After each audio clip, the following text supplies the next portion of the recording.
Good morning, honorable members.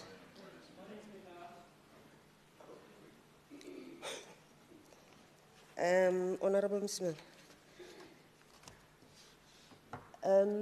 Let's remain standing to observe a moment of silence for a short prayer or meditation.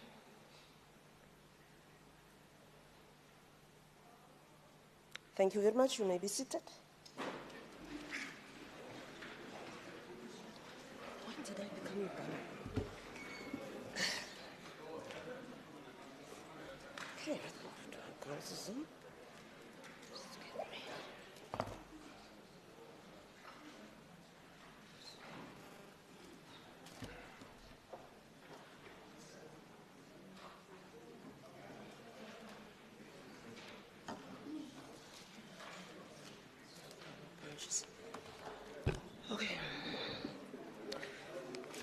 Once again, good morning to all the honorable members and our guests.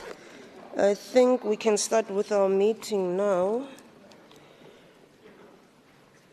Under announcements, we have two requests from MECs for MEC statements in terms of Rule 79, subsection 1. MEC Mazibugo.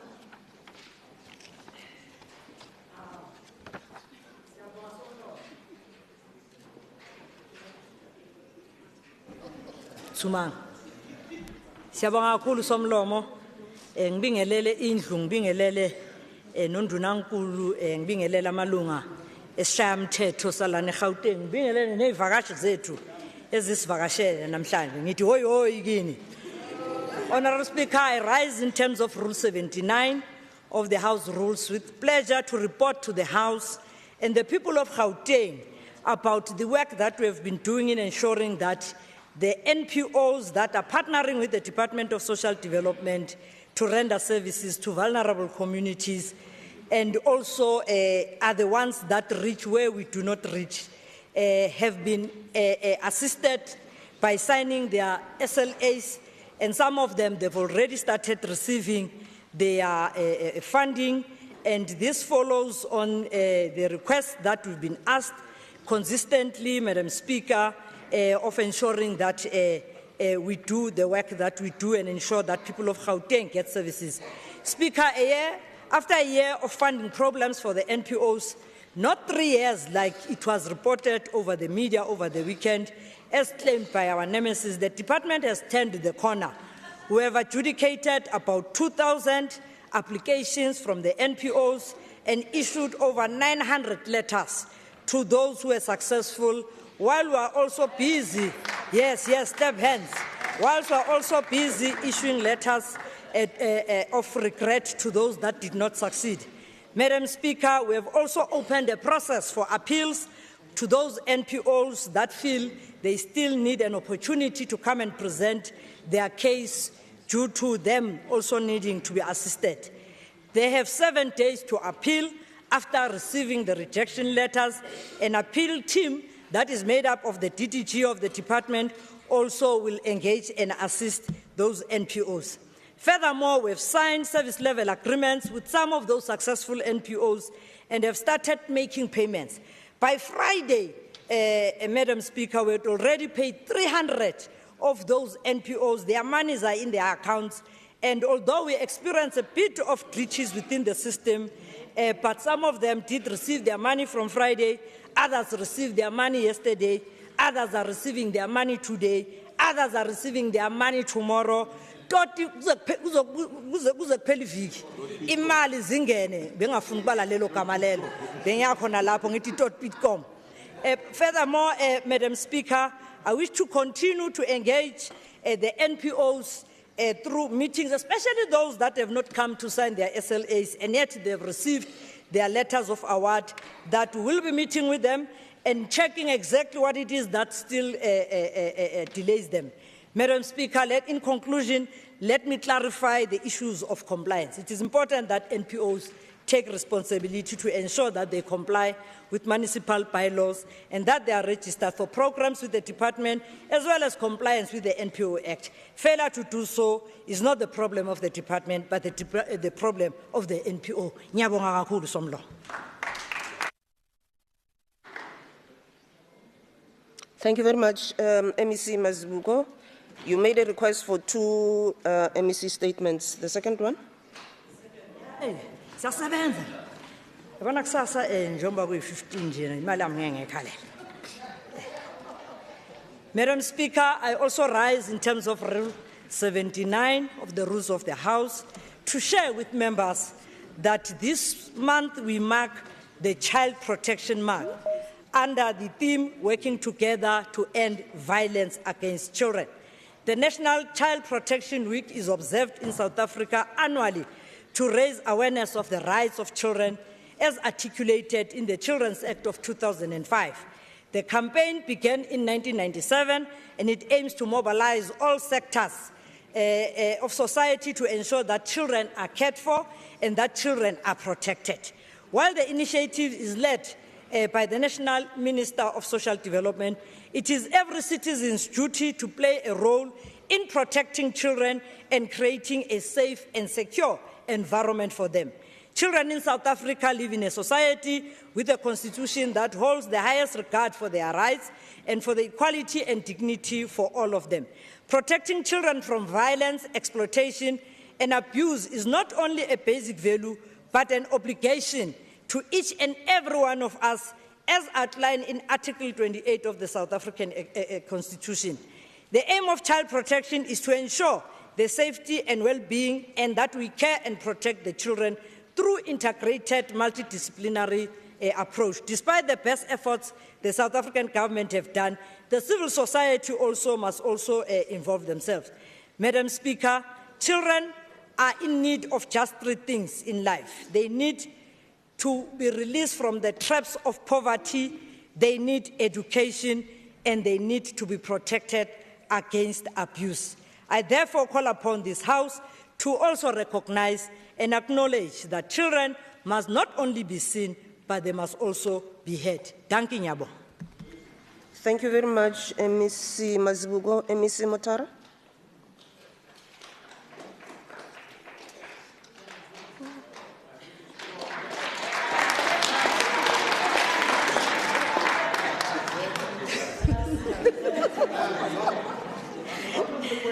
Thank you, Honourable Speaker, Honourable Members of the Executive Council and Honourable Members of the House. I rise today to affirm our Department's unwavering commitment to accelerating the delivery of human settlements and to highlight a meaningful breakthrough in the community of Soshanguve, where long-stalled housing projects have finally been completed and handed over to deserving families. These housing projects, some dating as far back as the early 2000s, were intended to transform lives and uplift communities. Unfortunately, in 2006, due to a combination of challenges, including contractor underperformance, administrative hurdles, and technical constraints, the projects were halted and classified as blocked. For years, these incomplete units stood as physical reminders of plans that did not reach fruition and communities that were left waiting. But, honourable members, I want to be clear. Delays do not mean abandonment, and difficult projects do not deter us. We took a decisive view that no project, no matter how long it has been stalled, should be left behind if it has the potential to change lives.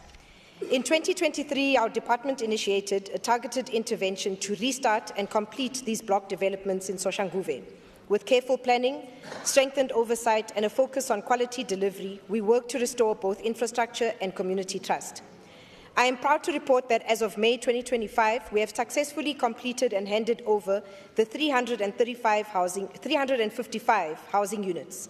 Today, 355 families who once saw only cement shells and half-built structures now walk through the doors of real, finished homes. This achievement is not just technical, it is deeply personal. It represents the return of dignity and the fulfillment of long-standing promises. Honourable members, this was not an easy task. It required decisive leadership, disciplined coordination, and a team deeply committed to the outcome. But it also required that we listen to the voices of the people of Soshanguve who waited, who questioned, and who never gave up hope. We approached this task not only with determination, but with humility. These are the stories that remind us why public service matters. I wish to thank the community leaders and residents for their patience and advocacy, and also wish to extend a gratitude to everybody at the Gauteng Department of Human Settlements and the multidisciplinary teams that work tirelessly to deliver these results. Honourable Speaker, this successful completion of block projects in Soshanguve is just one example of our broader strategy to unlock value in every corner of the province. This progress reflects what can be achieved when we collaborate with clarity of purpose and act in the best interests of our communities. While much has been done, we know there is much more work left ahead. We are systematically addressing similar projects elsewhere because we know that progress must be inclusive and that every housing commitment we make must ultimately result in a home. Let this be a message, not only to this House, but to the people of Gauteng. We do not forget, we do not delay without reason, and we certainly do not give up. When we say we will finish what we started, we mean it. I thank you.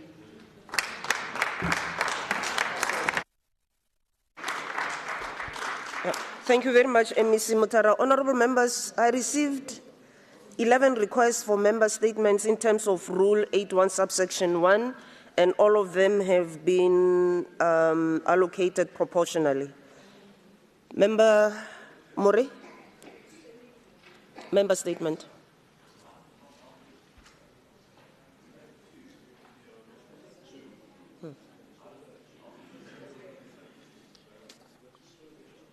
Assist.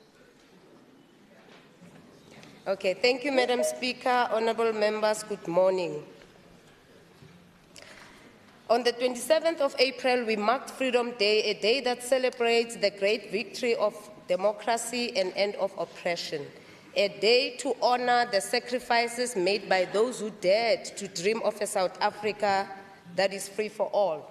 We must confront the reality that many South Africans have yet to experience the fullness of this freedom, Madam Speaker.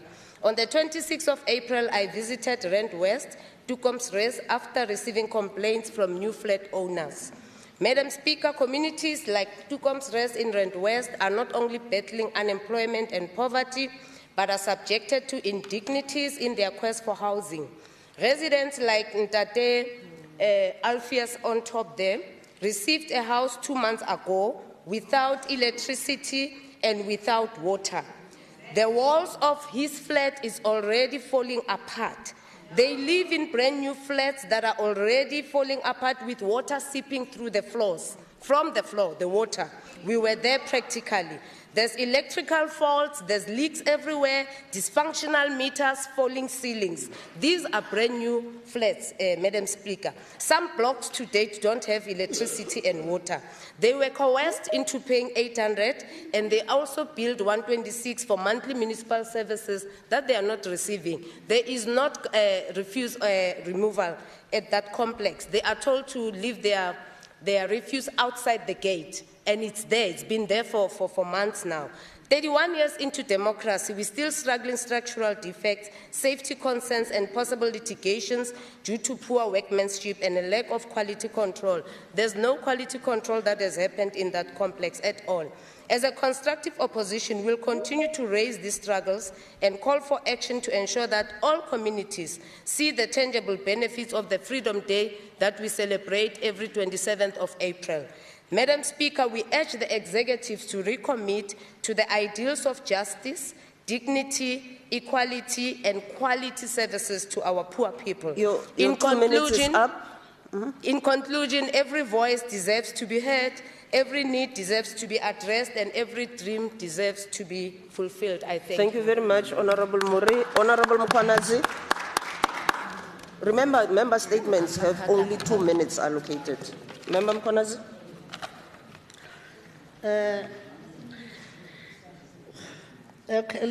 Honorable Mkonazi, Umkhonto weSizwe Party requested to make a member statement in accordance with the Section 117 of Constitution, in conjunction with House Standing Rules, Section 8, 85, 2 to 3 and 4. As a representative of the people and a proud member of the Umkhonto weSizwe Party, I stand before this esteemed House today to bring attention to the severe challenge faced by our people, particularly those living in Hebrew, Johannesburg, and various hostels across the city. Over the course of several oversight visits to residential buildings in those areas, we have witnessed firsthand that the bad living conditions endured by the voters. Our findings paint a very bad picture. Many of those residents are subjected to lack of basic service, such as water supply, electricity, and waste collection. Those critical services have been disconnected due to the system neglected and mismanagement of municipal resources. What is not concerning is that many of those builders are caught in any ownership crisis, resulting in the continuous suffering of those who call those places home. As the Umkhonto weSizwe Party, we are conducted extensive investigation, and our findings clearly point to this crisis of ownership and the government inability to address it effectively. This situation must be dealt with decisive, as the citizens of Hebrew and surrounding areas deserve better, and we are committed to ensure that their voice are heard. Okunye esikufisayo ukuphakamisa ukuthi isimo sasemahostela lapha abantu abavotayo behlala khona sibi kakhulu. Abantu baphoqeleka ukuhlala endaweni engalungele ukuhlala umuntu.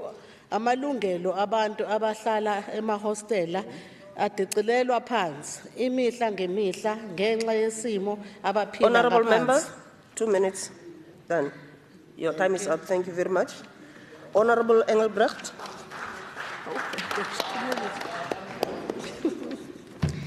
Honourable Speaker, I rise today to bring to the attention of this House the daily injustice experienced by the residents of Montana, Unanswered, Sinneville, Kameeldrift, Roodeplaat and surrounding communities. These residents, ordinary and hard-working South Africans, are punished by an unjust tolling system. These residents, who form the economic backbone of our province, are forced to make use of the following toll gates for daily work commuting: Doornpoort, Zambezi, Stormfoel, Walmansdal and the Pumlani toll plazas. Speaker, an estimated 65% of residents in these areas rely on these toll gates every day to access the N1 North and South corridors, critical routes to their workplaces, schools and essential services. There are no alternative roads, no back routes, no relief. Unlike other communities, they do not qualify for any toll concessions despite being captive users of this infrastructure. Their only option is to pay and to use the road day in and day out, draining their household incomes, stifling economic activity and adding a silent burden on already stretched families. The Democratic Alliance stands with these communities. We echo their call and demand that Premier Lesotho engage his national counterparts to implement a fair and transparent discount structure for residents who use these tolls as daily lifelines, not luxuries. This matter is about fairness, equity and dignity of residents who contribute to the economy yet receive none of relief extended elsewhere. Let us not allow tolling to become a tool of exclusion and poverty. It's time for Bakwena and Sanral to put our people before profit. I thank you. Thank you very much, Honourable Engelbrecht. Honourable De Jager. Thank you. De Jager, proceed. Oh, wow, that's racist, eh? Order, honourable members. Your time is paused.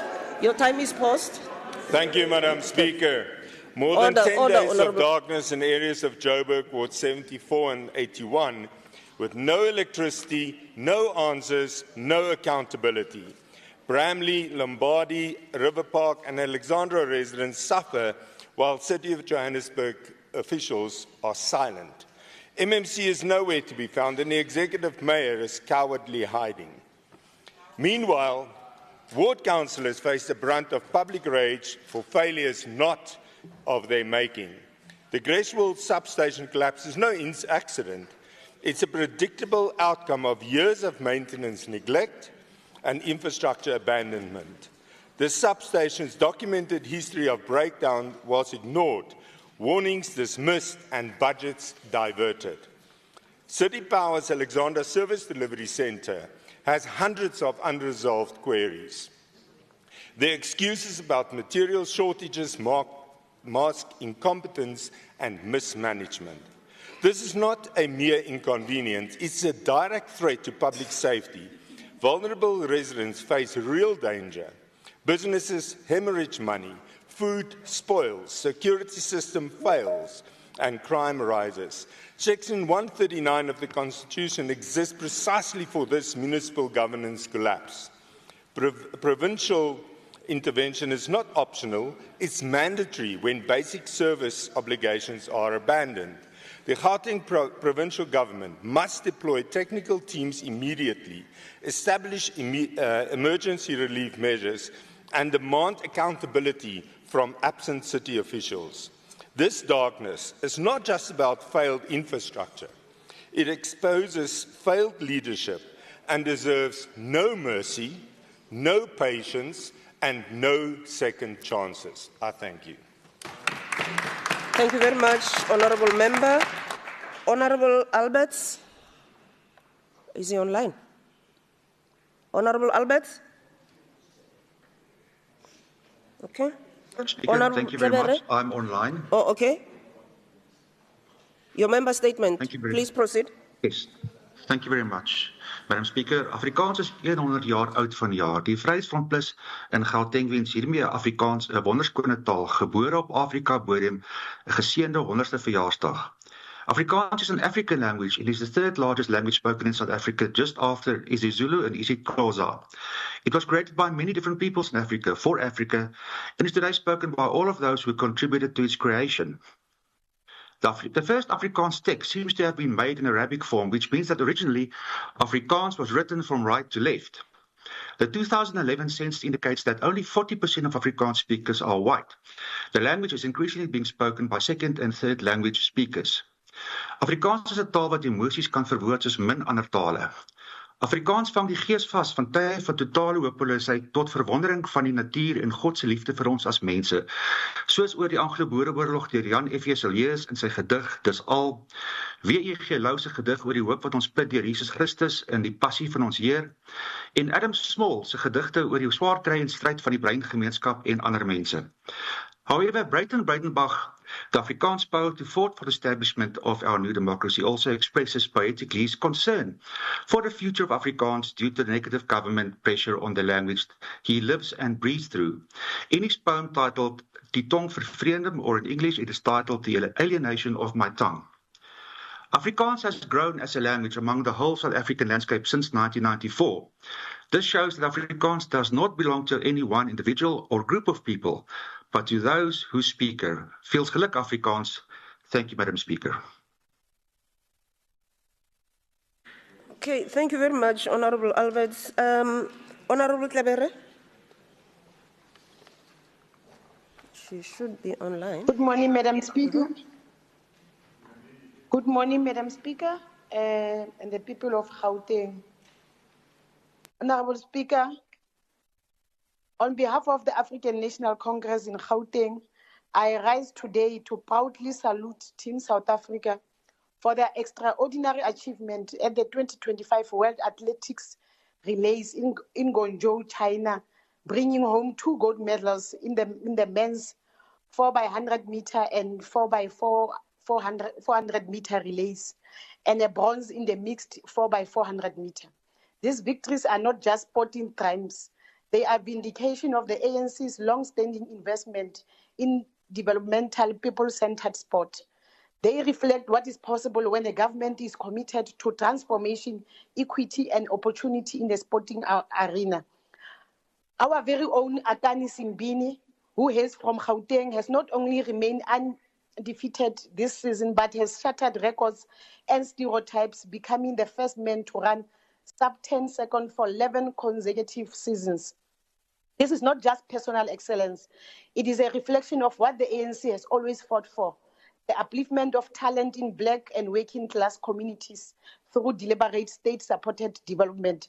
Speaker, we must say it plainly, this success is not accidental. It is the result of the ANC policies and programs that prioritize township sport, school athletics, and transformation at every level.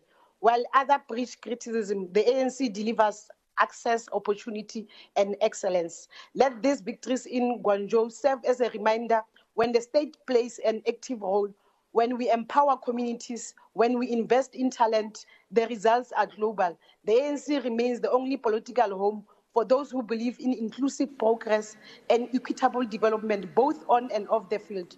Let us honor our athletes by strengthening school sport, revitalizing community facilities, and ensuring that the next Simbini is not lost to poverty or neglect, but rises through the structures the ANC has built. Team South Africa has made us proud. The ANC continues to make it possible. I thank you, Madam Speaker. Okay. Thank you very much, Honourable Tlebere. Honourable Sherman. Thank you very much, Madam Speaker. The Gautrain Management Agency has recently announced measures to both increase ridership and to make fares more affordable for certain categories of commuters, in addition to make Gautrain parking more affordable. These measures include a parking fee of R1 per day from 1 April to 31 July 2025. And according to the Gautrain Management Agency, this has already seen an increase in ridership numbers. The second measure is called the Clever Mover Initiative. This provides a 50% discount on train fares for students, pensioners, recipients of disability grants, and households with a combined annual income of 350,000 rand or less. According to Roads and Transport MEC, Kiriboni Diali Klabela, the Clever Mover initiative is part of the ANC-led Gauteng provincial government's initiative to improve the accessibility of the Gautrain for a larger segment of the population of Gauteng. By making travel on the Gautrain more affordable, it is also making the Gautrain more accessible to commuters and playing a role in reducing the cost of transport. According to the Gauteng Household Travel Survey, some 60% of households spent more than 10% of their income on public transport in 2019-2020, which is an increase from 55% of households in 2014. These measures are welcomed by the African National Congress and are also in line with the long-standing call of the Portfolio Committee on Transport and Logistics to the Gautrain Management Agency to introduce measures to attract new users to the Gautrain. We want to encourage residents of Gauteng to use the Gautrain and in particular to make use of these special fares which have been introduced. In addition, the Gautrain Management Agency is encouraged to consider an extension of operating hours, particularly over weekends, and other measures to attract new users, or new commuters, should I say, to the Gautrain. In conclusion, whilst these interventions are welcomed, we want to call for the planned expansion of the Gautrain to be speeded up, as planned new routes will make the Gautrain more accessible to more communities across Gauteng, which would include areas of Soweto and Cosmo City, amongst others. I thank you. Thank you very much, Honourable Chairman. Honourable Mhlongo.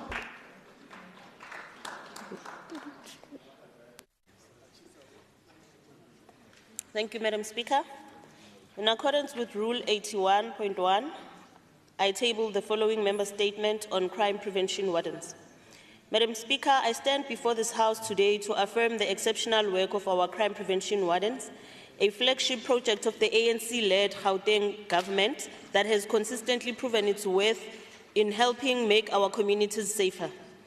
Since the beginning of the year, these resolute officers have demonstrated exceptional commitment to protecting our communities, working tirelessly to remove thousands of illegal weapons off our streets, as well as disrupting drug-related crimes. Their visible presence in identified hotspots has not only deterred criminal activity, but has also restored residents' confidence in law enforcement. Quantifiable results which confirm the ANC's dedication to viable crime-fighting solutions. What makes this achievement significant is the enforcement and community engagements that carry over so effectively into community safety, with the reduction in the trio crimes with deployment zones and dismantling hijacking gangs in Tshwane.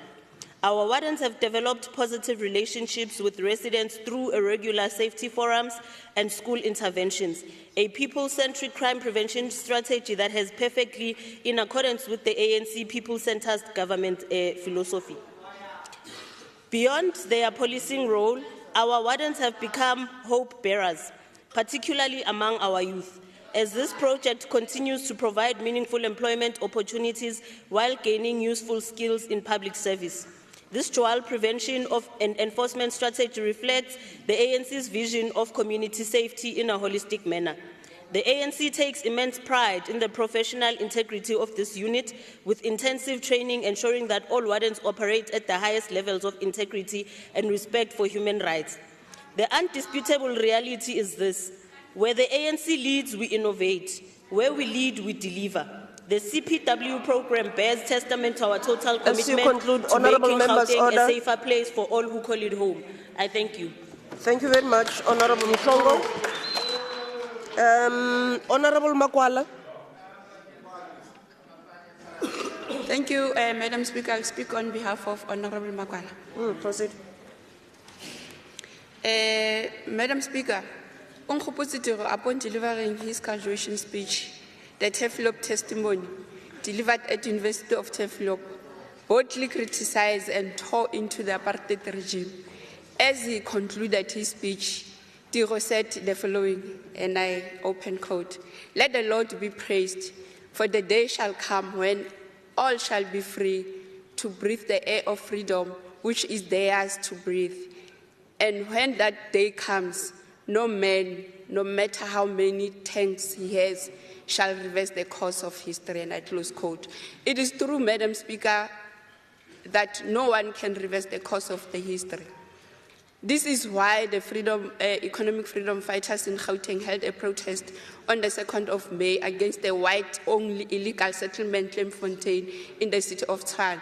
Kleinfontein was established as an Afrikaner-only settlement, supposedly for the preservation of Afrikaner culture and self-determination. The settlement has faced numerous criticism, and the city of Tshwane was ordered by the Pretoria High Court to take action against it, as it was declared illegal and in violation of the city's bylaws. The land on which Kleinfontein is situated is zoned for agricultural purposes, yet the non-rate-paying residents have shown contempt for the country's law. In August 2024, the courts found that Kleinfontein Adenlock had unlawfully allowed shareholders to use the land for residential purposes without adhering to legal requirements. As part of the march, the economic freedom fighters in Gauteng submitted a memorandum of the city of Tshwane to the city of Tshwane and a letter to the office of the Premier, to which we have yet to receive a reply. Madam Speaker, we will continue our efforts against Kleinfontein as we believe that its continued existence sets a dangerous precedent, potentially leading to the development of more of these racist enclaves. We urgently call on the Premier, the MEC of Cooperative, and the city of Tshwane to increase pressure on Kleinfontein. Any recognition of Kleinfontein by the city of Tshwane must be contingent on the removal of its restrictive and racist conditions. Thank you. Thank you very much, Honorable Masoleng. Honorable Masilela. Thank you, Madam Speaker. Greetings. The economic freedom fighters in Gauteng mourn the ultimate tragic passing of fighter Selosete, who was brutally murdered at his home in Soshanguve in the hail of 17 bullets. On the 27th of April, Sunday, 11 p.m., fighter Solo was brutally murdered in front of his family, and his wife also shot multiple times on her right leg. Fortunately, she survived the terrible ordeal. Madam Speaker, Soshanguve is now a crime scene. That area has been lost to gangsters. Places like Juku Lane in Soshanguve have become a new face of crime and regular features in news headlines over reports and violent crime. What is most concerning about the rampant crime in Soshanguve is the frequent occurrence of mass shooting in public places, from pubs, churches, to the street. Madam Speaker, while families and communities ushered in 2024 on a New Year's Day, gunmen opened fire on a community in Soshanguve, killing 4 people, including police officers and a 14-year-old. Before this, Madam Speaker, on the 13th of June in 2023, Aslan opened fire in a tavern in Soshanguve, wounding 15 people. This is just the tip of an iceberg. The situation in Soshanguve is far worse than it's reported. The residents continue to live in fear as criminals has turned Soshanguve into a lawless area. Madam Speaker, it is clear that the area is struggling with a scourge of gun violence due to a prevalence and illegal guns in the area. Enough is enough. We are tired of empty promises from the brief visit made by MEC and Premier after the shooting accident. Yet, visit no positive outcome in the residents, Madam Speaker. Thank you. Thank you. Yes, Honorable Moriarty. Thank you. Point of order, Madam Speaker. Honorable Masilela. Yeah, thank you very much. At the beginning of this particular section... Honorable Masilela. Relax, man. At the beginning of...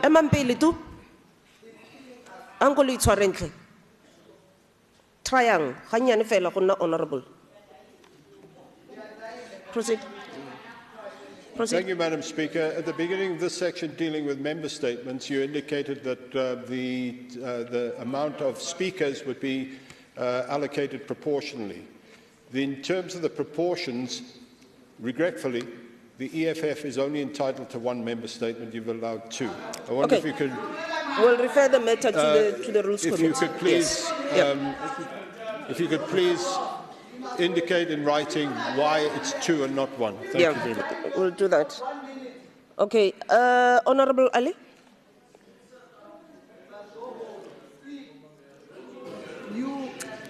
Thank you so much. Madam Speaker, we live in a time when the cost of living is untenably high. Those who are lucky enough to have jobs are now having to play Russian roulette with their debit orders to see which debt will be honored this month. Will it be the one for school fees, medical aid, home loan, car payment, credit card, groceries, fuel, water, or electricity? Says Pila Is, may the best debit order win. The so-called middle class is overly indebted and self-medicating with all manner of unhealthy habits because the state is failing in its duty to service them. Everything is privatized because what the state promises does not work. While the poor who have no options are hard-pressed on every side, they have to choose between paying for water or transport, food or paraffin. Parents are ferrying their children to unaffordable schools for better education. They're paying for private health care because they are tired of being given ipanado to treat a heart attack or a small bandage for a gaping wound. In the midst of all of this tlhagaraga, the Gauteng government has underspent about 1.8 billion rand. 1.8 billion rand that could have alleviated the pressure on millions of residents, that could have saved lives and ensured futures. The MEC for Finance says these funds will not be returned to Treasury, but will be rolled over. But what the MEC fails to understand is that underspending represents undelivered services for a specific period. It's like saying to a dying patient, don't worry, the money meant for your chemotherapy will be spent next year. In the meantime, sorry, rest in peace. It's spitting in the face of a matriculant who has to learn in an overcrowded classroom, saying to them, don't worry, the money for your teacher will be availed again next year. In the meantime, good luck passing matric. If the money is rolled over, we must admit in this House that for many residents, it will simply be a little too late. I thank you. Okay. All right, thank you very much, honorable members. Motion without notice in terms of Rule 120, there's none. Notice of a motion in terms of Rule 121, none. Stakeholders, you're all welcome from both sides. Just a gentle reminder that you do not participate in what is happening in the House. Apologies. We have apology from Member A. Alberts, who's going to leave early due to party business.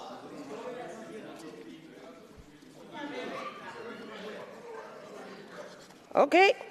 Thank you very much for your opinions. The other apology, the other apologies from the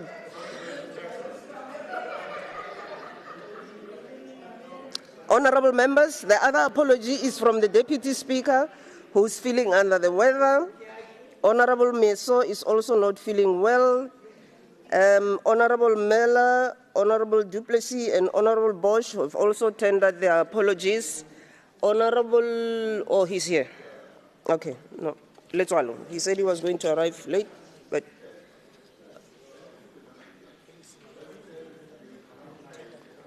Honorable Maile also tendered an apology. Honorable members,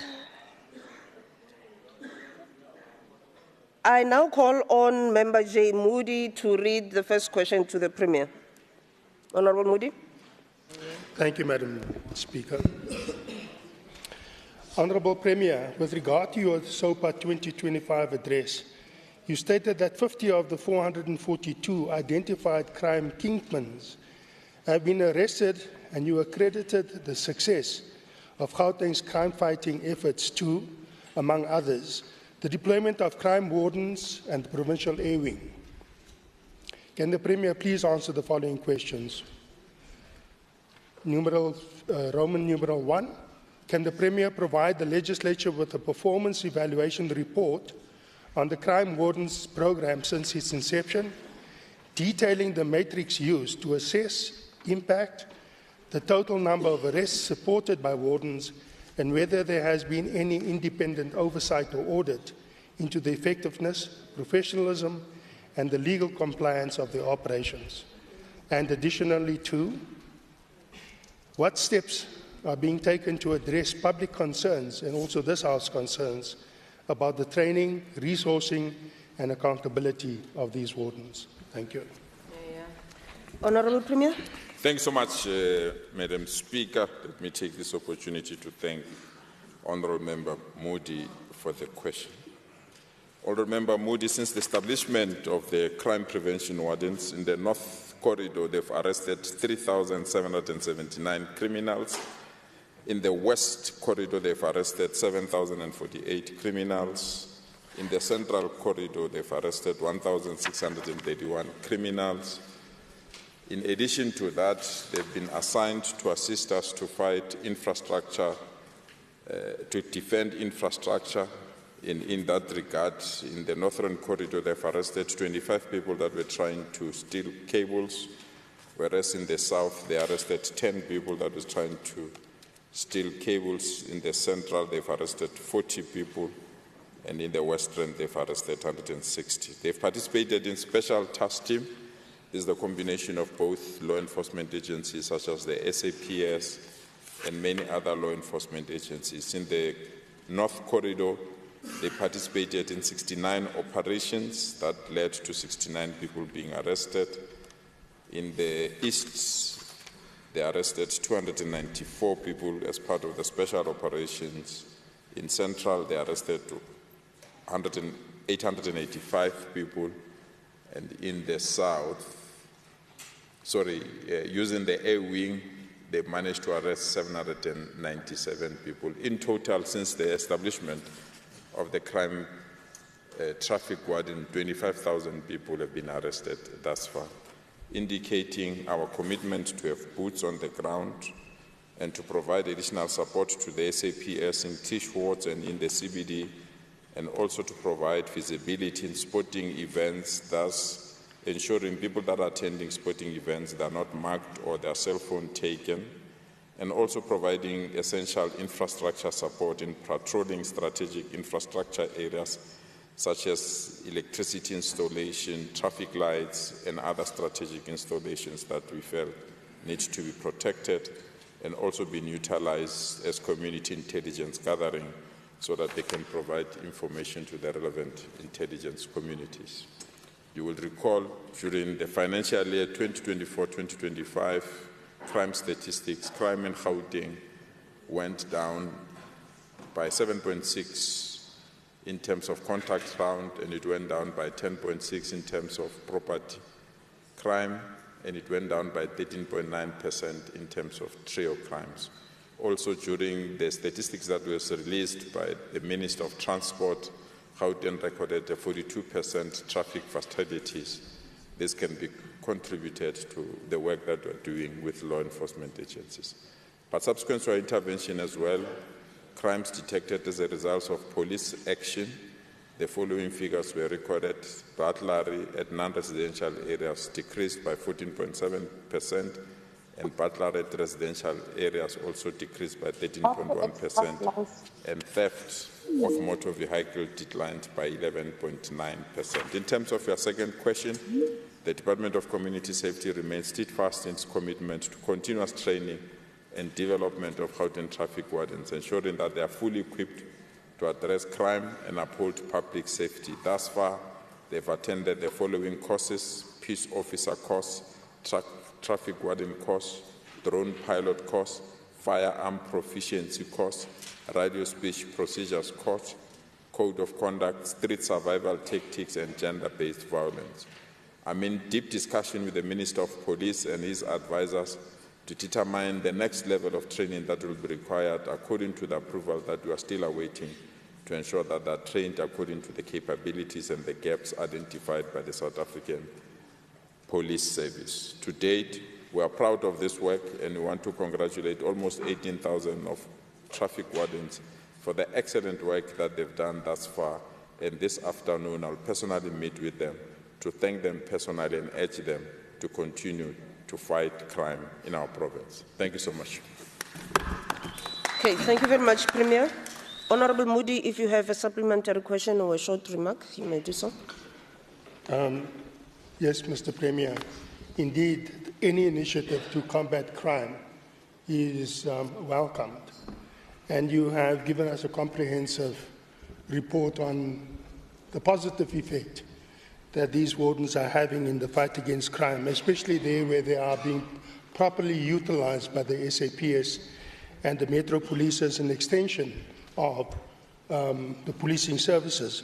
Now, the thing that is really much on our minds, especially also in that committee, in the portfolio committee, is the fact that these people have gone on all this training that you have indicated. They don't have job security. And also they haven't been appointed as peace officers as yet. So hence, they cannot operate on their own. They need to be under the supervision of a certified or a qualified or an appointed peace officer. And I have personal experience where these officers, especially out in the Westbury area, had been operating and they don't have the necessary support from such peace officers. And of course, they can do absolutely SWAT. And it then leads to the fact that it makes their task and jobs all the more difficult, because where they should be imbuing some respect and getting respect out of the communities that they are serving so selflessly, communities that they live in, because of the fact that they don't have those powers, they get ridiculed. And it actually diminishes the impact that they have on crime fighting, especially in those communities where they're so much more needed.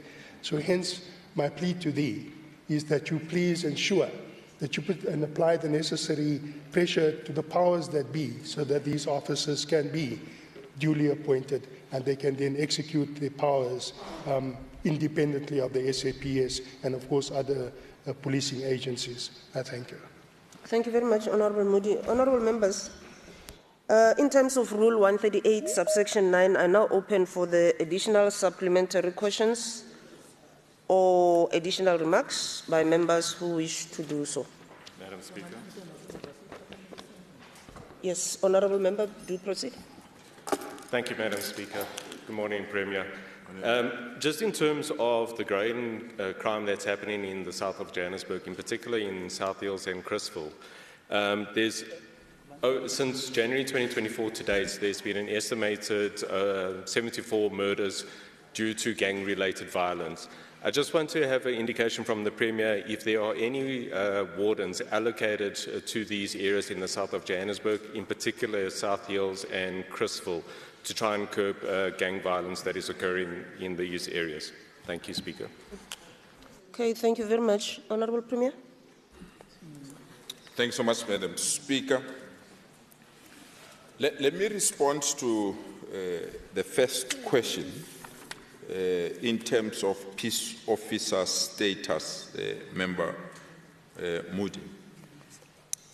You'll recall that we had a misunderstanding with the former Minister of Police, General Begigele. When the new minister arrived, he appreciated the initiative and agreed that he would be in a position to conclude the process that was stalled of awarding them peace officer status. We have even gone there. We had an interview with the advisors and the relevant Department of Justice. So we are at the tail end at any time from now on that they can be awarded the peace officer status. But for them to have arrested more than 25,000 people without that status is an indication that they've got the necessary commitment. And they will. So any time in the next few weeks or so, I think we'll make a public pronouncement of their status. And it's upon that that will then remove them from being trainees then and appoint them within the department. The department is embarking on changes in the organizational structure so that they can be absorbed and be appropriately enumerated and get all the necessary benefits that are due to them. So as soon as that process is concluded, I think all other things will fall in place and we'll be in a position to give them the job security as well as the status they have. But in the interim, we are also utilizing them because some of them have taken them to training to be security guards. Where departments of government don't have security guards, we normally deploy them. For example, if you go to Charlotte Maxwell Hospital, cars have been stolen there every day. Since we have deployed them there, there is a zero you go to the games of the Lions in Ellis Park Stadium or Emirates Stadium. I think it's called Emirates now. I must not expose my age.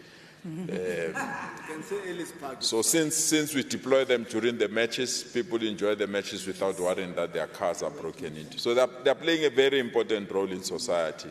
But as soon as they get the necessary authorization, I think we'll then give them the necessary support and absorption within the department. Member Dos Santos, I think for now we've agreed that we need to deploy them to teach areas. But as soon as we determine the numbers are troubling in other areas, we then move them to that area. I can see you have indicated the murders in those areas. 74 is too much. We'll speak to the team. Because even though they're deployed in the teach areas, we've deployed them in the CBD now to ensure that they start to assist us in the CBD when we reclaim the CBD. They are now patrolling Crown Mines area as part of our preparation for G20 as well. So we can include South Hills and other areas so that they can assist us to do these things. So your request is noted and will be actioned. Thank you so much. Thank you. Thank you very much, Honourable Premier. Honourable Ngobeni, you may read your questions to the Premier.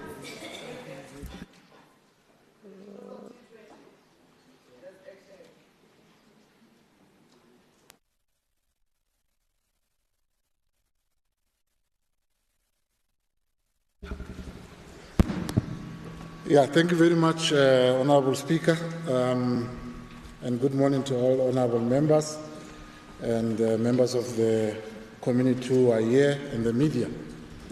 Honourable Premier, also with regards to your State of the Province address 2025, you indicated that the City of Johannesburg has secured over 10 hijacked buildings with court orders granted for 8 and 2 already reclaimed.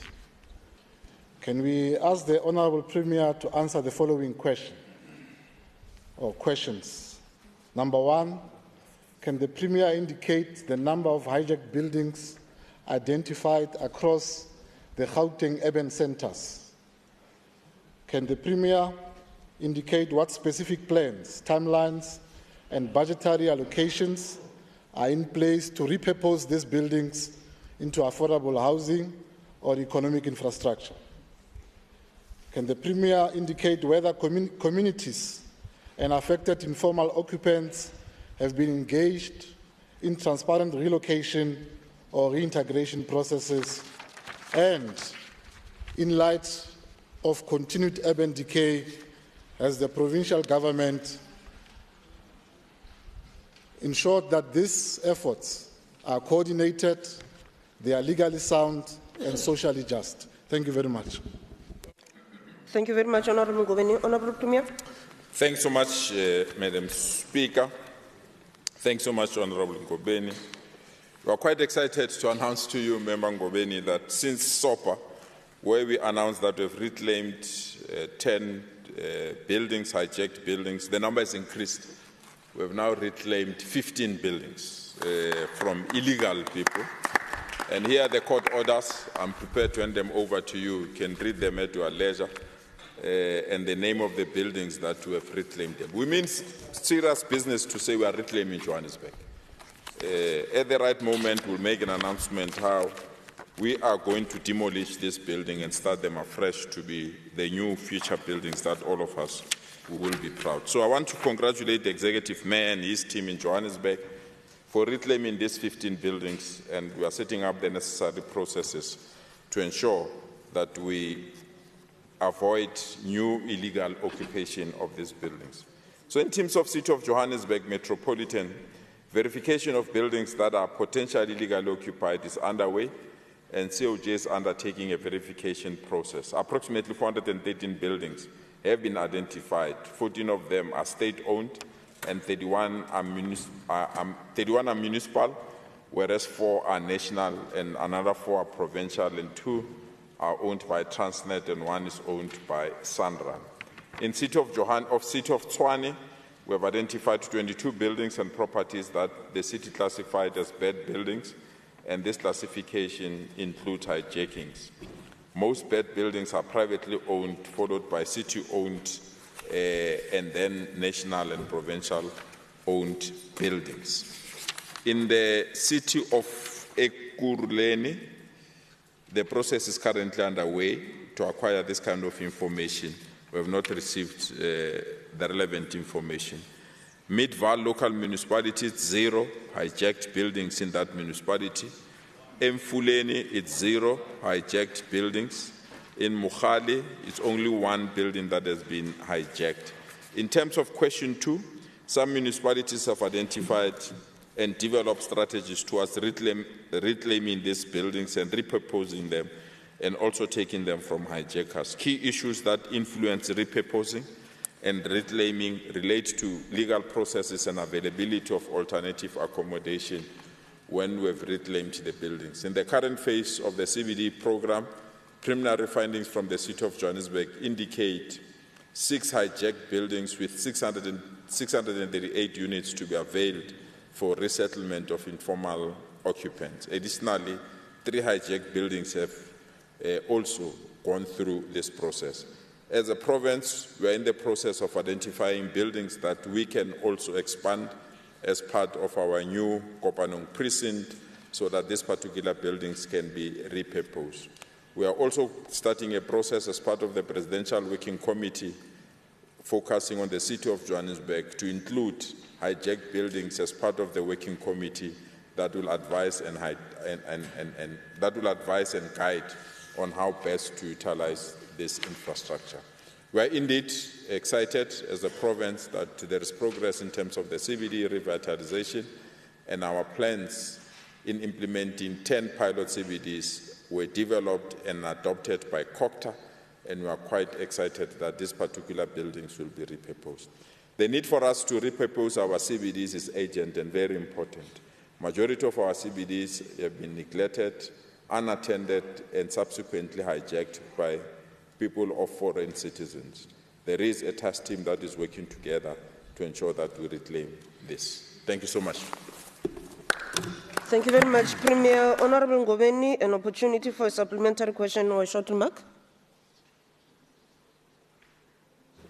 Yeah, no, thank you very much, Premier, for the comprehensive response.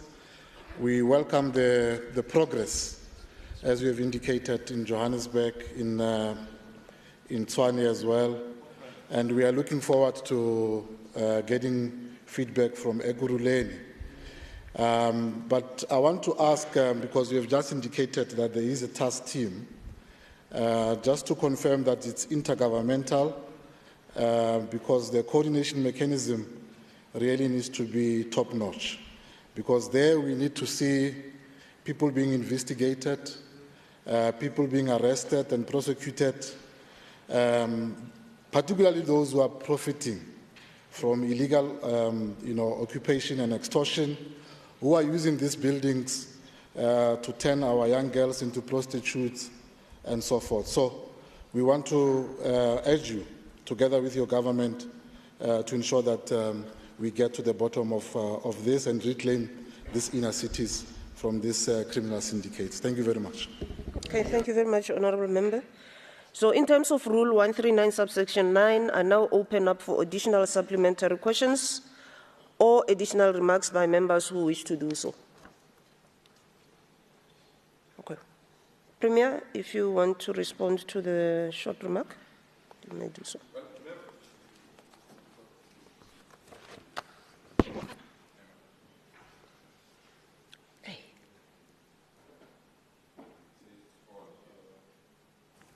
Thank you.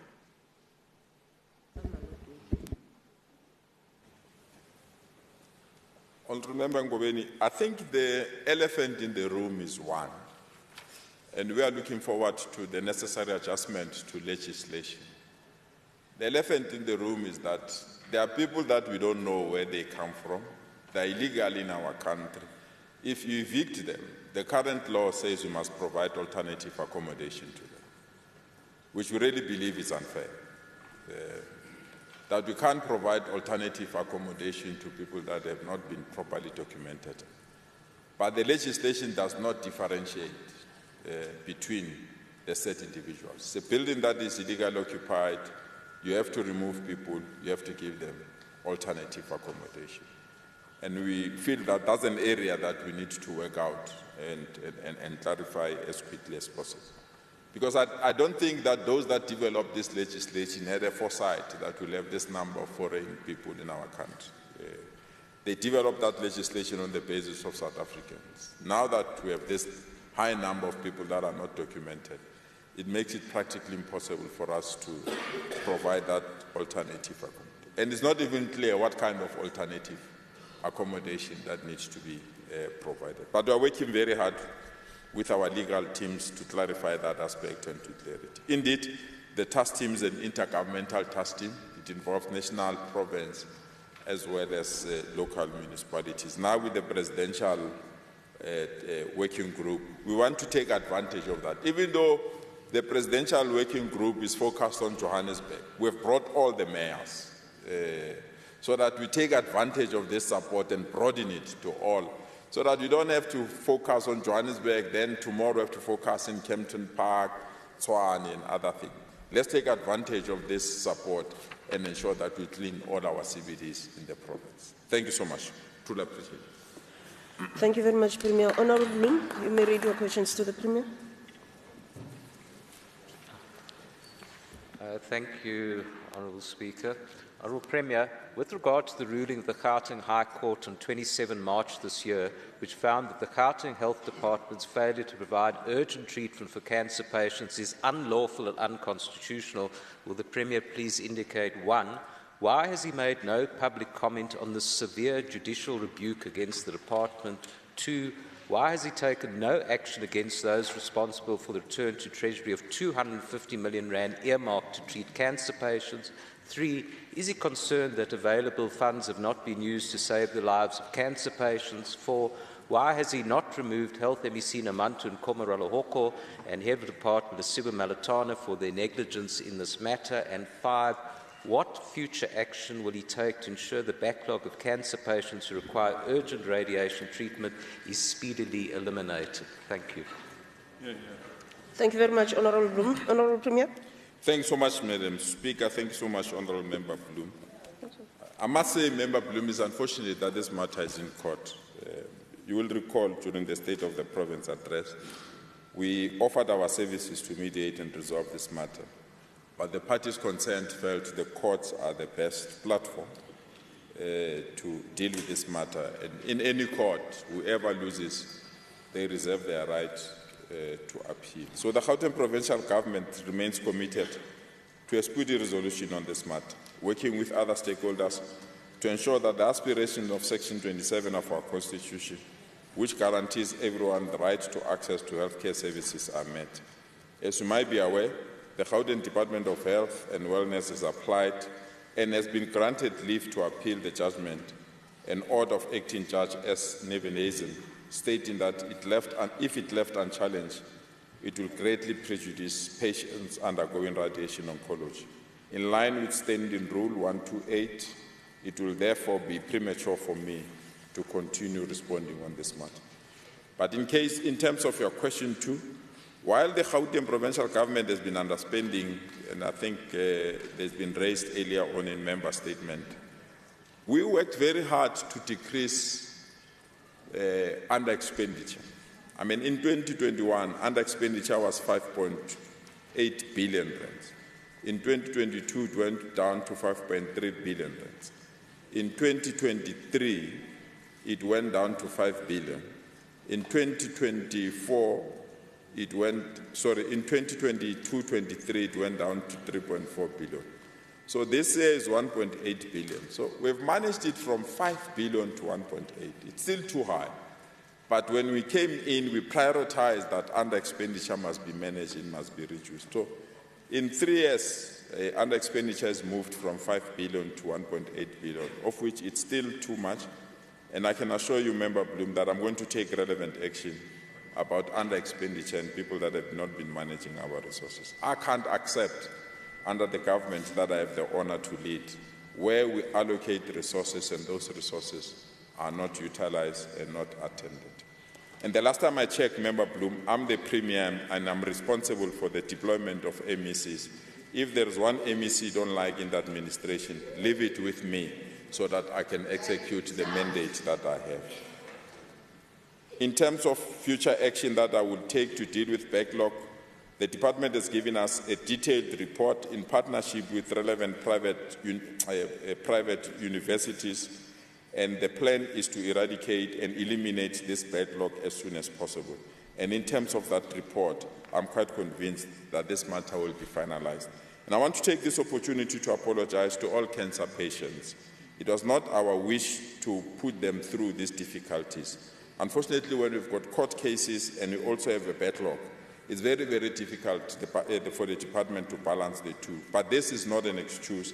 As I said, I've received a full detailed report on how this backlog will be eliminated, and I remain convinced this backlog will be eliminated. And once more, my heartfelt apologies to all cancer patients in our province. Thank you so much, Madam Speaker. Okay, thank you very much, Honourable Premier. Honourable Bloom, supplementary question or short remark? Thank you, Madam Speaker. You know, Honourable Premier, it's too late to apologise and it's too late to bring down the backlog. You know, this backlog is 3 years old. It's about 3,000 patients. And if you don't get radiation therapy within 180 days, it's useless. It's not going to save your life. So people have already died. And Honourable Premier, I want to say to you today, this is your life Sedimeni scandal. It's happened on your watch. My estimate is that more people have died than during the life Sedimeni disaster. There was 144 mental patients. So, you know, you can work out the arithmetic for yourself. There are hundreds of cancer patients who didn't get the radiation treatment within this prescribed period, within 3 months. And part of it is, of course, 250 million rand was completely unspent. And I believe that the 261 million rand that was budgeted last year has not been fully spent either. So this is an absolute scandal. You're running away from it. It's taken you 47 days since the court case to respond, and that's only because you have to respond in this House. And this matter should never have gone to court in the first place, and the reason it did is because there's a complete lack of trust between the department and various respected NGOs, the Cancer Alliance, Section 27, Treatment Action Campaign, do not have any trust in the Gauteng Health Department. That's why it's ended up in court. And now you're appealing it. You know, quite frankly, you know, I think that lives have already been lost. People are suffering because of this, and I think you need to take drastic action, and part of it is changing the people responsible. You talk about accountability, the under-expenditure. Well, you have a health MEC who should be accountable and a head of department who should be accountable, and you should act, because we really need to save the lives of these cancer patients. Thank you. Okay. So, honourable members, in terms of Rule 138, subsection 9, I now open for additional supplementary questions or additional remarks by members who wish to do so. Premier. Thanks, Madam Speaker. Thanks so much, Honourable Bloom. Once more, I extend my unconditional apologies to cancer patients in our province. I agree with you. It's unfortunate that this matter ended up in court. We made our services available for mediation so that we can attend to this matter. But as you said, the trust deficit is too much, and people felt that the courts are the only way out. And in any court action, if a party is dissatisfied, they reserve their right to appeal. I once more offer my services to mediate and attend to this particular matter and ensure that we resolve it as speedily as possible. But I've indicated, I've received a full report from the MEC and the HOD on how best they want to eliminate the backlog. I have confidence in the proposals that they put on the table that indeed they will be in a position to eliminate the backlog. They've entered into strategic partnership with various private institutions, hospitals that are assisting them to push this. And they've also added capacity in terms of human personnel to attend to this matter. I'm very reluctant every now and then when we have something that we need to attend to, that people will drag life Sedimeni as a matter that they need to utilize to drive their point. You can drive your point without necessarily dragging the issue of life Sedimeni. Where we are, we indeed have to ensure that this backlog is eradicated, and those that need this kind of service, that they can get service without any further delay. And in terms of financial commitment, There will be no cent that will be spared. Every available resource that is needed to attend to this particular matter will be unleashed so that this issue can be finally resolved. Thank you so much, Madam Speaker. Honourable Premier. Honourable Mkhwanazi, you may read your question to the Premier.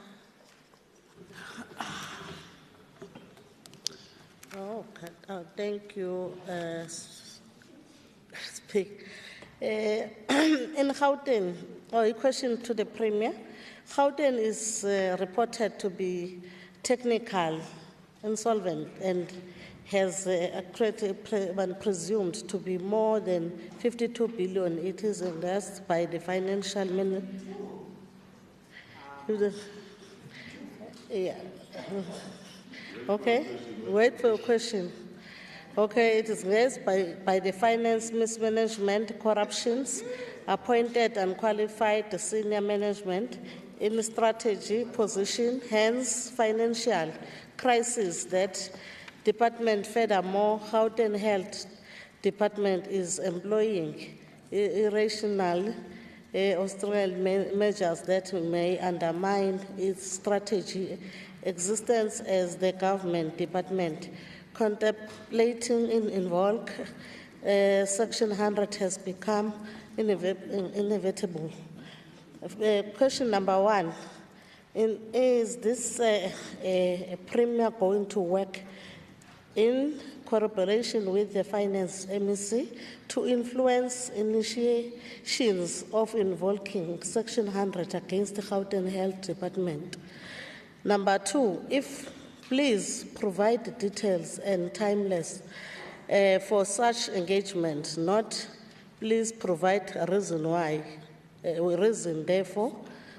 Question three, if the Premier having any plans to intervene on the adverse impact as the result of Australian measures initiated which inter-ally effect the committed overtime for doctors by Gauteng Health Department with the negative impact of saving delivery, non-renewal of nurses' contract who help during COVID-19? If the answer is yes, kindly provide details. If no, provide the reason why. Therefore, is the Premier going to open criminal cases in terms of Chapter 2 of Presca 12 of 2004 against all those who were involved in the value chain of unlawful appointment of Chris Hani, Academy Hospital, Steve Bigo, Academy Hospital, and George Mukari, Academy Hospital? Thank you. Okay, thank you very much, Honourable Mkhwanazi. Honourable Premier. Sorry. Thank you so much, Madam Speaker. Let me also thank Honourable Member Mkhwanazi.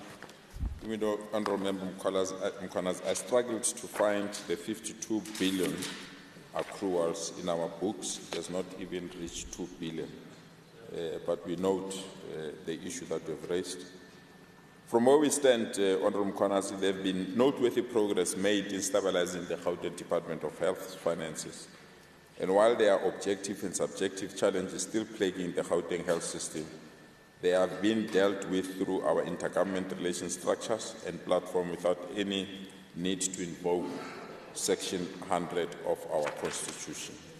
In terms of question 2, refer to question 1 above, and in terms of question 3, the Centre of Government Departments, which is specifically the Office of the Premier and the Gauteng Provincial Treasury, they are working together with all departments to ensure that the funds that are allocated to departments are fully utilized. These interventions specifically deal with the following areas: monitoring of the overall GPG-wide expenditure, monitoring of compensation of employees, intervention in efficiency spending, particularly on goods and services, to ensure optimum spending that enables service delivery, monitoring of conditional grants and spending, and lastly, monitoring of infrastructure expenditure. In terms of question 4, please go to question 3, a response to get the final answer on that one. In terms of your last question, At the launch of the biannual report on the 8th of May, I reaffirmed our unwavering commitment to the continued implementation of ethics and anti-corruption programs across the province. The opening of criminal cases will require specific details from specific members so that we can stand ready to open and take necessary action. But where we are quite convinced that the department is managing the issues according to their capabilities, and if there are areas that need law enforcement agencies, we will ensure law enforcement agencies come and give a helping hand. I can confirm to members in the House that yesterday I had a full report from the law enforcement agencies, the SAPS, about the individuals responsible for burning Tembisa Hospital. The individual has been arrested like a peacock and also a bird that sings. The individual has sung and mentioned people that have planned this thing together, where they bought petrol and the slips of the petrol and the people that allowed them to get inside Tembisa Hospital. The said individual will appear in court after making a confession. Thank you so much. Thank you, Honourable Premier. Honourable Mkhwanazi, an opportunity then for your supplementary question or a short remark if you have any. Mr. Speaker, sorry, apologies for 52 million. I went for that one. Thank you. And no further question. Okay. Thank you, Honourable Mkhwanazi. Premier, you want to respond?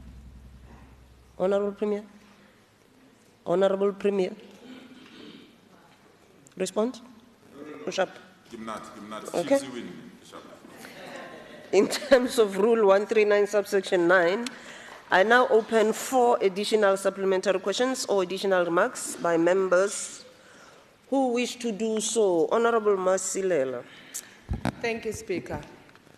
This is not a question but a remark to the Premier that the national guidelines to manage complaints in hospital, can it be efficient, not 25 days as per their SOP?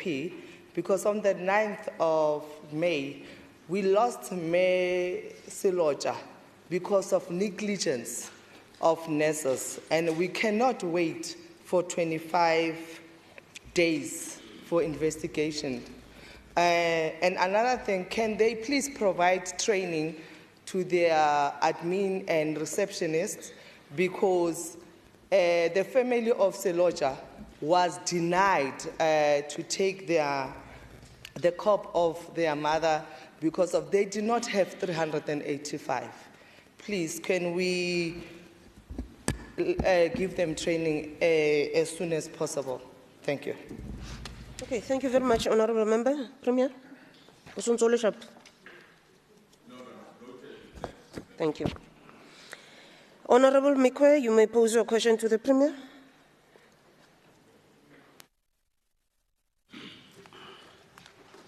Thank you very much. Good morning, honourable members, officials, guests, and the Gauteng citizens.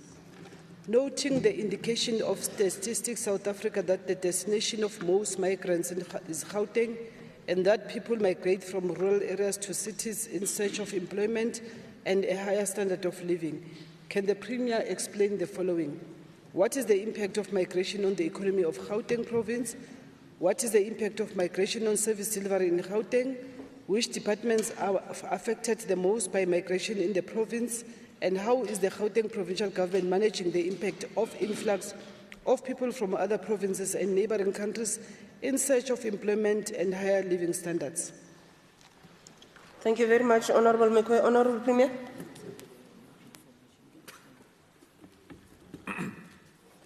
Thanks so much, Madam Speaker. Let me also thank Honourable Member Mikwe for the question. In terms of question 1, the recently released Gauteng City Region Observatory Quality of Life Survey made the following headline findings regarding migration. Of the 13,795 respondents interviewed in the Quality of Life Survey, all of them being adults, 45% were born outside of Gauteng. 45% of 13,000 people were born outside Gauteng. Over 1/3 of all the respondents, that is 36%, were born elsewhere in South Africa and moved into Gauteng. the single largest proportion of migrants, or the single largest proportion of people that were born somewhere and came to Gauteng, 11% of them come from Limpopo. MEC Mama Wood. 11% of people that were born outside this, that have migrated to Gauteng, come from Limpopo. This justifies the speed train to go there. 10% of Gauteng adult residents were born in countries outside South Africa. Most migrants from other provinces or other countries have been living in Gauteng for more than a decade. Respondents indicated that they were born in other countries and they are more likely to come to Gauteng because Gauteng offers better quality of life in terms of education, health, and job opportunities. The economic and service delivery impacts of migration vary depending on the type of migration, the skill of the migrants, and the length of time spent by migrants in a particular area. And the impact can therefore be characterized as follows. The influx of workers in urban areas increases competition for jobs, houses, educational facilities, and other facilities, and other services, Having a large population puts pressure on natural resources, amenities, and services. Migration changes the population size of both the source and destination areas, and children of migrants grow up in poverty and have little access to proper nutrition. In terms of question 2, I've referred to the answer in question 1, and in terms of question 3, all departments that are affected by migration, all departments are indeed affected by migration. However, the following mentioned department will be hard hit. The Department of Health, Department of Education, Department of Human Settlements, Department of Cooperative Governance, the Department of Economic Development, the Department of Safety, and the Department of Transport. In terms of question 4, the provincial government is working with other spheres of government to ensure that there is a whole of government approach in managing this inter and intra-migration. But, Madam Speaker, we've been on record that we can't continue to carry foreign citizens that have not documented themselves. We are of the strong view that we need to work with various countries to ensure this issue of foreign citizens is resolved. But we are tired of having people that are not documented, who we don't know who they are, where they come from, where they sleep, and what they need in our country. And our view remains the same here, that all those that are documented, we will work with them, and all those that are undocumented, if they don't document themselves, the door is open for them to leave our country. Thank you so much, Madam Speaker. Thank you very much, Honourable Premier. Honourable Mikwe, a supplementary question or short remark, if you have. It's a short remark here. We can see that we are hitting a moving target in Gauteng because the more you improve Gauteng, we become the victims of our own success. But we're also aware and appreciate that others, while they migrate, there are those that are immigrating as well. Thank you.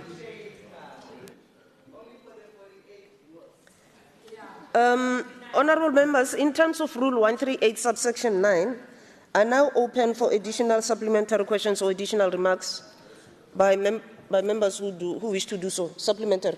Proceed, please. Thank you very much, Madam Speaker. The Premier usually boasts about being evidence-based in terms of their planning, and I find it very interesting that this is a fundamental issue and has been an issue that has been going in, year out.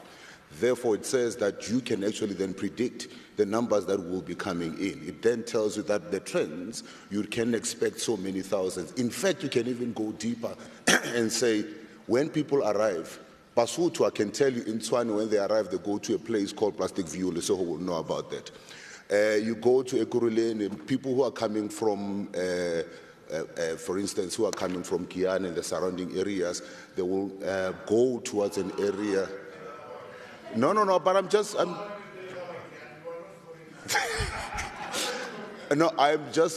trying to illustrate the point here that you can almost tell factually where people who are migrating into areas would go. So I find it very interesting, Premier, that if you are to then say that there is evidence-based planning, you cannot even predict what the numbers would be and how you plan for those. You cannot year in, year out be returning money, especially from the departments that you have mentioned here. Then it means that you are not planning to be able to then accommodate the influx. And then we are now playing victim. Yes, I understand that you have an amount of illegal foreigners that are coming into the country. But that doesn't mean, because of the constitution, that you actually then supposed to be excluding them from the services that they're supposed to be getting. That is the constitution. And therefore, it means that you then need to then take this evidence that has been there and is there, numbers, for a number of years, begin to then predict what is going to be happening the following year, ensure that you are able to then make available funds, in the relevant departments to be able to then accommodate that. Then we might be able to then deal with the challenges that are there. I don't think that the response that we got from the Premier is something that we can accept on face value. We need to go deeper into that and make sure that the evidence-based, numbers that he normally talks to is what gets to be used here going forward. Thank you. Thank you very much, Honourable Msimang. Premier. Thank you so much.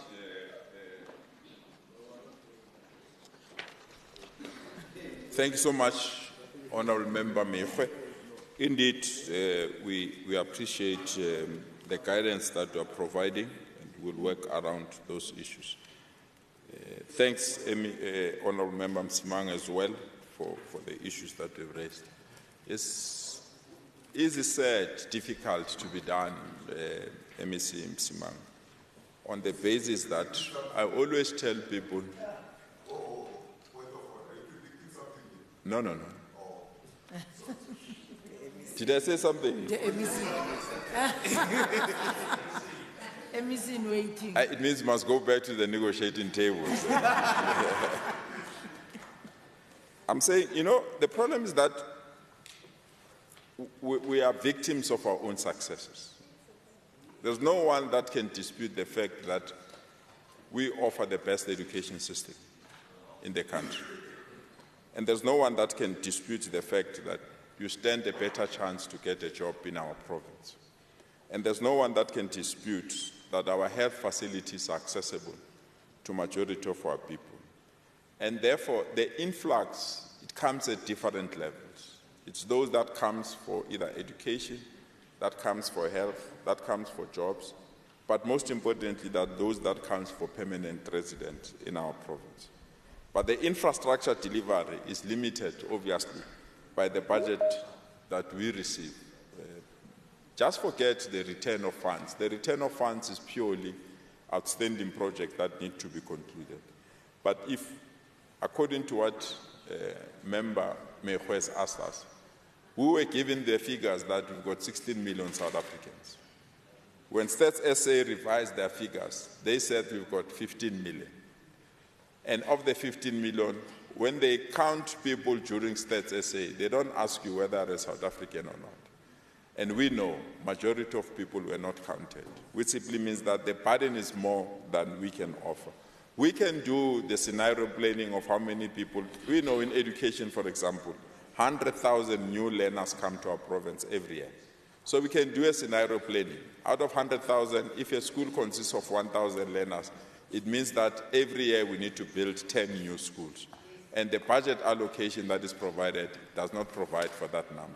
We know how many people that must go to health facilities, but the budget allocation does not provide the number of that we have. But indeed, we can, on the basis of what you are saying, Member Msimang, in terms of evidence planning and evidence projections. We know the statistics, but unfortunately, it's the budget that needs to follow that. That has not been moving at the pace that we think. We are of the view that we've got more residents than any other province, and therefore we deserve a larger share of the budget. But we don't get that. And because we don't get that, that is why the backlogs that we have on all these issues. Thank you so much, Madam Speaker.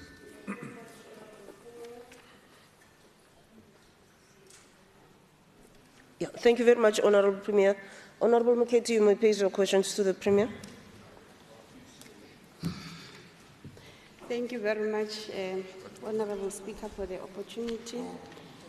The question to the Honourable Premier reads as follows. Noting the Interesano Outreach Program held on the 6th of November 2018 in Kangala, open field, where the executive interacted with the residents and presented the state of service delivery in that particular region, and further noting that this was preceded by a number of engagement facilitated by the Human Settlement Portfolio Committee, which met with the traditional community of Sokulumi. Can the Premier please explain, one, what is the progress in addressing the issues raised by the community of Region 7, especially when it comes to rapid land release and human settlements? And two, which is the last question, what is the plan of the 7th administration in expediting the delivery of commitments made by the GPG as it relates to the issues raised by the residents of the Eswile Mitsweding, which now falls under Greater City of Tshwane Metropolitan Municipality? Thank you, Honourable Speaker. Thank you very much, Honourable Muketi. Honourable Premier. Thanks so much, Madam Speaker. Thank you so much, Honourable Dr. Muketi. Madam Speaker, you'll see from the question is the question of 2018, and there have been changes of government in Tshwane ever since 2018. I politely requested Dr. Muketi to allow us extra time to go and get additional information. We've requested the City of Tshwane to provide this kind of information, and to date they've been struggling to get this information. As soon as we get this information, we'll respond in writing to Dr. Muketi. Thanks so much, Madam Speaker. Thank you very much, Honourable Premier. Honourable Muketi. A short remark. Thank you very much, Honourable Speaker. Premier, I think I do understand. I'll be waiting for a written response. Thank you. Okay, thank you very much, honourable members. In terms of Rule 138, subsection 9, I now open for additional, short remarks. Thank you very much, Madam Speaker. I thought that Premier was gloating and boasting about the better cooperation that you're getting from the new government. And now you're claiming that you're struggling to get a simple answer from that sphere of government. So which one is it? Are you getting better cooperation? Are you not getting better cooperation? Why are you struggling to get a simple one-pager answer from the Tshwane? Honourable Premier. Unfortunately, the information that is needed was during his era in 2018. So he has not left it. Madam Speaker, yes. The information that is needed was in 2018 when he was a mayor. And unfortunately, when he left with the information. And we're trying to get it back. So I'm pleading with him to give me that information. Thank you so much.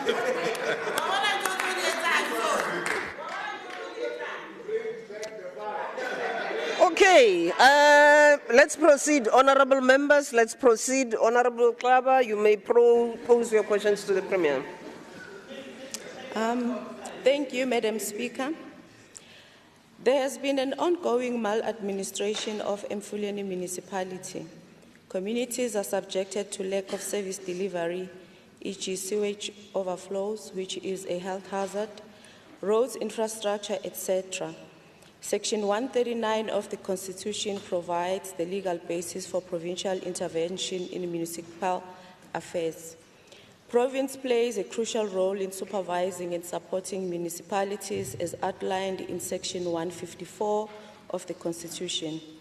The Constitution makes provisions for province to take over municipal functions when a municipality fails to fulfill obligations. Mbuzo wami kundunankulu, question 1, what will it take for the provincial government to act decisively on the matter of the Emfuleni municipality? The second question is, what is holding back the provincial government from taking over the Emfuleni municipality to under administration? Thank you. Okay, thank you very much, honourable member. Honourable Premier.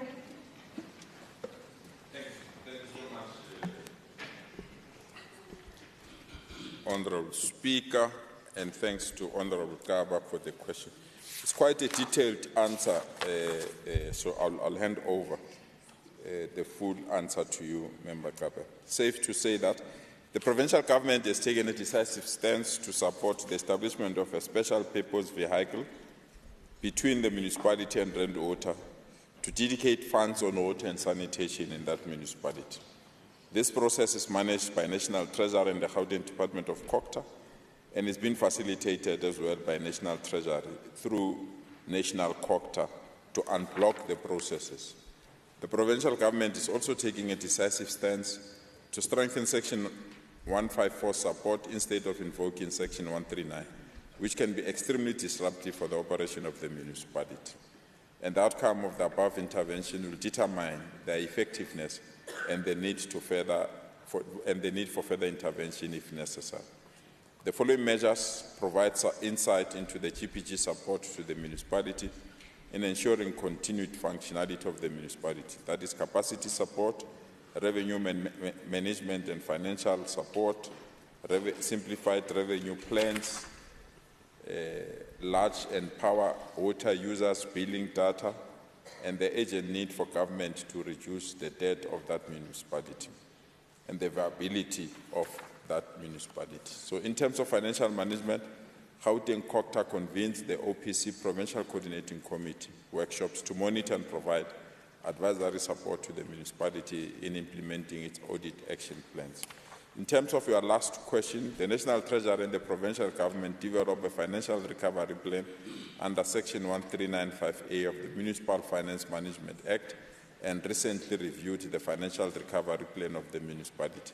National Treasury and the provincial department are continuously reviewing and supporting the implementation of the financial recovery plan, and the results indicate that Mfuleni municipality is relatively stable, though it continues to experience financial distress, which is largely due to its continuous economic decline. Given the socio-economic condition and its financial distress, the provincial government continues with the implementation of Section 1395A. And this is the kind of support that we continue to provide, Honourable Member Kaba. As I said, this is a detailed answer. I'll make it available to you. Thanks so much, Madam Speaker. Okay, Honourable Premier, Honourable Kleber, a supplementary question or a short remark? It's a short remark, Speaker.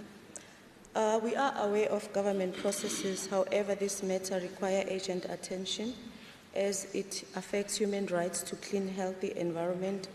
And after the epic failure of Mfuleni municipality to run itself, we welcome the response and we hope that action will be taken ASAP. Thank you, Premier. Thank you very much, Honourable Kleber. Honourable members, in terms of Rule 138, subsection 9, I now open for additional supplementary questions or short remarks. If there's anyone who wishes to do so, Honourable Mismanagement. Thank you very much, Madam Speaker. As somebody who has served on Cooperative, even from the previous term, I can tell you now that Mfuleni, in the history of Gauteng, in fact, in the history of South Africa, is the one municipality that has been under administration the longest. Yeah. And in fact, having put that municipality under administration for so long hasn't really yielded the results that, were supposed to be yielded. Is the Premier admitting that there is complete failure there? If not, then are we able to then say what, positive impact has the administration really brought to that particular municipality? Are we going to do anything going forward different to what has been done before? Because the concerns are real. If you go and look at the amount of waste that is there, if you look at the sewer that is flowing into the Val River system, which also affect people even outside of the particular municipality into other areas. If you look at the medical waste that is being burnt on a daily basis in Vanderbijl Park, which affects the people in the surrounding areas and also across other municipalities, this is becoming a greater challenge. We have put this municipality under administration for the longest of time. It hasn't really done anything, or no changes have ever been done. So when you talk of 159 and you talk about the interventions that have been there, what have we gotten with the interventions for the last 8 years that this municipality has been put under administration? Thank you very much. Okay, thank you very much, Honourable Member. Honourable Premier. Thanks so much, Honourable Speaker. Honourable Kawa, indeed, the challenges of that municipality are also contributing to some human rights matters there. And we will continue to work with that municipality to try to improve the situation. On Msimang, we don't want to sing from the rooftop. We honestly have dirtied our hand in supporting that municipality. For example, we gave them an allocation of 40 roads that we felt that they need to improve. I have full confidence that municipality will rise from the ashes. It's just internal dynamics and the work or the relationship to deal with dispute, inter-government dispute. They have a dispute with Randwater, they have a dispute with ESCOM. They also have dispute with National Treasury in terms of their allocation. If we can sort out those issues as quickly as possible, I really believe that municipality will turn the corner. But also, we have a municipality that your high-paying customers are paying directly to ESCOM, and those that can't afford to pay are left with the municipality. So that disjuncture needs to be managed as quickly as possible. I'm pleased that National Treasury have reduced their debt on the basis of the benefit that they've introduced there. So as soon as they can start to work on those issues, I am convinced that they can attend to them. And I share your frustration in terms of sewer. I share your frustration in terms of the Val River. I mean, I once went there and the entire Val River was green because of the foreign plant that was there. So we just we must not lose hope of that municipality. We must not abandon it, but we must give it support. And where we stand as the provincial government, we really believe that support will one day yield the necessary dividends. There is a huge potential for that municipality. We just have to soldier on and give them support. Thanks, Madam Speaker. Okay, thank you very much, Honourable Premier. The Premier has already responded to the questions, so I have to suppress you. Honourable Son, you may pose your questions to the Premier. Honourable Son, please pose your questions to the Premier. Thank you, Madam Speaker. Good day, Mr. Premier. Mr. Premier, the South African Police Services Reservist Program has been halted since 2016-2017. This suspension leaves thousands of able and committed police reservists idling instead of deploying them to assist understaffed police stations or fight crime in the crime-plagued Gauteng province. Mr. Premier, can you please advise, will the Gauteng provincial government support and revive the SAPS reservist program in Gauteng? Thank you. Thank you very much. Honourable Premier. Thanks so much, Madam Speaker. Thanks so much, members. Soon, unreservedly. That program is a very important program. I always tell people anything that will give us additional support, we need to embrace it. We must accept that Gauteng is the epicenter of crime in the country. So if you can't resolve crime in Gauteng, there's no way that we can resolve it. So any other support that is needed must be given and also capacitated. And I'm one of the people that is in love with the South African reservist program. I really believe that these are people that are dedicating their time, their energy. And we have not properly legislated it or regulated it in a manner that they can get the support. If I had my wishes, actually, these are the first line that we'll have absorbed as part of the wardens to work with us and deal with this issue. So the reservist program is active in Gauteng, and there's a provincial coordinator that is appointed to oversee and coordinate this program. And the provincial coordinator of the reservist program reports directly to provincial head visible policy. Internal directives from national has been issued to regulate the determination of the establishment of the Reserve Police Service, its composition, the appointment processes, and the number of personnel, as well as the termination of their services. We just need to strengthen this particular support and ensure that the police utilize these additional resources in their policing in our province. As the Gauteng government, we fully support the reservist program. Thank you so much. Okay, thank you very much, Honourable Premier. So, honorable members, in terms of Rule 138, subsection 9, I now open up for additional supplementary questions or additional remarks by members who wish to do so. Yes. Oh, yes. Yeah, thank you for reminding me. Sorry, Honorable Son. Yeah, a supplementary question. Thank you, Madam Speaker. I thought you were not going to forget me. No, I have no issue with you, don't worry. Thank you. Mr. Premier, I think I need to give you credit this time. You know, MEC Mamabolo often, and you know, we have this engagement where I stop by where credit is due and I don't give the credit. I think today I need to give you the credit for supporting this very important program. I also want to share some stats with you, Mr. Premier, and this will hopefully assist you in creating this revival program. Pre-2020, more than 6,000 South African police services were available. As of 1 January 2025, we are only left with 892. Currently on the books of Gautrain, we have more than 5,000 applicants wanting to join this force. So this leads to my question, Mr. Premier. Can you please share with us your program with timelines as to how this revival program we initiate? Thank you. Okay, no, thank you very much, Honorable Son. I have already read Rule 138, subsection 9. Honorable Ncheke?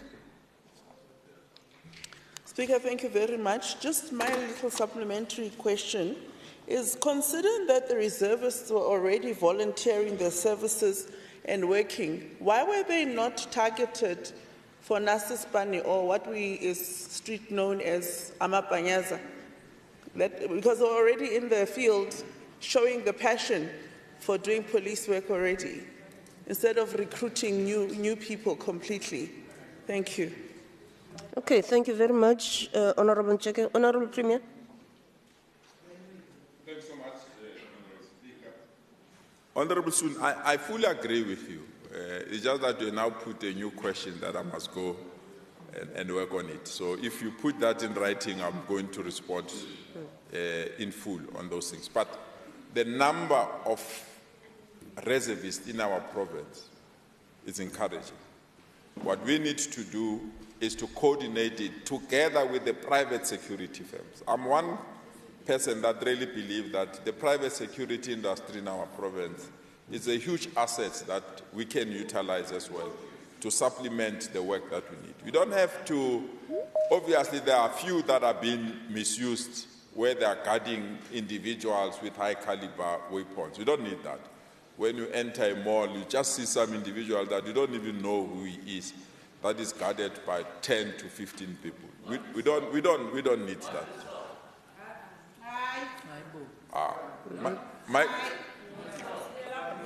Honorable Waters. It's not Mike Waters. Wait, it's not Mike Waters. It's Mike Manzini. Mike Manzini. Unfortunately, Honorable Waters, I don't have that number of capacity that surrounds me. I work alone in the province. Why is he saying MEC Msimang? You know, he can testify. We normally meet we don't have the number of people that are talking. So we just need to do a combination, members. Soon. That's what I'm saying. Write the question. I'll be in a position to respond. Unfortunately, Honorable Member Nseche, the issue of the traffic wardens were a specific targeted group that was open to anyone. So I'm quite convinced that amongst the wardens, there were those that were private or reservists that have applied if they met the age group. But we are of the view that there are a capacity that we need to utilize, and if the second round of wardens, when you open it up, if they apply, we'll surely consider them because they already have the talent and the expertise that we need. Thanks, Madam Speaker. Okay, thank you very much, Honorable Premier. Honorable members, we now move to questions for oral reply to members of the executive in terms of Rule 134. Honorable Ndlovu, you may pose your question to MEC Mamabolo. Asibonge Speaker, sibingelele abahlali baseGauteng nendlu ngaphakathi. In respect of the rehabilitation and refurbishment program of the infrastructure development and property management, can the MEC share with us what progress has been attained to date in refurbishment of Dr. Fabian and Florence Ribeiro Treatment Center in Cullinan, as per the pronouncement of the Premier during the SOP of 2023? When can we expect occupation and handover of the project back to the Department of Social Development to increase the intake of the new service users going forward? And lastly, how many job opportunities were created, and including the economic empowerment of the small companies? Thank you, Speaker. Thank you, Honourable Ndlovu. Honourable MEC Mamabolo. Thank you. Thank you very much. Let me greet Honourable Premier, all MSCs and honourable members and all our guests. The response, Honourable Ndlovu, is as follows. The first part is that, okay, so the first part of the project is known as Phase 1A, and that was successfully concluded as of 18 September 2023. This phase entailed the provision of 88 additional beds and the refurbishment and installation of new kitchen equipment, of course, in the kitchens. The project was executed through concurrent short-term contracts, the general building contract and mechanical and electrical contract. Both contracts were managed concurrently to ensure timely completion and adherence to project objectives.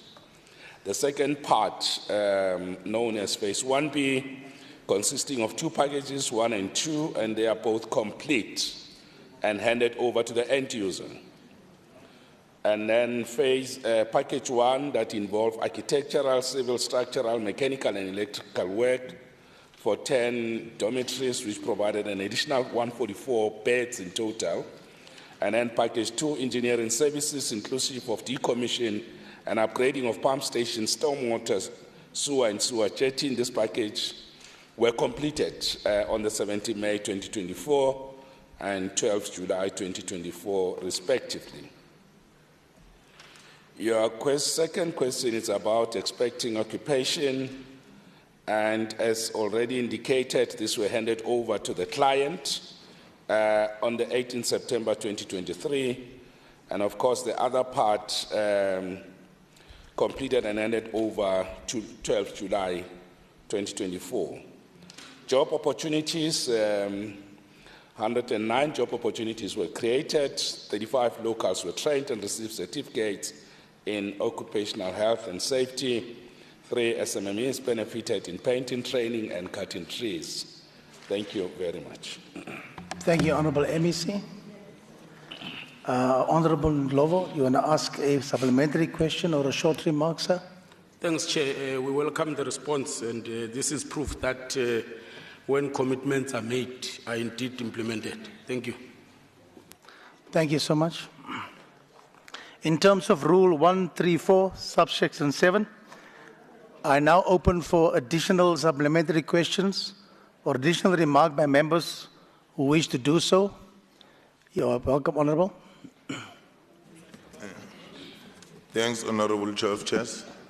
I'll just need some clarities on what is happening in terms of the relationship between the municipality, because most of the things in terms of economic development are failing somewhere in the municipality where some projects are not finalized. Like you'll find a situation in Palm Ridge where a farmer has tried to establish something in the municipality but is not getting a proper support when it comes to Gauteng, a province. Same as your, what is this, City Deep, what do you call it, what market?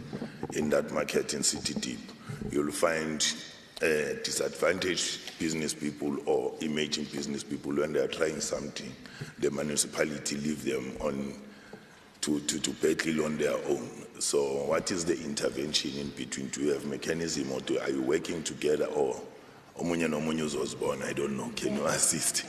on that one. Thank you, Honourable Member. Honourable Nseke. Thank you, Chair of Chairs. I rise in terms of 134 subsection 7. I just wanted to say to the MEC, I'm glad this refurbishment happened before the portfolio committee went. Here's an interesting finding. When we did the oversight, we were told the kitchens, one is not working, so food is cooked in the men's section, and then it's transported to the women's section, which is unhealthy, because that can lead to food becoming poisonous because of interactions with air. So please look into that, because clearly it's not as good as it's sounding based on your responses. There is some shortfalls or shortcomings with the refurbishments if the kitchens are not working. Thank you.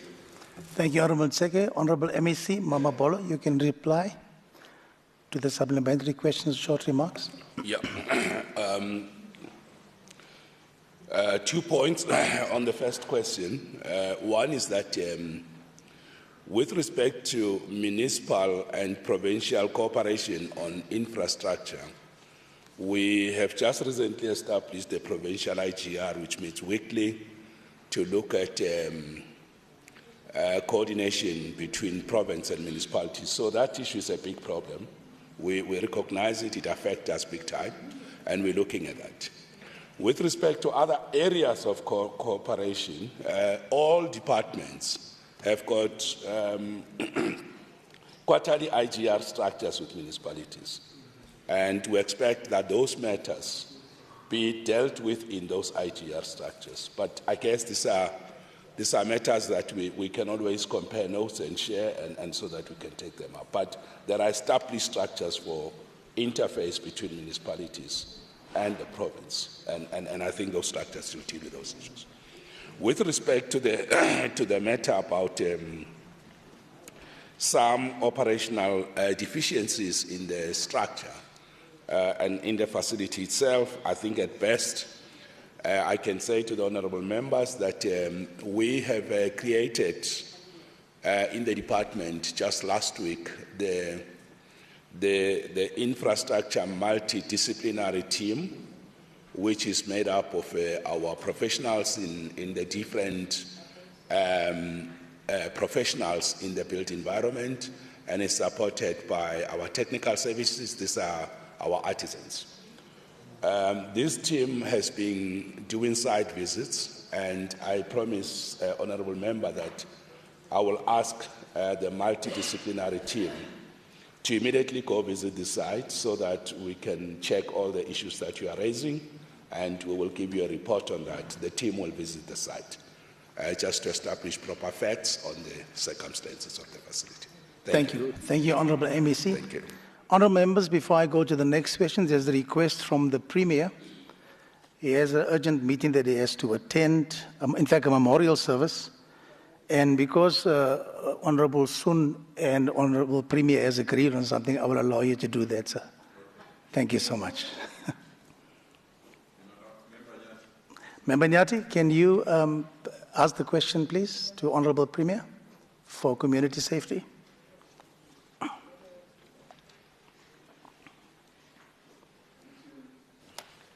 Honourable Chair,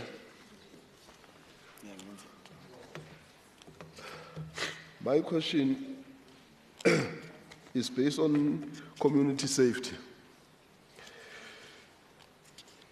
Based on recent incident that took place in our province, where the 3 taxi marshals who were gunned down in Soweto on Monday, April 7, that were employed by Witwatersrand African Taxi Association, WATA, and the Mary Me informal settlement in Soshanguve, where 5 night patrollers were brutally murdered as Umkhonto Wesizwe Party.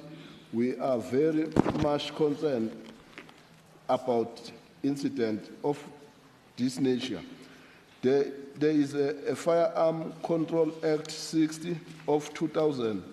The private security companies are more armed than the state. Question number 1, what is the provincial government doing to hold individuals and companies that are operating without having competence. Question number 2, what is the department doing to hold the private security companies who are purchasing these firearms that end up in the hands of criminals and contract killers? Izinkabi. Question number 3, what is the department doing to avoid these firearms to end up in the hands of undocumented immigrants? Question 4, what is the department doing to hold accountable the government department that employs the individuals with criminal record that are related to firearms? Thank you. Thank you so much, Honorable Nyati. Honorable Premier, you may respond. Honorable Chair of Chairs, thank you so much for your kindness. Should appreciate it together with Honorable Member Nyati for agreeing that I take these questions earlier, and honorable members.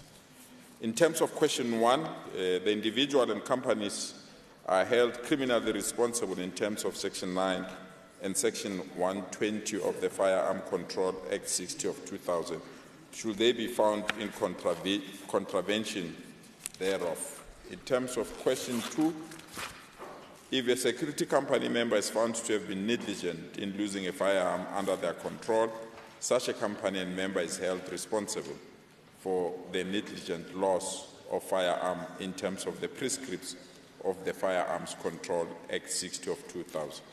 In terms of question 3, regular compliance inspections are conducted by the Provincial Firearm Compliance Section and station designated firearm officers to ensure compliance to the applicable legislation. Section 21 permits to allow non-South African citizens to possess firearms, but they can only do so after they've received an approval from the National Central Firearms Register. In terms of your last question, the Firearms Control Act 60 of 2000 provides that the Central Firearm Register is required to maintain a database of civilian firearm owners and firearms ammunition held by official government institutions. And that can only be obtained after competency test certificate and licenses, and that all firearms in his or her possession are declared, including all ammunition in his or her possession. In the event of an employee being convicted of an offense, they can be declared to be unfit to possess a firearm. Thank you so much. Thank you, Honorable MSc. Would you like to ask Honorable Nyati a supplementary question or a short remark? Let me then ask, in terms of Rule 134, subsection 7, I now open for additional supplementary questions or additional remarks by members who wish to do so. You're welcome, Honorable. Thank you, Chair. Honorable Premier, one would have noted your passion in the province of Gauteng in terms of fighting crime. And we must say your efforts are actually supported, and we do notice your commitment to fight crime. We also need to add an input to say most of the crimes in Gauteng are gun-related crimes. What then means is that we should have some form of a concerted effort to have special operations that are intended at recovering the proliferation of illegal firearms in our streets, because I personally believe that if we have these specialized operations that target illegal firearms, we should be able to resolve a greater percentage of the crime that is committed in Gauteng. And there must be a close collaboration between the state and the private security companies, because in any event, CIRA is there to manage that process of private security company. However, I also share the same view that you have, that private security company, if handled properly, can actually be a force multiplier rather than an enemy. Therefore, we must just get this collaboration properly managed and make sure that we get rid of illegal firearms. And it would have saved a lot of lives, because many people are dying because of the so-called inkabis and so on. Now, if you remove those illegal firearms, in a greater way, you would have reduced the level of crime in Gauteng. Thank you. Thank you so much. Honorable Nkani. Thanks, Honorable Chair of Chairs. Honorable Premier, there's a situation where we must say enough, it's enough. I think from first administration till to the 6th administration, maybe the 7th administration will join the same route, where the administrations are not biting when it comes to the issues of Hijacked and taxi violence. I don't know why we still allow. We know we've got a freedom of association and so forth, but also our constitution allows certain rights to be infringed. We've got a situation where taxis, the violence between taxi associations, it's because of these associations who are taking a freedom of speech, or who are not allowing a freedom of speech or a freedom of participation to one another. So we find ourselves sekunabantu abanelungelo lokuphila, kunabantu abaphila ngenkani, kunabantu abanganalungelo at all. What is the intervention that can be done correctly? Because it will also help in reducing Inkabi. If Inkabi has to face us here at Legislature, let them face us than to leave our people where they will be free to die. Thank you. I will say so. Thanks. Thank you, Honorable Nkani. Honorable Premier, you may respond.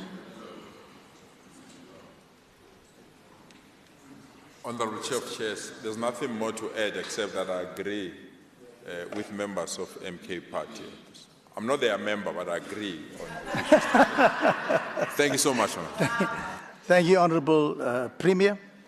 We'll go to the next question. Honorable Sidinyane, would you please ask your question, please, to the MEC of Social Development? Thank you. Thank you very much, Chair of Chairs. Allow me to take this opportunity to greet the Honorable Premier in the name of love and peace, Amakosi Achavlili.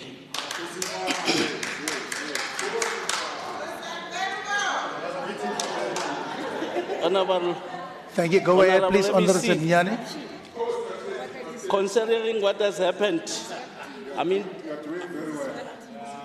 Please continue, Honorable Sidinyane. Yes, thank you so much.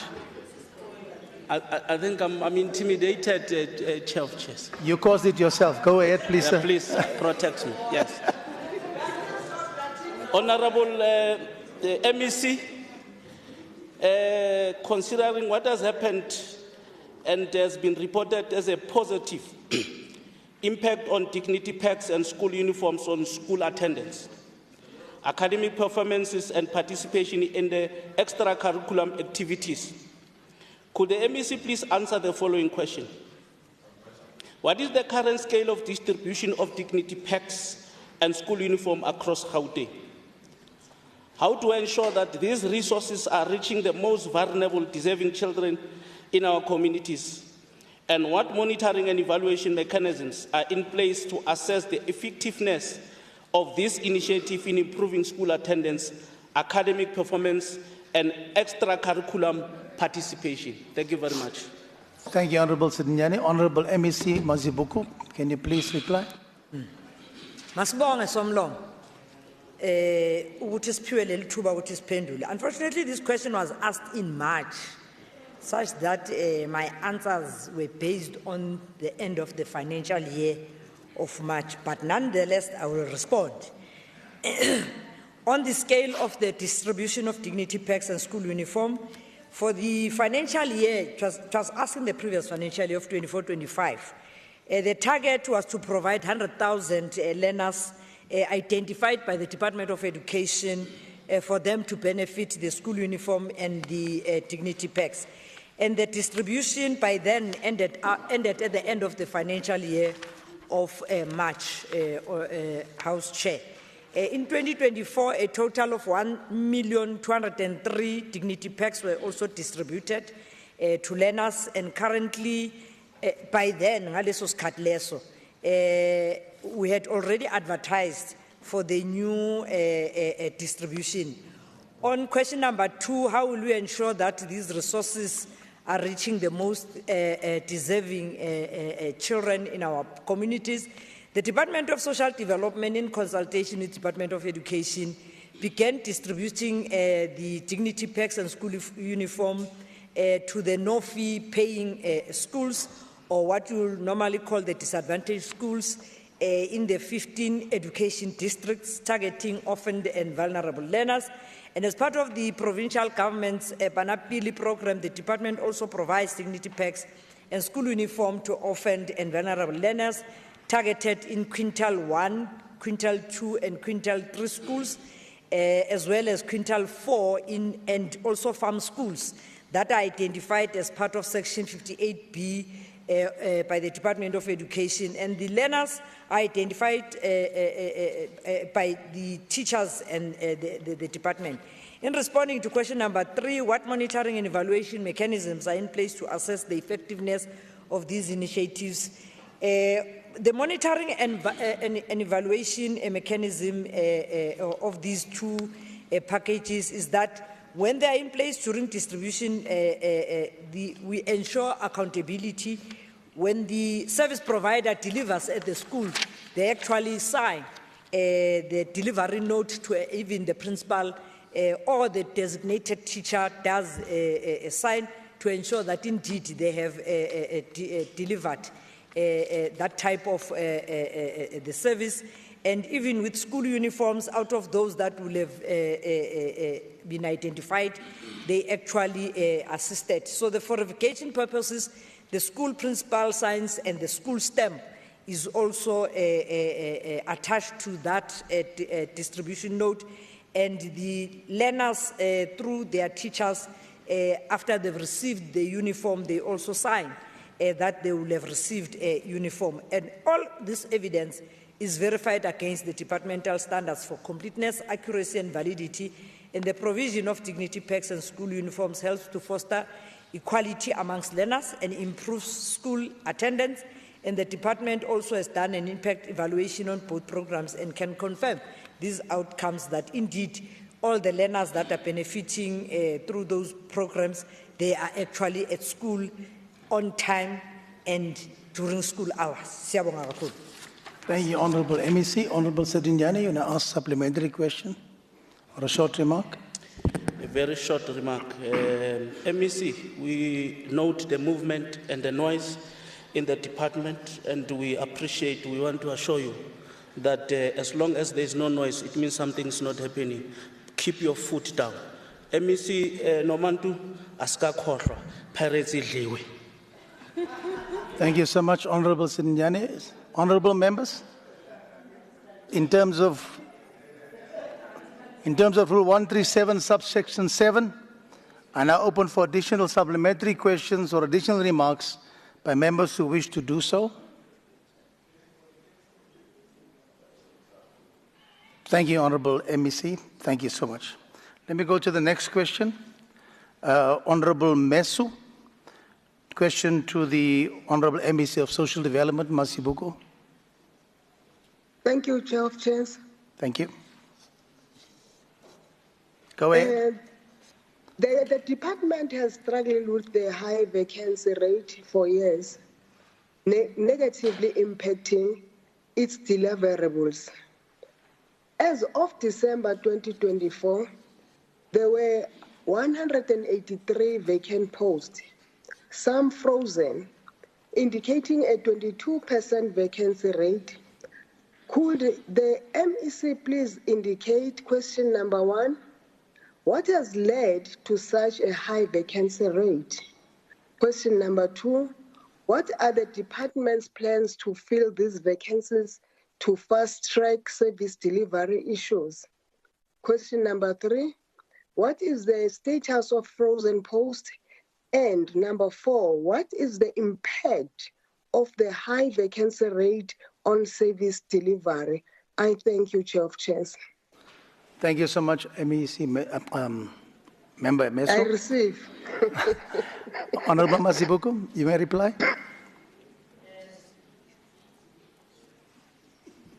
Thank you very much, Honorable House Chair, and thank you to the Honorable Member for the question. In responding to question number 1, the department does not agree with the statement that says we have a 22% high vacancy rate as of December 2024. But as of 31 December, the department vacancy rate was sitting at 8%, with 465 vacancies out of a total staff establishment of 5,472 posts.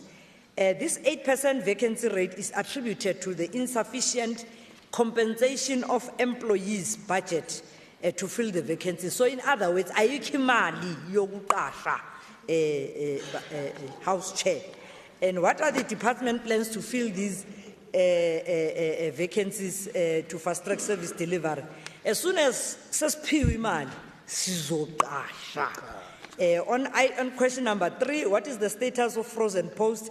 All these vacant non-core, khona lezi abo nice to have, khona lezi zangempela ezifunekayo edepartmentini.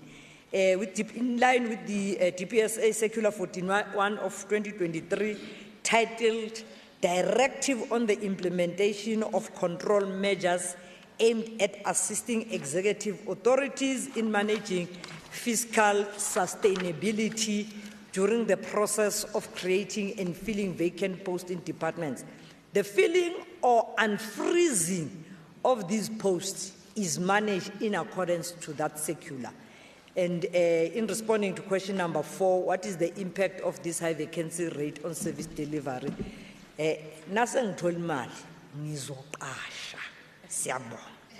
Thank you so much, Honorable MEC. Honorable Mesu, any supplementary question or short remark from your side? No, I thank you, Chair of Chairs. Thank you so much. Honorable members, in terms of Rule 134, subsection 7, are now open for additional supplementary questions or additional remarks by members who wish to do so. Honorable Nkani. Yeah. Thanks, Honorable Chair of Chairs. Ungakali Jovicho. Yeah, we understand it is some post a replacement of people who were expelled, people who retired and so forth, and I think they are budgeted for.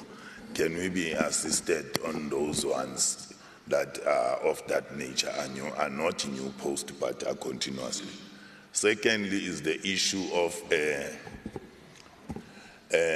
designated groups like your disability, especially disability in that department, because most of the people who are being serviced there and people who are servicing those who need to be serviced are not part of those groups that really need that service. Is the department playing around those, especially the disability ones? Thank you. Thank you, Honorable Nkani. Honorable Nseke. Thank you, Chair of Chairs. I raise in terms of 134 subsection 7. MEC says there's insufficient budget for hiring people. This is concerning because somehow there was money made available for nurses spanning the brigades. So I am a bit like, which is it? Is there no money, or are we freeing up money to make sure the Premier looks good with the nurses spanning campaign? Which is it? That's all I'm asking. Is there money or isn't there money? Because then I know very well in this House I was responded to that there was 48 million rand that was made available for nurses spanning the brigades in social development. And yet MEC today says there's insufficient budget to hire people. Which is it? Thank you, Honorable Nseke. Honorable Masibuko, MEC. You may respond. Thank you. But now in answering the question from Honorable Member, with the not sufficient money the department is having, those that are retiring are not being replaced until such time that circular is actually amended. Secondly, on this one, that question from Honorable Member Nseki, people, when they have contracts, you have to honor their contracts. So we had to make a special request so that then those that are on contracts are able to be paid at the end of each and every month until their contracts expire. So that's why that money was then reallocated, so that then we're able to pay them until their contracts ended. And most of them, their contract ended on the 31st of March. Thank you, Nyabo. Thank you so much. Are you answered, Honorable Nseke? Thank you. Honorable Mfikwe.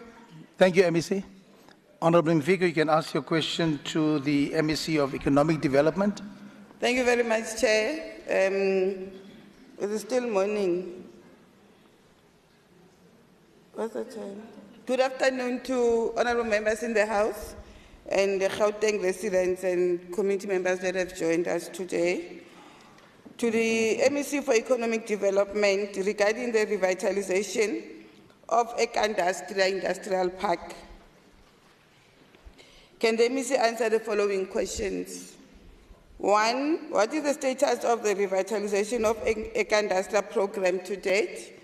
2, when was the last official meeting held between all the stakeholders, namely City of Tshwane, MEGA, GDED, GDDA, and the Mpumalanga Economic Development and other players within the space? And the third question is, what is the status of the signed IGR agreement between GDED and Mpumalanga counterparts to establish a special purpose vehicle to run the Ekandastria Park? Thanks, Chair. Thank you so much, Honorable Mfikwe. You may respond, Honorable Chair, MEC Montara. I am responding on MEC Maile's behalf. Okay. Thank you very much. Chair, the responses are as follows. On question 1, what is the status of the revitalization? The department has not embarked with the revitalization of the Ekandastria Industrial Park. The second question, when was the last official meeting held? The Ekandastria Intergovernmental Relations Coordinating Committee meeting was convened by the Gauteng Department of COGTA on the 12th and again on the 19th of March 2025. And what is the status of the signed IGR agreement? The response is as follows. Engagements on the technical aspects on the establishment of the working committees, the terms of reference, the investment structures, and the finalization of the memorandum of agreement is expected to be concluded before the end of this quarter. Thank you very much. Thank you so much. Any supplementary question, Honorable Mfikwe, or short remark? Thank you, Chair. It's not a question as such, just a short remark that we are hoping that these industrial parks will be implemented quickly so that we assist in revitalization those parks and in aiding to the creation of jobs, much needed jobs for our residents. So we hope that the working committees will indeed get moving so that the process can kickstart and we see fruition at the end of the term on these industrial parks. Thank you very much. Thank you, Honorable Mfikwe. To the honourable members, in terms of Rule 134, subsection 7, I now open up for additional supplementary questions or additional remarks by members who wish to do so. You're welcome, honourable member. Thank you very much. MEC, I visited government-owned and managed industrial parks across the province, including Eldorado Park, Innerdale, Dobson, Orlando West, Dobsonville, and Pennyville. And the state of industrial parks is in shocking state of decay. Infrastructure is crumbling, facilities are underutilized, and the vision for job creation and township revitalization has collapsed under the weight of government neglect, corruption, and poor leadership.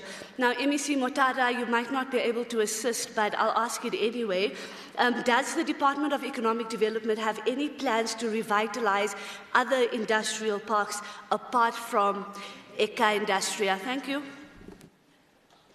Thank you, Honourable Sharif. Honourable MEC. Yes, thank you. The department does, but the biggest challenge is the ownership of the industrial parks. Most of them are either, so like in Ekandastria is actually in Northwest, and it needed to be transferred to Gauteng. That process was taking too long, hence the establishment of a cross-border committee to deal with it. The ones that you mentioned, some of them are actually run and owned by national departments. SIDA and SIFA are responsible for them, together with municipalities. But as when I was at Economic Development, being the MEC, we had started an engagement of looking at how we could establish sort of management entities for each one so that we can deal with revitalizing, etc. And I think the model that we're using for Ekandastria could be used for other parks as well, if we can enter into agreements with the entity that owns it, the municipalities that they are in physically, and then provincial government to support. Thank you, Chair. Thank you, Honourable MEC. Honourable Mfikwe, you can ask your second question to the MEC of Health and Wellness. Thank you very much, Chair. In line with expanding and strengthening mental health services, especially for the youth and the elderly, can the MEC answer the following questions? Number one, what specific measures has the department implemented or are planning to increase access to community-based mental health services for young people in schools and local clinics across Gauteng? Number two, can the MEC, the department through the MEC provide an update on the availability and capacity of specialized mental health care facilities for the elderly, particularly in under-resourced and rural areas within our province? And three, what partnership or interdepartmental collaborations are being pursued to ensure a holistic and integrated approach to mental health care for vulnerable populations, such as the youth and our elderly? I thank you, Chair. Thank you, Honourable Mfikwe. Honourable MEC Relahoko.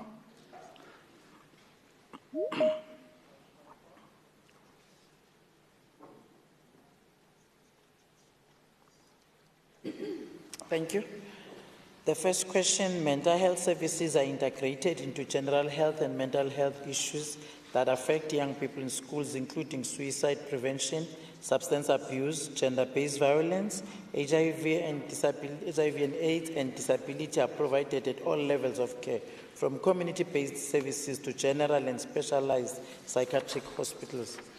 Services offered includes health education and awareness raising, screening, individual counseling, and including group and family therapy. Assessment, management, and referral to inpatient care were deemed necessary. There is participation in the integrated school health program through collaboration with the public health program. The second question is, there are satellite and mobile clinics that provide services in under-resourced and rural areas within the province. There is inpatient service at the general and specialized hospitals for the elderly and other vulnerable groups. Services are available at the two specialized psychiatric hospitals, which is Vescopis and Stekfontein hospitals, and at the contracted care providers for frail and aging users with cognitive impairments, dementia, and other psychogeriatric conditions. The department licenses and subsidies and residential mental health NGOs in all 5 districts of the Gauteng province that provide mental health services, including geriatrics. Yeah. The department further appointed NGO governance compliance teams, which compose, there's always one word that Xhosa can't pronounce. If you are not a Xhosa, you must know that. So the department further appointed NGO governance compliance teams, which composed of a nurse, social worker, doctor, occupational therapist, environmental health practitioner, and dietitian to provide professional interventions, training, and support. Again, awareness and training of caregivers also takes place at the mental health residential NGOs that are licensed and subsidized for this work. The third question is due to integration of mental health services into general health programs. There is a collaboration with public health programs on integrated school health program. The Department of Health intersectoral platforms with the Departments of Education, Social Development, deal with the issues of children and adolescents with specialized needs, dual diagnosis, which means substance abuse and mental disorders, Due to integration of mental health services into general programs, there is collaboration with public health programs within the Department of Health and joint activities with the Department of Social Development, including for older persons. There is an inpatient forensic psychiatric ward at Stekfontein Hospital for adolescents. There is also collaboration with SAPS, Justice and Constitutional Development, and Department of Correctional Services. Thank you, Chairperson of Committees. Thank you, MEC Roloko. Any supplementary question or short remark, Honorable Mfikwe? Not a question, Chair, but a very short remark, and the MEC in the last answer responds to what I want to speak about. Chair, we've been doing oversight visits to health facilities, and when we're asking a question to the management of hospitals and our clinics as to what are the mental cases presented in our facilities, the abuse of drugs, MEC, becomes part of the biggest contributor to mental health.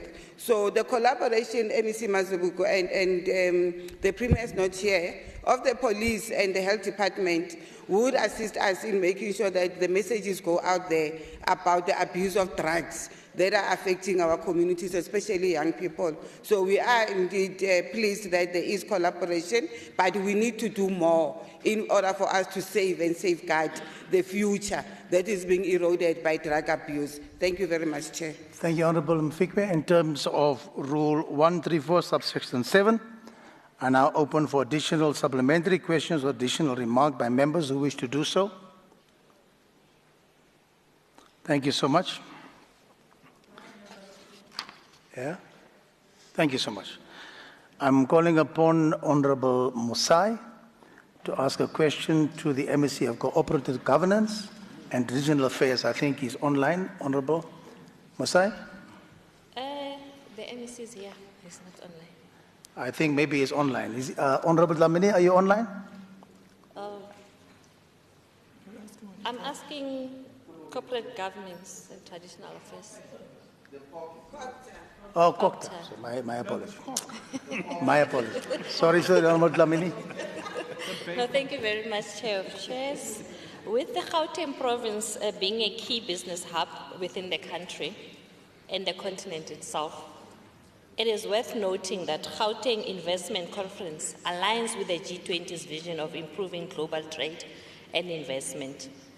Can the MEC kindly elucidate on the following? What role is COCTA playing in ensuring that all 3 metros and other district municipalities contribute successfully to the hosting of this pivotal event? And is there any service delivery sustainability plan framework in place to ensure that residents continue to benefit beyond this event, especially pertaining to service delivered by the local government? Thank you. Thank you, Honourable Masai. Honourable Mamabolo, I almost did a reshuffle in the cabinet. My apology. No, it's okay. Thank you very much. Firstly, let me once more greet and acknowledge the question and just reaffirm that indeed, as the provincial government, we do seriously consider the G20 hosting to be a very unique and rare opportunity for our province to showcase not only its hospitality hosting capabilities, but to place our country right at the center of global investment community. And this will definitely help to create jobs, grow the economy, and of course promote investments, but also make sure that we benefit all the people. So to that extent, we welcome the question. Now, I just want to say to you, Honourable Member, that just last week, the provincial government led by Honourable Premier, we have hosted the Provincial Coordination Forum with the PCF, which is a meeting of the Premier and all the executive mayors, and this matter was discussed there. And as you may be aware, the city of Tshwane, the city of Ekurhuleni, and the city of Joburg will all play a central role in making sure that we successfully host G20, but also, correct your question, we are looking at measures to make sure that we integrate all the 2 district municipalities plus the 6 local municipalities, so that it's not just only the metros. So we are looking at that. Let me also indicate to you that the Premier's office is coordinating this matter, and we've already set up a governance structure which is interfacing with national and, of course, the province, the municipalities, to ensure that the 3 spheres of government work together. Let me say to you that at this point, the core program for us as our contribution to the G20 will be the 13 Gauteng problems and challenges that have been identified by the Premier. We will be addressing those issues, and we believe that through those issues, once we resolve them, this will not only make the hosting successful, but it should leave a positive, long-lasting legacy to our province. One of the issues, if I were to elevate, the Premier has just spoken to it now, the revitalization of all CBDs across the province, and of course linking with the township economy. That is going to be a major area of focus. Let me conclude by saying that the province is consolidating our plans based on the 13 problems, and we will be taking it to Cabinet and to the PCF to endorse the plan. And this will need ratification by national government, DIRCO, and the presidency. And once we have done that, we'll unveil the plan in much more better details. But the core remain our work on the 13 Gauteng problems. And we're quite sure that we should make good progress. Thank you. Thank you, MEC. Any short remark or supplementary question, Honourable Masai? Thank you very much, Chair of Chairs. I want to thank the MEC for responding.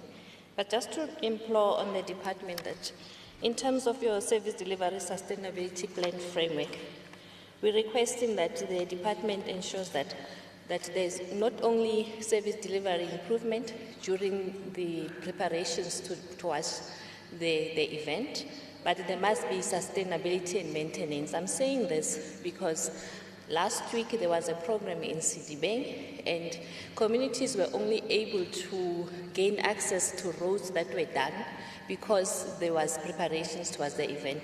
So I'm really requesting that let us ensure that there is that continuity moving forward. Thank you. Thank you, Honourable Musai. In terms of Rule 134 and subsection 7, I now open for additional supplementary questions or short remark from members. Honourable MEC. Honourable Msimanga. Thank you very much, Chair of Chairs. MEC Momabolo, you and me have started building a very frank but good relationship, and I value the fact that we are able to be straight with each other. Now, if you had listened to the mayor of Johannesburg last week, all that you have said is actually been undermined by what he had to say. And all that you have said now, if you look at the presentation that was given to Cooperative in terms of Joburg's financial sustainability and availability of funds towards its own operational and maintenance budget, you'd realize that it will not be able to then meet the requirements that you're talking to. As a matter of fact, Joburg is now, reduced its operational budget. In fact, its maintenance budget by over 18%, and it's decreasing by 3% every single year. You're already having a backlog that is growing, but you're already reducing now the amount available to then be able to then address that backlog. So for me, Johannesburg, which is going to be critical and at the center, if you're looking at where the convention center is and where most likely some of these things are going to be taking place, then it means that you are dealing with a serious challenge that will not be met. So the provincial coordinating team can meet and can talk about it, but if at the core you have at a local level the inability to then meet financially the commitments, and also we're not hearing where the additional money is going to come from in order to then assist in dealing with the issues of maintenance of roads, maintenance of robots. As you know, I mean, you drive around the CBD and you see how many robots are now being vandalized on an ongoing basis, and other infrastructural maintenance that is needed. Therefore, I think there is a serious conversation to be had about the availability of funds at the municipal level.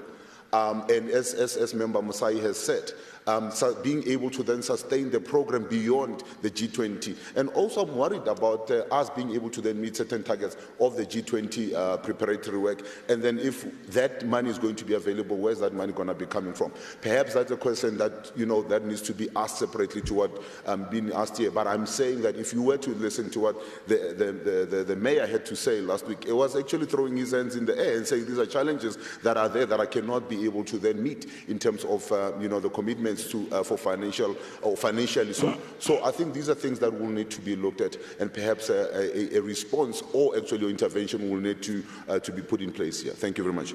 Thank you, Honourable Ms. Manga. Honourable MEC, Mamabolo. Thank you very much. Firstly, Honourable Musa, I think the point you're making, given the example of Mfuleni last week Thursday with integrated law enforcement operations, integrated service delivery, indeed you're right. It shouldn't just be related to the event. We need sustainability. The Premier has already directed that in Mfuleni there should be activities post last week Thursday. One of the issues that we're going to have to look into quite seriously in that area to sustain the work is going to be to crack the total number of illegal dumping sites as a priority question. So sustaining activity is absolutely right, and that should go for G20. So excellent point, remarkable point, and we will continue to update, particularly on Mfuleni and how do we sustain that. So I think good point made, and that will go for G20. Honourable Msimanga, I think you have got a point there. The city of Joburg has not been in denial about the challenges that they have. I think the city has openly, publicly invited the President of the Republic to say there are deeper historic problems in the city, given first, we all know resources are not available, not enough to resolve and deal with the challenges that we have. We know that the capacity, the financial muscle of the city is affected by the fast-growing debt.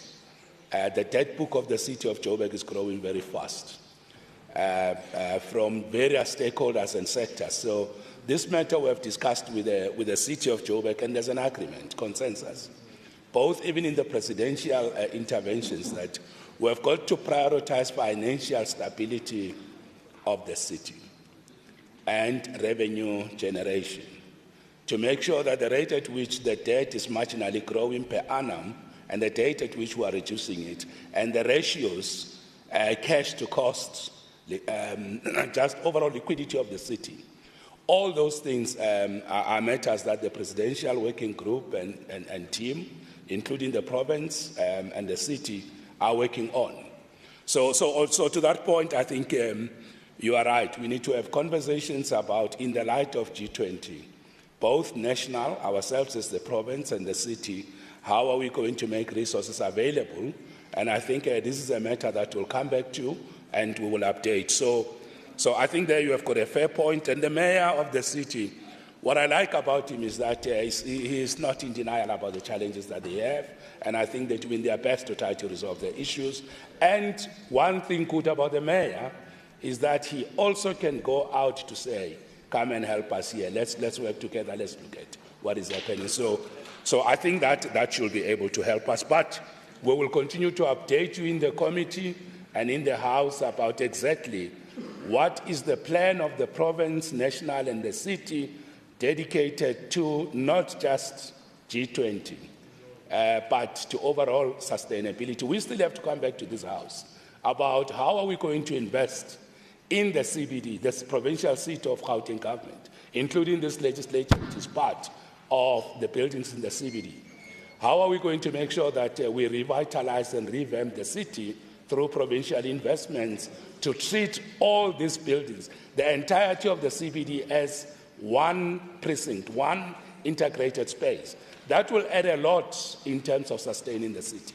So we as a province have to work with the city to make sure that we play our part. And I can promise you, in the budget of Cooperative and DID, we will give a much more better way forward on how are we dealing with the whole issue of CDB investments. Thank you very much. Thank you, MEC Mamabolo.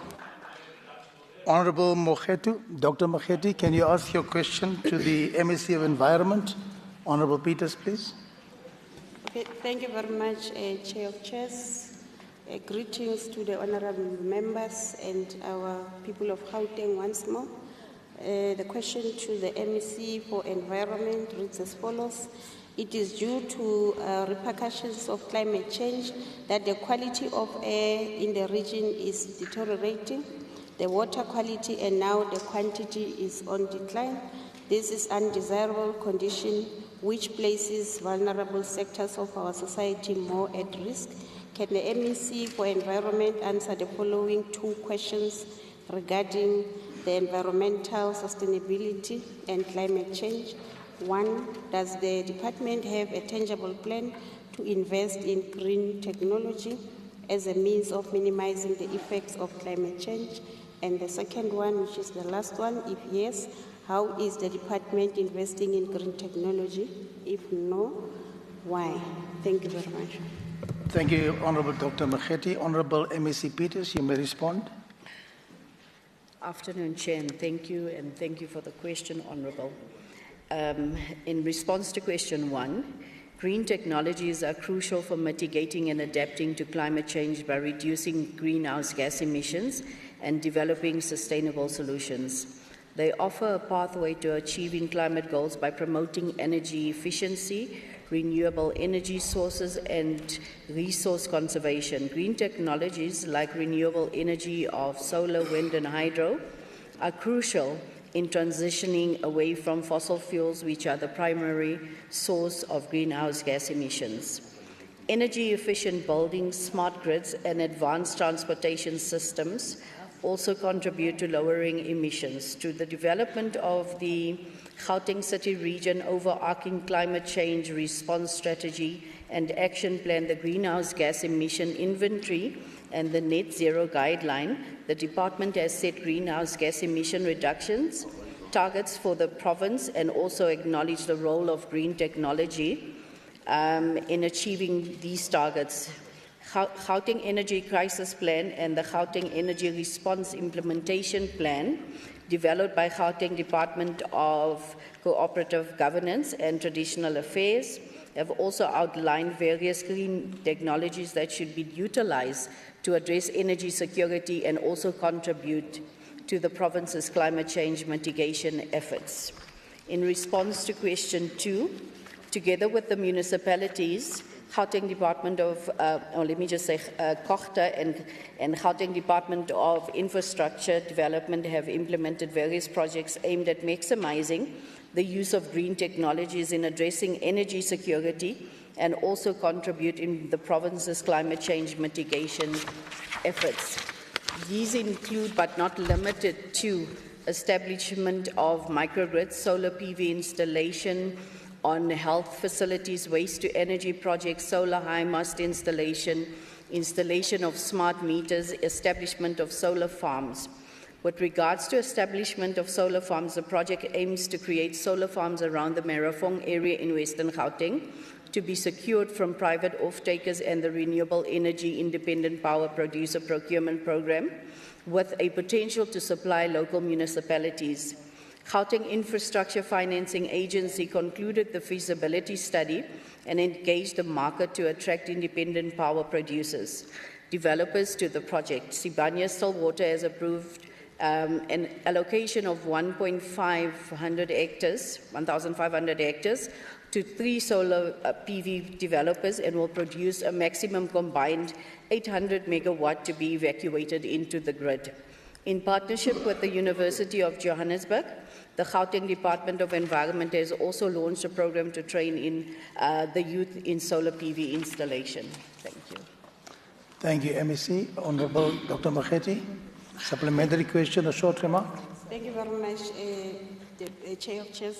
Maybe just a short remark. MEC, thank you very much for the response, and also welcome the collaboration that you have with other departments and especially municipalities, because that is where the action needs to happen, that is where implementation needs to happen, that is where the bylaws needs to be implemented. Thank you very much, and please share your response. Thank you. Thank you, Dr. Mokgethi. Honorable members, according to Rule 134, subsection 7, any additional questions or short remarks? Honorable De Jager. Thank you, Chair of Chairs. Just a remark regarding the question regarding air quality. I did ask a question from the Honourable MEC Peters, to which she did give a comprehensive response. There are 21 air quality monitors across Gauteng. However, I do believe that this is not sufficient, taking into consideration the huge areas of industrialisation across the province. Of those 21, only 11 are operational, one of which in Delta Park hasn't been operational for 10 years. 5 of which in City of Tshwane have become non-operational, interestingly, since November 2024. Honourable Peters has mentioned that it will be looked into in the 2025-2026 budget for maintenance and for calibration gases. However, I do suggest that we'll have to look into supplementing this number as well as only maintenance, as the population in Gauteng has grown, as well as a number of industries. So I'd just like to make this remark. Thank you. Thank you so much, Honourable De Jager. Honourable members, before I go to the next question, I just want to bring something under your attention. Conduct of members during debate. I've noticed on 3 occasions, and in the course of the debate, members may not walk between the presiding officer and a member who is speaking. I think let us just be cognizant of that. I've noted it on 3 occasions. Please, thank you so much. Honourable Sirinyani, you can ask your question to MEC Social Development. Thank you. Thank you very much once more, Chair of Chairs. MEC, despite the current legislation, gender-based violence and violence against children remains a serious violation. Considering widespread reports on children remain a serious violation on events of GBV against children. Can the MEC of Social Development answer the following question? What policies and legislation safeguard children against GBV, and how effective have these been? 2, are these gaps in the current legal framework which allows perpetrators of gender-based violence against children to evade justice? If so, how can we prevent them?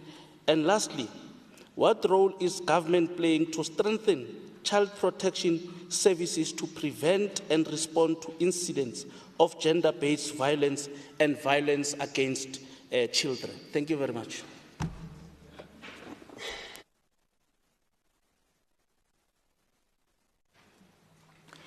Thank you very much, Honourable Member, for the question, especially now that we have marked Child Protection a month. This question resonates quite well. English is the second language, like it. In responding to question number 1 on what policies and legislation safeguard children, the department renders child care and protection services to children as informed by the Children's Act 38 of 2005, Section 150 of the Children's Act. And it refers to children that are considered in need of care and protection with specific reference to Section 150 1 and F, which notes that a child is in need of care and protection when they live or are exposed to circumstances that seriously harm their physical, mental, and social being. Additionally, emanating from the Children's Act is the Violence, Child Abuse, Neglect and Exploitation Protocol, which covers specific areas in terms of stakeholders responding to child protection and levels of interventions for children, the tools used to assess risk and vulnerability of children, and the types of services we also render, reporting of child abuse and mapping of accessibility to services. In responding to question number 2 on the gaps that are currently there within the current framework, which allow perpetrators of GBV against children to evade justice. And the question further asks, how can we prevent them? Yes, indeed, there are delays in reporting child abuse, and this has led to low levels of prosecution. In addition, reporting child abuse is a legal responsibility for anyone working with children, such as social workers, teachers, medical staff, police, and community members. However, the completion of Form 22, which many teachers refuse to sign because then it makes them to be witnesses, it results in a situation whereby the injustice is actually being carried. So Form 22 and Form 23, which feed into the National Child Protection Register, is not done promptly. And there are no consequences for failing to enforce law as prescribed in Section 305 of the Children's Act of 2005. Therefore, the department conducts extensive prevention and awareness programs in communities to empower both service providers and communities on child protection. But we need to emphasize that parents also, they must take care of their children. There's a case now which is sub judice of a woman who actually opened charges against her husband.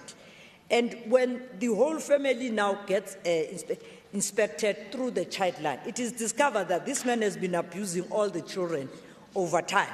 The eldest one is now 15 years, and the other one is 10 years, the other one is 3 years, which luckily, I would say luckily, because the woman happened to have woken up at night to go to 6-9, and she realized that the husband is not in bed.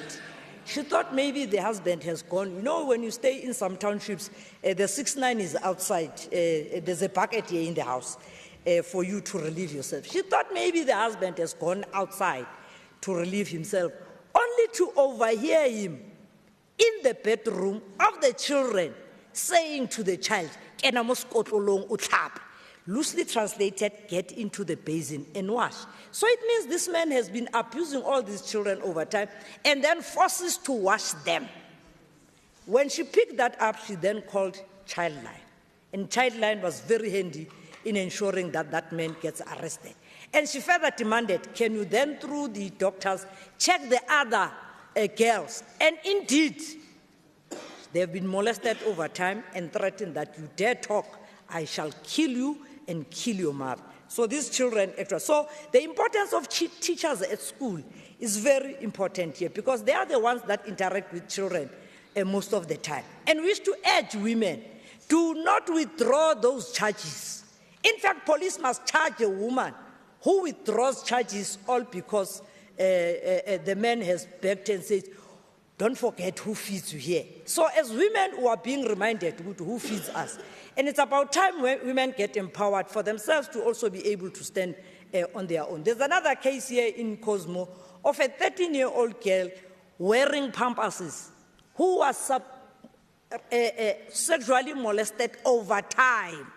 It's only recently that when community members, I think it was through Action SA, thank you very much, who picked up that case and they were able to respond. I saw a man crying tears from Action SA saying, this is a miscarriage of justice. How can a 13-year-old girl be sexually molested? And where's the mother? Sitting in the tavern. These taverns are a problem because women go and sit in those taverns and not care about children that they will have left alone in the house. So amadoda, they nyonyobela these girl children because they know she has nothing else. And I always ask myself, what goes through a mind of a man? How will you sexually molest a 13-year-old who is on pampasses? But dingu somlomo wesikhashanyana. In responding to question number 3, what role is the government playing to strengthen child protection services to prevent and respond to incidences of gender-based violence against children? The department is working in collaboration with all law enforcement, and it also works with the Department of Education. And luckily, they respond very quickly, because if you remove that child, even at night, the nearest hospital, their CEOs are very helpful. They are able to assist in ensuring that through the Tutuzela care centers or whichever center is available, they attend to the child. Like this one in Cosmos City, we took her to Rahima Musa, and the CEO ensured that the child gets assisted. Police were called in, and all the processes were actually followed. We have now placed her in a place of safety because we are not sure if this mother will be able to take care. So child negligence is very serious.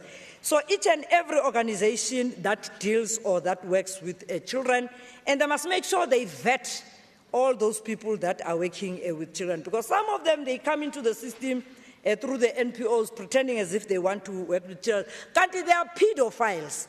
Hey, but to go bila man, I'm shabin man. Yo, slalo, hi, go be. They are pedophiles. Theirs is true. The other one we discover, Amachichi. A man responsible for Amachichi. In Dotingena, Amachichi. When there are onomesho is women who groom young women through, usually they call it virginity testing, but the Children's Act, it's now saying it is illegal to actually be performing that virginity testing. So theirs is just to groom, to ensure they teach them culture and ensure that. And I wish to call upon the House that on the 24th, there is a Machichi festival. They must not allow any child to be recruited here in Gauteng to be taken to that Machichi festival. I've asked assistance from the police. They must set up roadblocks.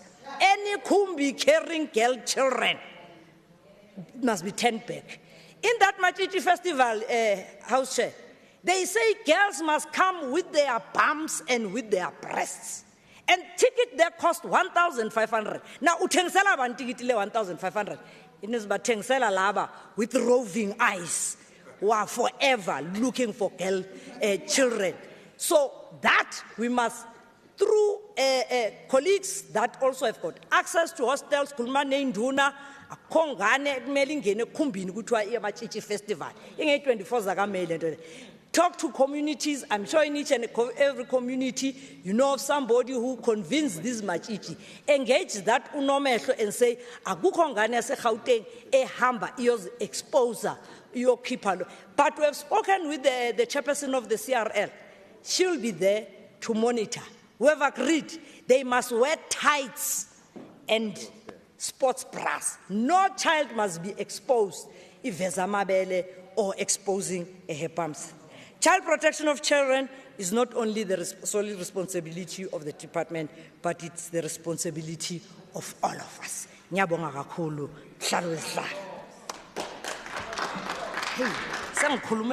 Thank you, MEC. Honorable Sitinyana, any short remark or supplementary question, sir? Thank you very much, Chair of Chairs. A very short remark. As I borrow that word once again to the MEC, that this matter resonates extremely well with you in the department, considering the passion we have.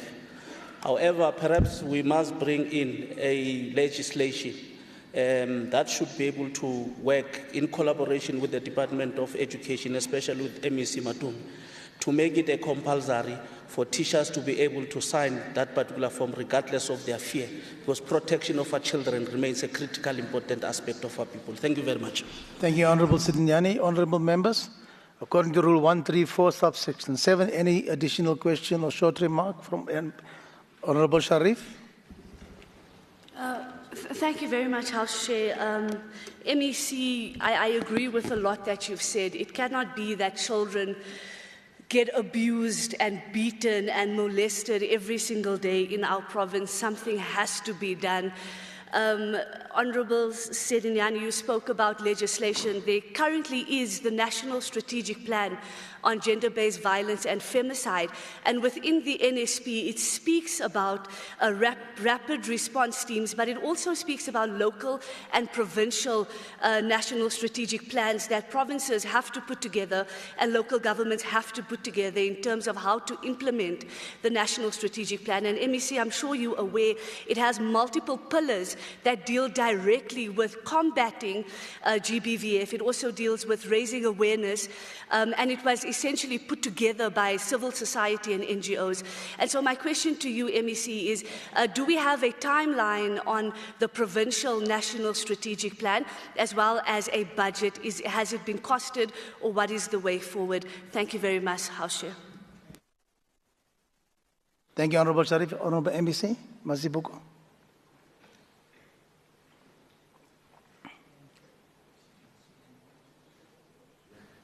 Thank you very much, Honourable House Chair. Indeed, what I will urge the House to do through members, maybe if they can have what we call your private members bill, so that then it focuses or it zooms in, because with the Children's Act it is broader and it covers quite a lot of all the matters that pertain to a Children's Act, but also ensure that as it goes through the House, it gets the support and we're able to protect children. And in that must include that thing that parents must take responsibility. There should not be any child neglect, and parents who are found not having taken children to school.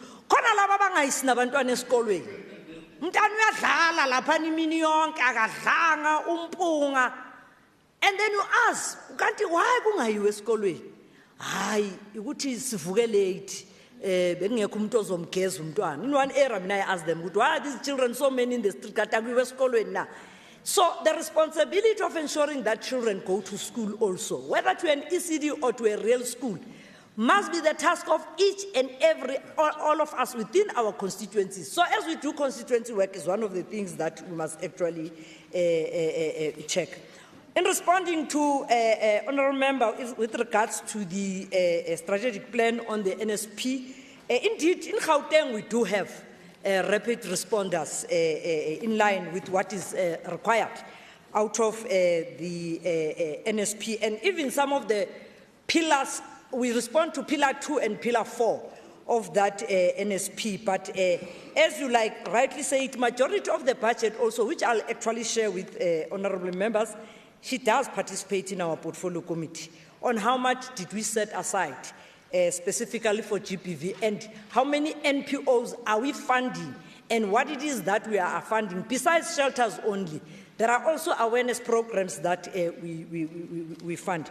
There's also through Department of Community Safety, the GPV brigades, which, and through the funding also, were able also to assist at the victim-friendly rooms to also have services that are actually provided there. So I'll share the fuller amount when we present to the portfolio committee on the 20th of May. Thank you so much, Honourable MEC Mazibuko. Let's go to the next question, please. Honourable Chukwu, to again the MEC of Social Development. Thank you, Honourable Chair of Chair. Honourable MEC, I know when we entered here in the morning, you did touch on the question that I'm going to ask. I want you to answer it. Let's sing this message until they realize that going to media is not assisting. Considering the successful handing over of the appointment letters to over 1,200 NPOs in our province, and the allocation of about 1.9 billion in funding for the financial year 2025-2026. Could you please provide an update on the following, MEC? What specific measures has the department put in place to ensure that the allocation of funding to NPO is transparent, it's fair, especially considering the 1,600 applications that the department received? Given the importance of restoring the relationship between the department and the NPO sector, could you outline the ongoing engagement and collaboration initiatives that have been implemented to foster trust and mutual understanding between the two parties?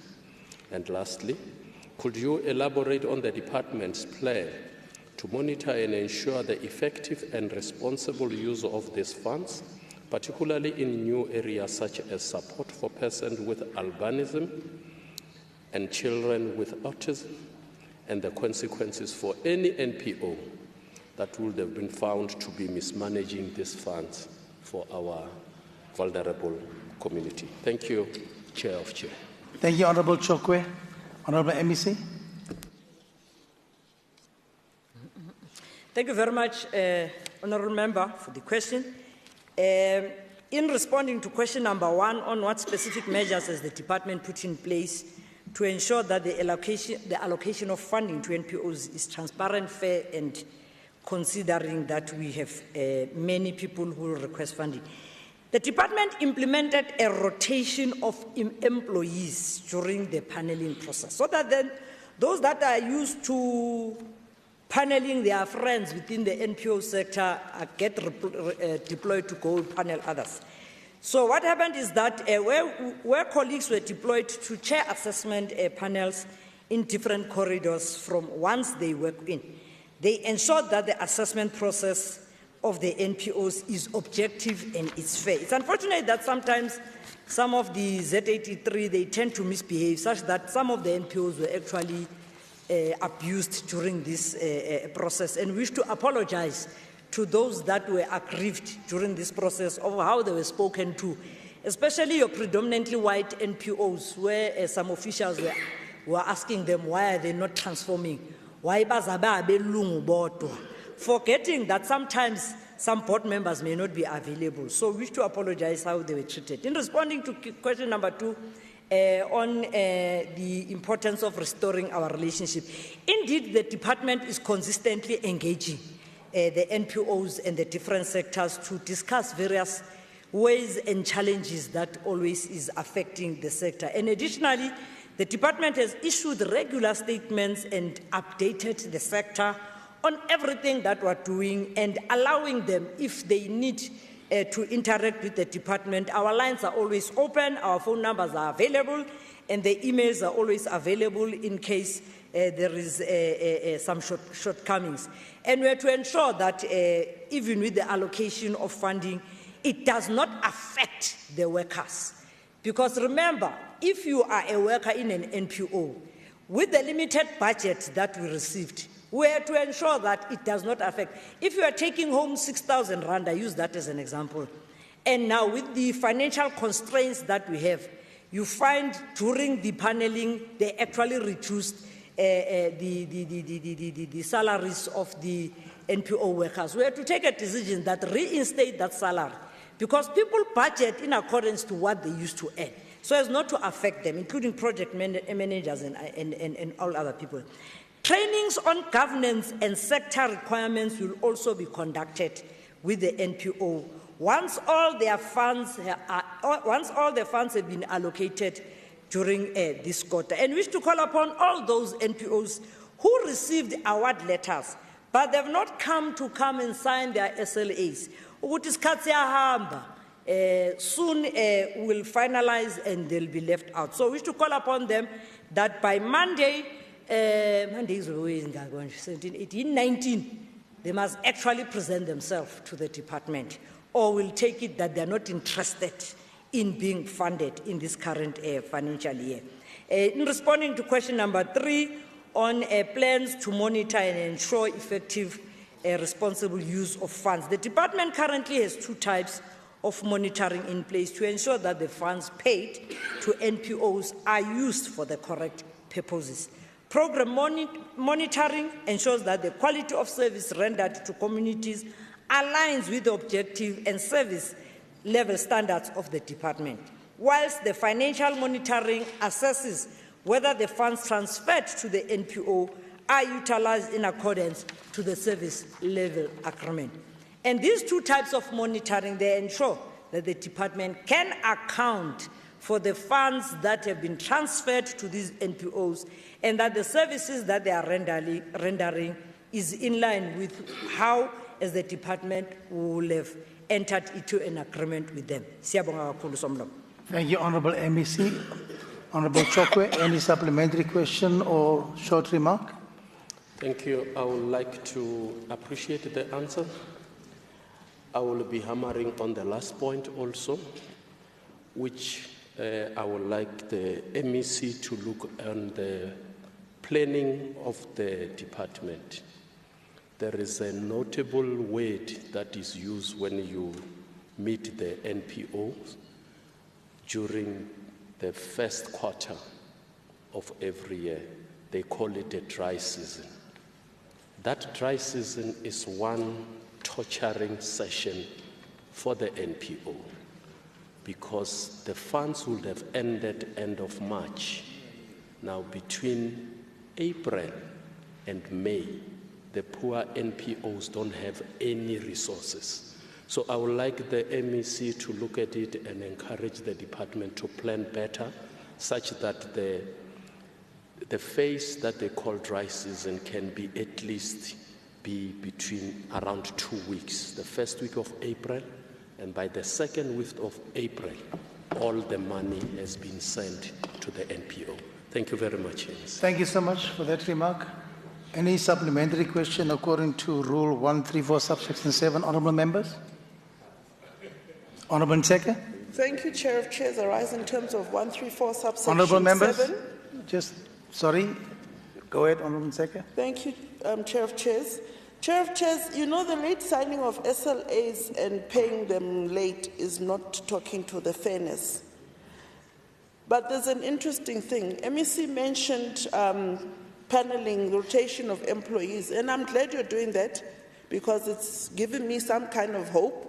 But I want to challenge you, MEC. In this House, I want to know if you can commit to giving me a report by Gauteng Audit Services into the investigation into the NPO funding for the previous year, which confirms everything I raised about what a botched job that NPO funding process was. Yeah. And that's all I want to know, because you mentioned it, that Abangani, and I'm asking in this House, can you commit to giving me the guest report that was commissioned, the investigation into that botched adjudication process that started in November 2023? Thank you. Honourable MEC, how do you wish to respond?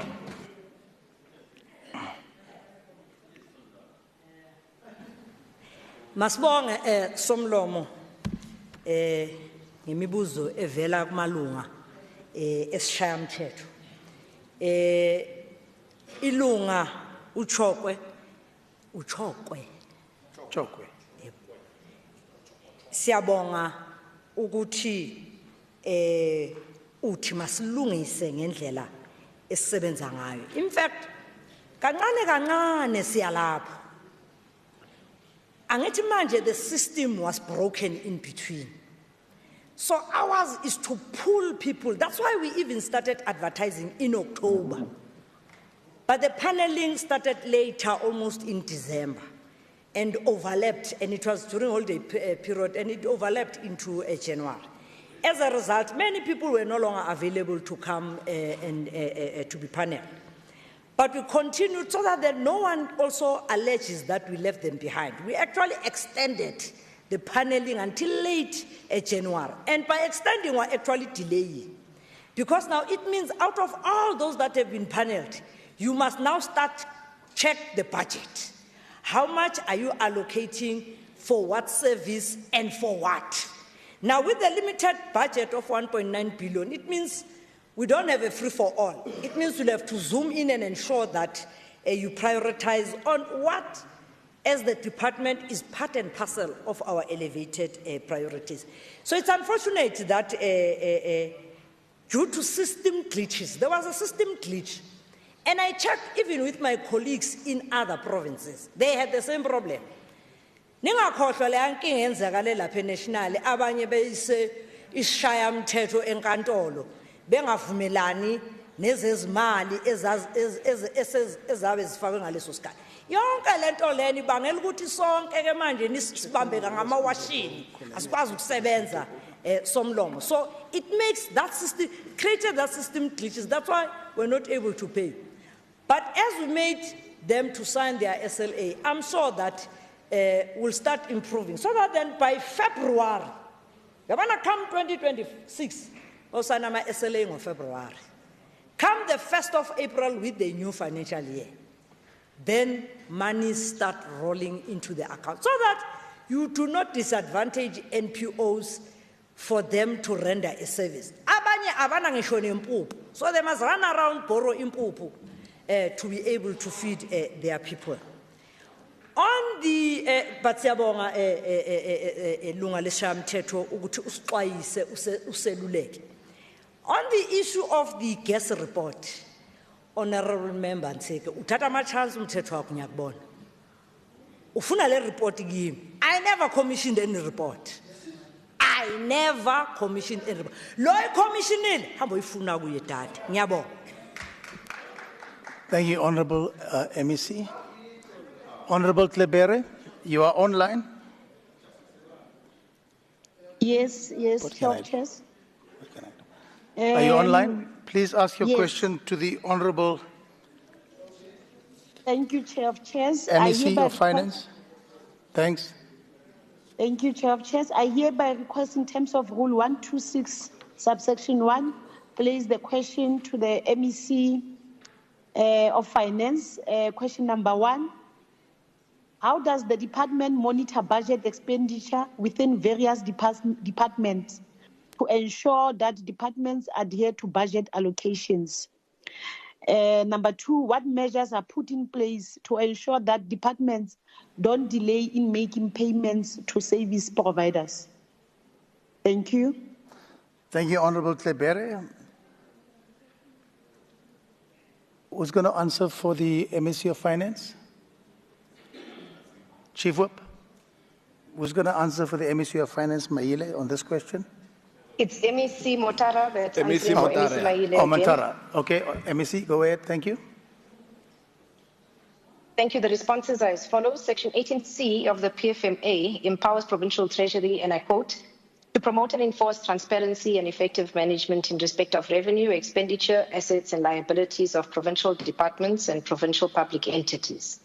In line with this prescript of the PFMA, GPT monitors the budget expenditure in terms of the PFMA and treasury regulations issued in terms of the PFMA. The mandate of GPT in this regard comes from Section 18(1)(b) of the PFMA, which obligates the provincial treasury to exercise control over the implementation of the provincial budget. The GPT carries out its mandate by implementing Section 44 of the PFMA, which enjoins accounting officers of departments to submit to GPT the information on monthly expenditure and revenue according to the templates prescribed by the National Treasury on or before the 15th day of each month.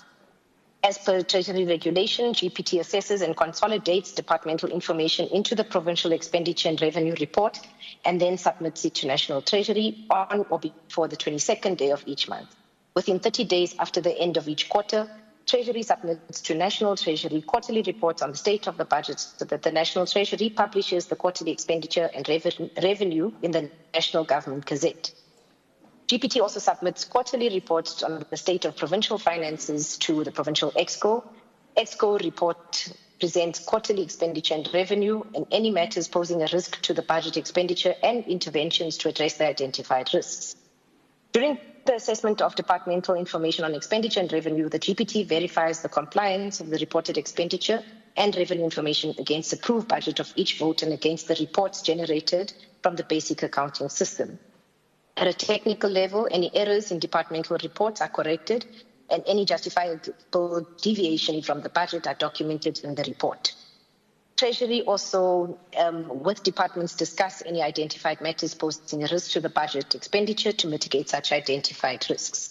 The response to the second question is that in terms of Section 38(1)(f) of the PFMA, the accounting officer of a department, trading entity, or institution must settle all contractual obligations and pay all money owing, including intergovernmental claims, within the prescribed or agreed time. And furthermore, in terms of Treasury regulations, unless determined otherwise, in a contract or other agreement, all payments are to be settled within 30 days of receipt of an invoice, or in the case of civil claims, from the date of the settlement of the court judgment. Except for Gauteng Department of Health, all Gauteng Department suppliers are paid within 30 days, implementing a first-in, first-out payment method. And due to persistent financial constraints that have characterized the formulation of our 2025 NTEF budgets, Treasury is implementing strict liquidity management strategies. One of the strategies is weekly cash allocation, to align expenditure to available weekly cash resources received from National Treasury. We disperse the payments as follows. The first payment run is on a Monday for goods and services. The suppliers will receive funds on Thursdays. The second payment run is on Tuesdays and earmarked, and these are earmarked for infrastructure projects. The suppliers receive funds on Fridays. We also have daily payment runs on conditional grants. The conditional grants are transferred differently. And the third week, subject to cash availability, Treasury does not transfer to GPG on the third week for goods or services, for infrastructure payment runs. And the last week of the month, Treasury only allows daily payment runs for goods and services for infrastructure projects on the last week of the month, since National Treasury would have paid double tranches. Thank you. Thank you, Honourable Matara. Any supplementary question, Honourable Trebere? Or a short remark? Chair of Chairs, just a short remarks that the delaying in payments to service providers, especially MSMEs, have a ripple effect on the livelihoods and the job creation of our people. So, department should remain firm on ensuring timely payments and adhere to strict budgets. So, thank you. We will continue to monitor. Thank you so much. According to Rule 134, subsection 7, any supplementary question or short remark? Go ahead, Honourable Member. Asbonga Sumlomo. Contrary to the view of some,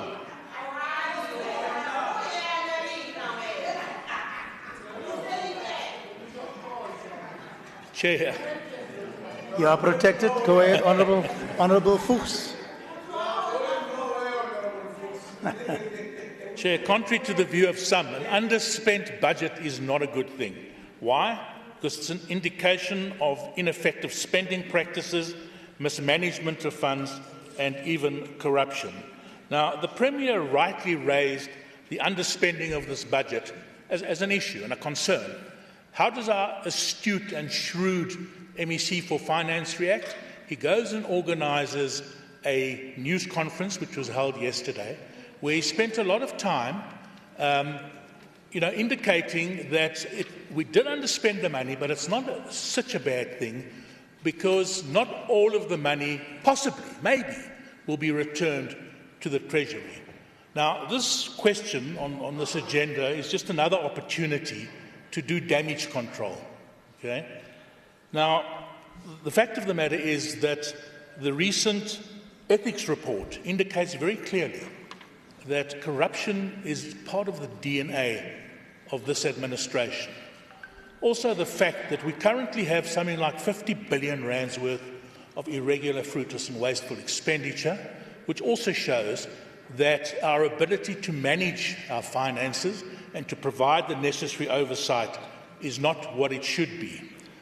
So, Chair, I'm really concerned that all of this shows that the comrades cannot manage our finances and that we are facing financial disaster in the face. And to make matters worse, in conclusion, the GGDA, in response to yesterday's news conference, posts on social media, hashtag, what did they say? They said very good spending. They said fiscal discipline. So in the face of an underspending of budget, people post this sort of nonsense. Smart spending, fiscal discipline. I don't know where these guys are coming from, Chair. If either they're on drugs or they're being dishonest, I'm not sure. Thank you. Thank you. Thank you so much. Let me move to the next question. No. Honourable Tlebere, to read the 11th question, please, to the MSc Sports, Arts and Culture. Go ahead, please. Thank you, Chair of Chairs. I hereby request in terms of Rule 126, subsection 1, to place the oral question to the MEC of Gauteng, Department of Sport, Arts, Culture and Recreation regarding support for township-based artists and creatives. Question 1, to the MEC, what specific funding programs or financial support mechanisms has the department implemented in the past 2 financial years to assist township-based artists and creatives? Can the MEC provide details on partnership or collaborations with local municipalities, private sector stakeholders, or community organizations aimed at creating sustainable platforms for township-based creatives? And the last question, how does the department ensure equitable access to available opportunities for artists in townships?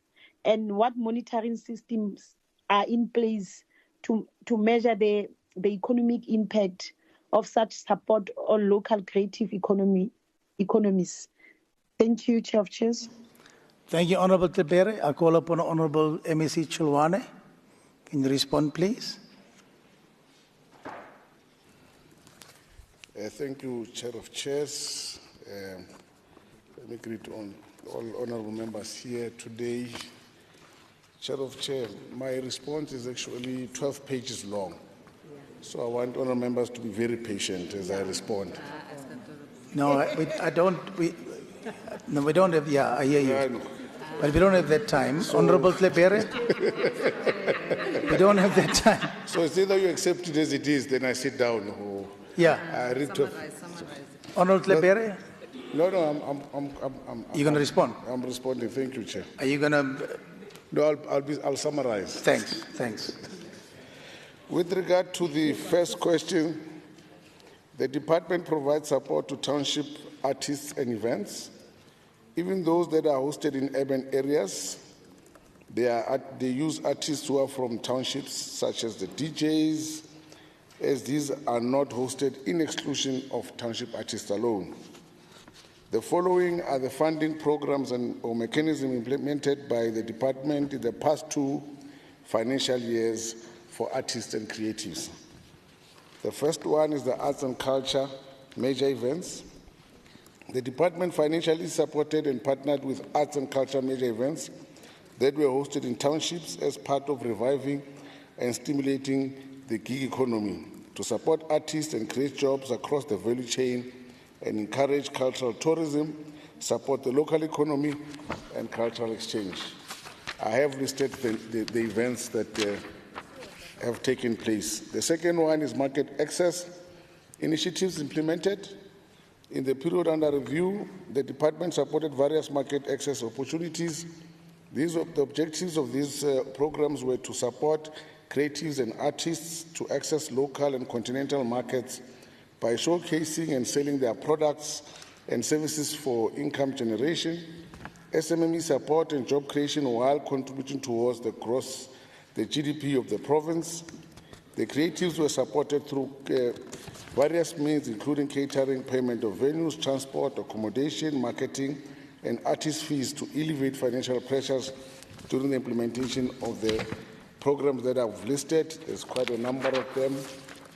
As I've agreed that I will skip them. Thirdly, practitioners benefiting from capacity building opportunities. The department conducted capacity building workshops on intellectual property, split sheeting funding, compliance, proposal packaging across the 5 corridors. The purpose of these sessions was to develop and capacitate community organizations and individuals on preparations and compliance with various funding opportunities from, amongst others, the National Arts Council, Mzansi Golden Economy, and the Departmental Major Events and Grants in Aid Fund. The sessions were conducted throughout the province, amongst them townships such as Ratanda, Kagiso, and many others had taken place. Fourthly, live events initiatives supported. The department supports live music and events initiatives to the benefit of performing creatives.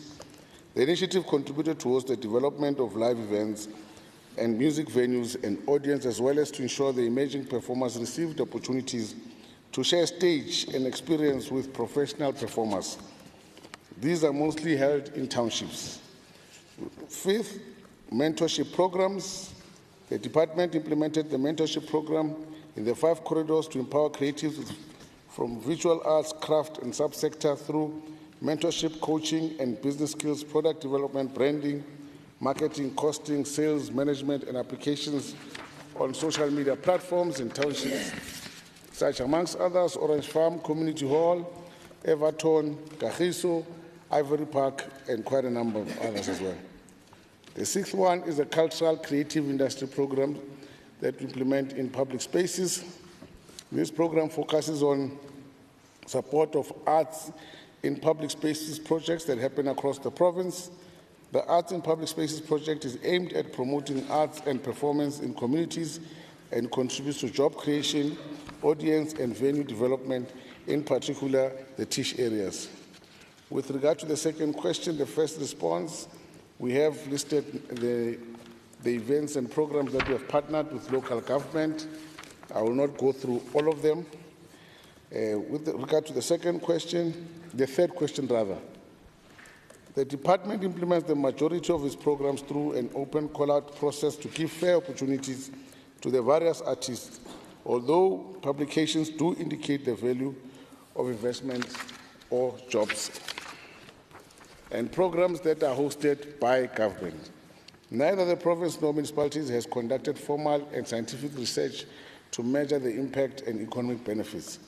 Through various programs implemented in township, the department pays artists and other workers for their performance, and also stages and PA system are hired from local SMMEs, while local vendors are allowed to sell their products during the hosting of such events. Thank you, Chair. Thank you, Honourable MEC Chilwane. Honourable Tlebere, any supplementary question or short remark? Thank you, MEC, for your response. And then just that as we drive transformation in this creative sector, it is very important that our support reaches all township-based artists in a way that is fair, that will impact their life and sustainable, and that we trust that your department will continue to strengthen this partnership and drag real economic outcomes for the creatives on the ground. Thank you very much. Thank you, Honourable Tlebere. Let me ask in terms of Rule 134, subsection 7, any supplementary question or additional remark from members? Honourable Chabalala. No, thank you, Chair of Chairs. Honourable MEC, let me break this down for you. Regarding the support that you claim that you're giving to musicians and artists from the townships, tomorrow they will be marching because there's very little support or zero support from the government. And also the programs that you are mentioning are not benefiting artists from the townships, but they're benefiting service providers who are running these programs, connected service providers. You are talking about capacity building, but the very same service providers you are using to capacitate these artists, they are not accredited. Last year, at the Bipatong commemoration, Bipatong massacre commemoration events, local artists were paid between 1,000 and 1,500. But when it comes to international artists, your department is throwing millions and millions of rands to these international artists. If you are attending the stakeholder engagements that are led by the Committee of Sports, you would understand the frustrations that are experienced by artists from the township. Your department is doing very little. They're not doing anything to capacitate artists.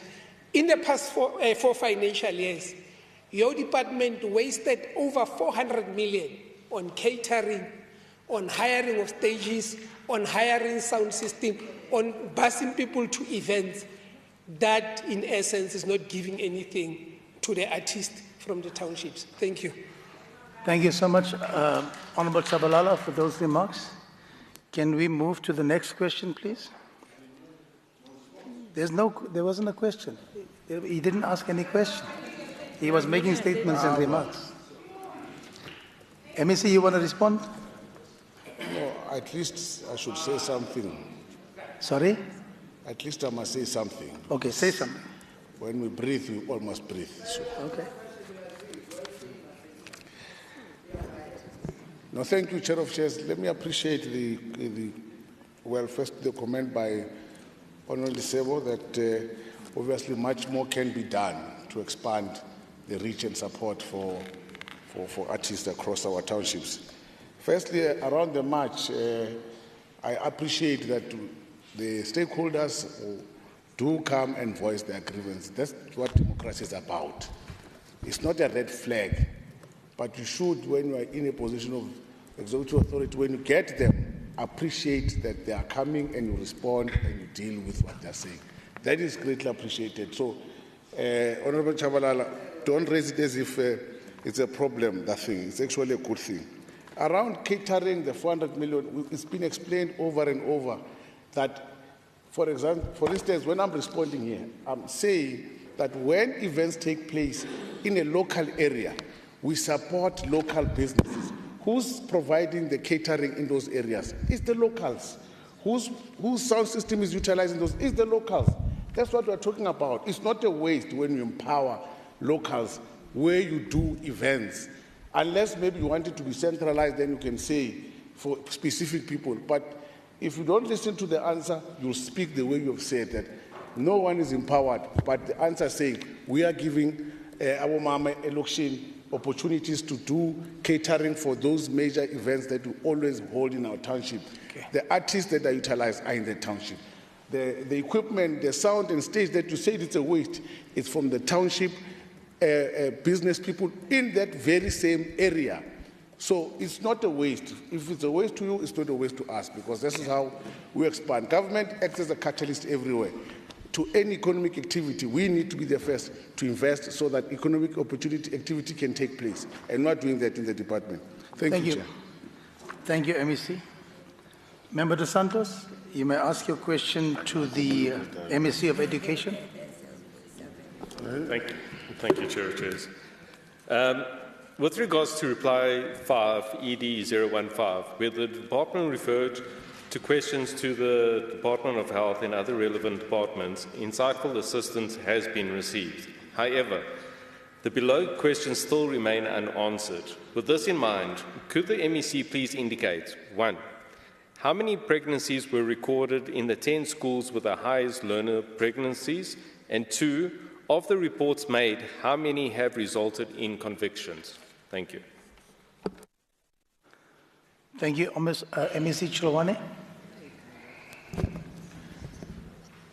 Thank you, Chair. I thought we were going to bring the bread question, because I was once asked how many loaves of, from 2014 to 2019 to 2024 did the department buy for learners, and we don't provide loaves. So I don't know where you do your research, but permanently being misled. To this one, let me just not waste time of the House and quickly respond to the first question. The department has responded to this question in 5 ED 015, signed on the 24th February 2025. Please note, in terms of the Gauteng Provincial Legislature Standing Rule Section 129, 2, a question is not admissible if it seeks information that has been provided in response to a similar question in the previous 6 months. And with regard to the second question, of the reports made, this is what you were asking me. My answer, please refer to one above. Thank you, Chair. Refer to one above. On what rule are you standing, Honourable Msimanga? It's a point of order, sir. 89. Yes. You are the presiding officer. It is up to you to decide whether a question is admissible or not. It is up to you to then decide whether the question is in order or not. Yeah. It is up to him to then respond, not to then come and dismiss the people that are sitting here. He's actually dismissing the members of the public here because there are people who are asking for this, who are asking for answers from the questions that have been posed here. Thank you, Honourable Msimanga. According to me, that Honourable Chair, the MEC. Can I rise on? Yes. Not? No. Thank you very much. No, thanks. I think there's no presiding officer that can supersede the rule book. We operate using the rule book.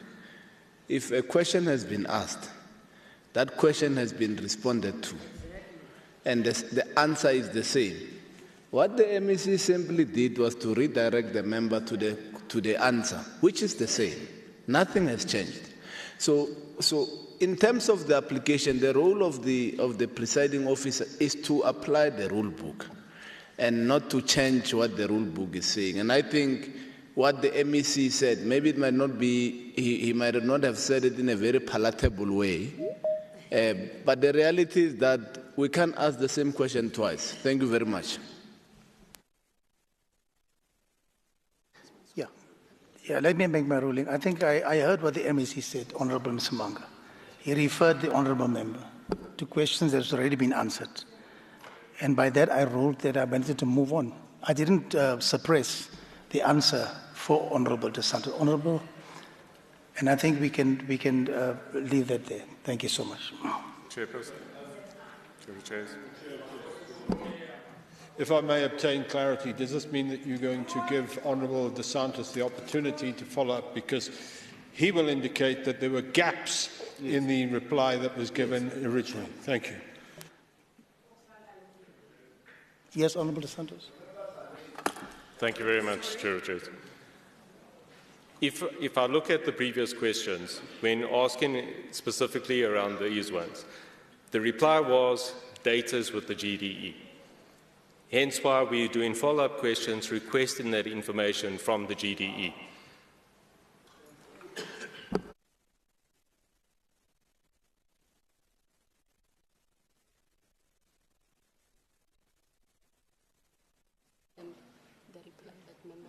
Okay, so what we're going to do is we're going to send this method issue to the proceedings. We don't have the questions here with us. No, but listen, no. Honourable Msimanga, I'm saying we will refer this matter to the proceedings. Then they need to come back, and then we will be able to give clarity going forward. Thank you so much. Can we move on, please, honourable members? Honourable Nseke, can you ask a question to the MEC of Social Development? Thank you, Chair of Chairs. With regards to responses to 5.SD004 regarding rehabilitation treatment at Dr. Fabian and Florence Ribeiro Center, FNF, could the MEC indicate how much time does the patient spend in FNF? At what stage of the rehabilitation does the patient get referred to skills training? Does the patient attend skills training whilst they are inpatient or after? Which NPOs funded by the department offer skills training? And do these NPOs go to FNF or does the patient go to the NPO? Thank you. Thank you, Honourable Nseke. Honourable Masibuku. Thank you very much, House Chair. In responding to question number 1, the time for how much time does the patient, in fact, they are not patients, they are beneficiaries or users. The treatment period is 9 weeks, and at what stage does they get referred to skills? Starting from week 6, When they have been evaluated by the social worker, they begin training. In responding to question number 3, if the center, does the patient attend skills training whilst they are inpatient or after? It happens in both ways. They do attend, and sometimes they do attend once they've been released or they get referred to the nearest NPO. Question number 4, they want to know how many NPOs. I have a list of them. There are 122. I don't know if House Chair you want me to read all of them. All 122. Can I just, let me ask just refer to the questionnaire. Can it be sent to you? Thank you. Thank you, Honourable MEC. No, you don't have to. And he must know that through the POPI Act, he can't disclose information that belongs to people. So she must be careful with information that we give her. There's POPI Act. Mahambo pisana information no maganjani. Ngoba abantu bazokubuza ukuthi uyithatha. Njengalama report abamlikela wona. Manje ufuna uzolegitimize la ngibuza ama report. Uyiphethe mara ufuna ukungibuza. Uswela ukuthi uzoyikhipha kanjani.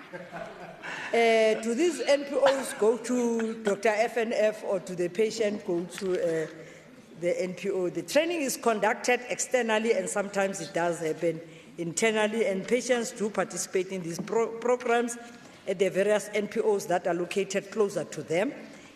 Others, because Dr. FNF was not equipped to actually have a halfway house, but we're busy sorting out Honourable House Chair. Thank you, Honourable MEC Mazibuko. Any supplementary question? Short remark, Honourable Nseke? No, just a short remark. MEC, I hope this training is really happening, because close to the end of the year, we actually went to FNF, and the biggest thing they complained about is there's no training. So they can rehabilitate people and do what they need to do, but they send them back into communities without any skills, and normally that leads to relapsing with substance abuse. So I will probably go back and make sure that the training is indeed happening. But thanks for your response anyway. Thank you, Honourable Nseke. According to Rule 134, subsection 7, any supplementary question, short remark from honourable members? Thank you so much, honourable members. Can we move to Honourable Nseke? Can you ask your second question to the Honourable MEC Mazibuko? Thanks, Chair. Chairs. Based on the responses from 5.SD001 dated 12 February 2025, could the MEC please indicate, were all cooperatives given the same time frame to produce uniforms? How many members make up a cooperative? Why are there different quantity allocations of uniforms to the different cooperatives in the province and even in the regions? Are there employees or members that are aligned with some cooperatives in the province? And if not, has the department ever investigated this, and what was the outcome? Thank you. Thank you, Honourable Nseke. Honourable MEC Mazibuko, you may respond.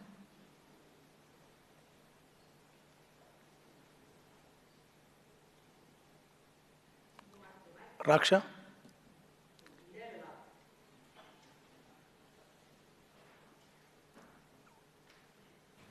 Microphone yam seyikhathele. Kunini ngikhuluma? Hey, usukumahlala, imini yonke nje namhlanje. Hayi, namhlanje nikhaphe mina. Kunini ngisukuma ngihlala namhlanje? Please answer, Honourable MEC. Okay. Thank you. Order members, please. In responding to question number 1, House Chair, were all cooperatives given the same time frame to produce a uniform? Yes, they were, so that then we meet the timelines of managing to distribute uniform to all the learners, in ensuring that they actually have something to wear. We're now busy with the winter uniform now, if members care to know. In responding to question number 2, how many members are in it? You know, it puzzles me. A whole member of legislature does not know how many members are in a co-op. Hayi ngempela kodwa yazi. Yazi nama kuthiwa sifunde ka pass 1 pass always. Ingalona sibuza imbuzo enjenga. You want to tell me member Secretary does not know how many members are in a co-op? Or who test and answer? I want. In responding to question number 3, why the different quality allocations of uniform? The uniforms steering committee is the one that allocates, and it bases its allocation to what the Department of Education will have submitted on how many uniforms should be distributed per district. Question number 4, are there any employees or members that are aligned to some cooperatives in the not to my knowledge?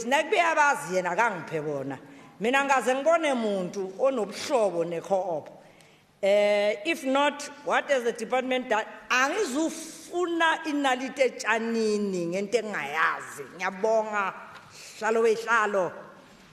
Thank you, MEC. Any supplementary question or short remark, Honourable Nseke? Yes, Chair of Chairs. Chair of Chairs, it's not a silly question that I'm asking how many cooperatives, members there are in a cooperative. Yes, the standard is normally 5. But what one would ask is, if everybody has 5 members, why would others have more quantities than others? Because you would think scientifically that the department will calculate that if you give 5 members the exact same amount of quantities, they'll deliver within the same time frame. That's why I was asking that question. In case the other cooperatives that maybe have more members, then I would understand it being justified for them to get a bigger quantity allocation. In terms of members or officials, MEC, I will send you names. Cooperatives have fingered a member and 2 staff members who, not using their own names, but other cooperatives to stand in as friends abangani, so that they benefit from the cooperative space. I will send you those allegations because I'm going to take them as allegations for now, and then you can do your own investigations. Thank you so much. Thank you, Honourable Secretary. According to Rule 134, subsection 7, any supplementary question or short remark from honourable members?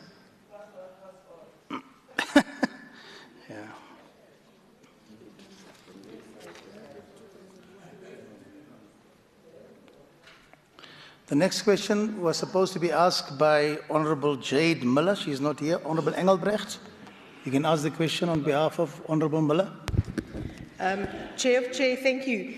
The SIU has implicated Loyiso Mokwana, who was the Chief Director of Sustainable Use of Environment, in awarding irregular contracts and recommending payments for undelivered goods.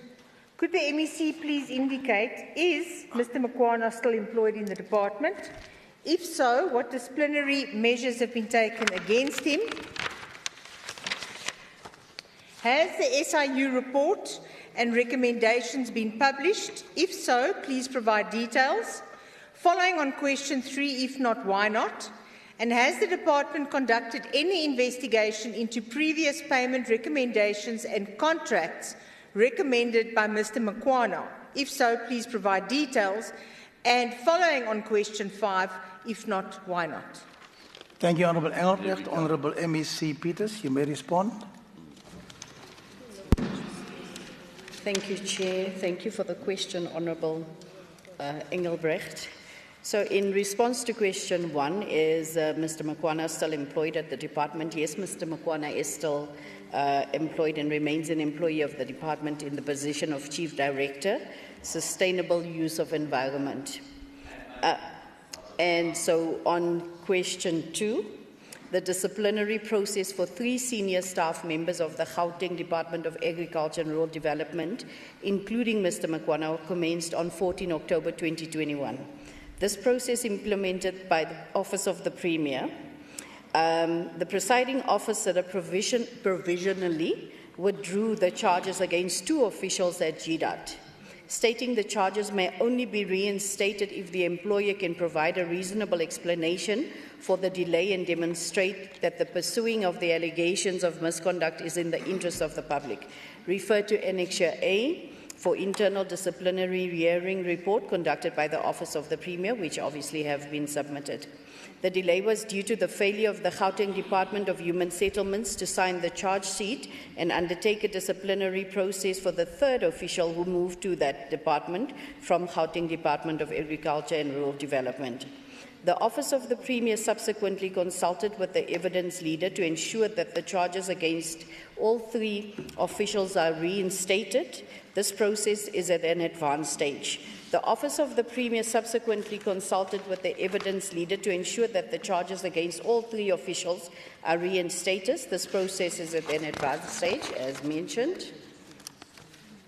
My apologies. So, question 3. Has the SIU report and recommendations been published? Yes, it has been, and it's submitted as Annexure B. Question 4, following on question 3, if not, why? Not applicable, as the SIU investigation report was issued in 2020.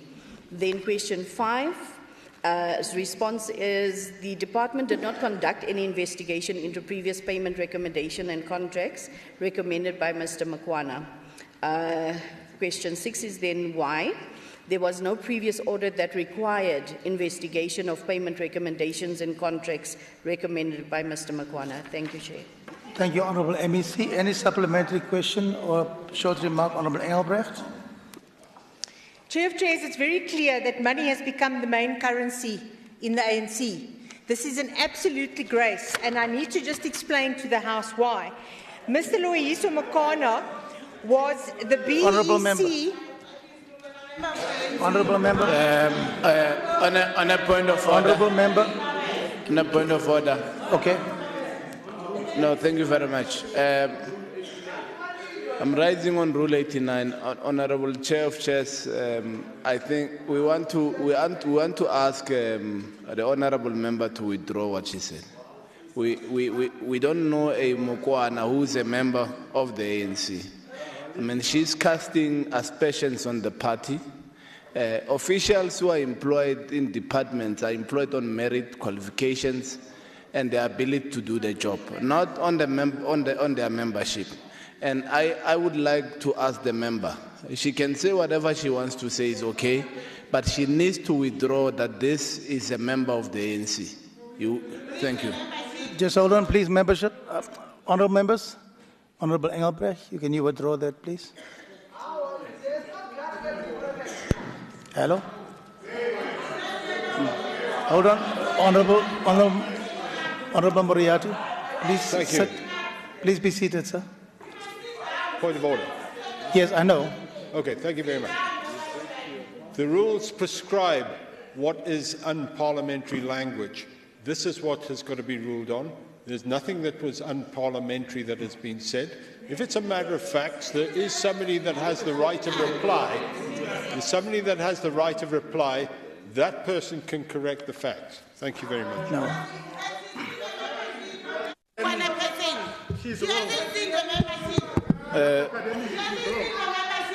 No. Honourable members.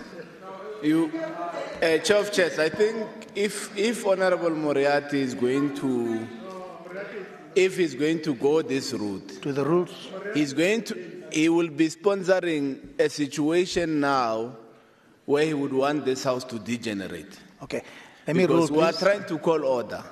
When his members are accused like his member is accusing ours.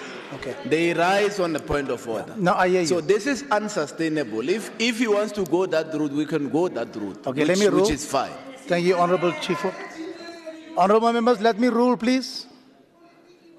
This matter will be referred to the Rules Committee. It's relative, but we will send it to the Rules Committee and we will come back to you. Thank you so much. All right? Thank you so much. Why are you referring it to whereas my hands was up? No, I referred. Thank you so much. Go ahead. But the Chair of Chairs is unfair. We want to know that we must. I did not give you permission to speak, ma'am. I did not give you Honourable Masilela, I didn't give you permission to speak.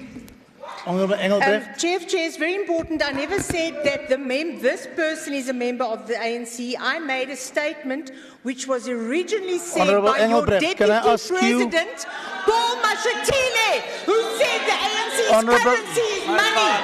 Your Deputy President. Honourable Engelbrecht, Honourable Mfikwe, you can't take Honourable Mfikwe, Honorable chief Mvikwe. hurts, eh? Honorable Engelbrecht. Yeah. Honorable Mvikwe, please.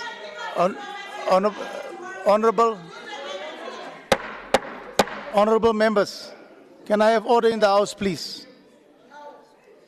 Honorable Engelbrecht, can you make a short remark? Please, short remark.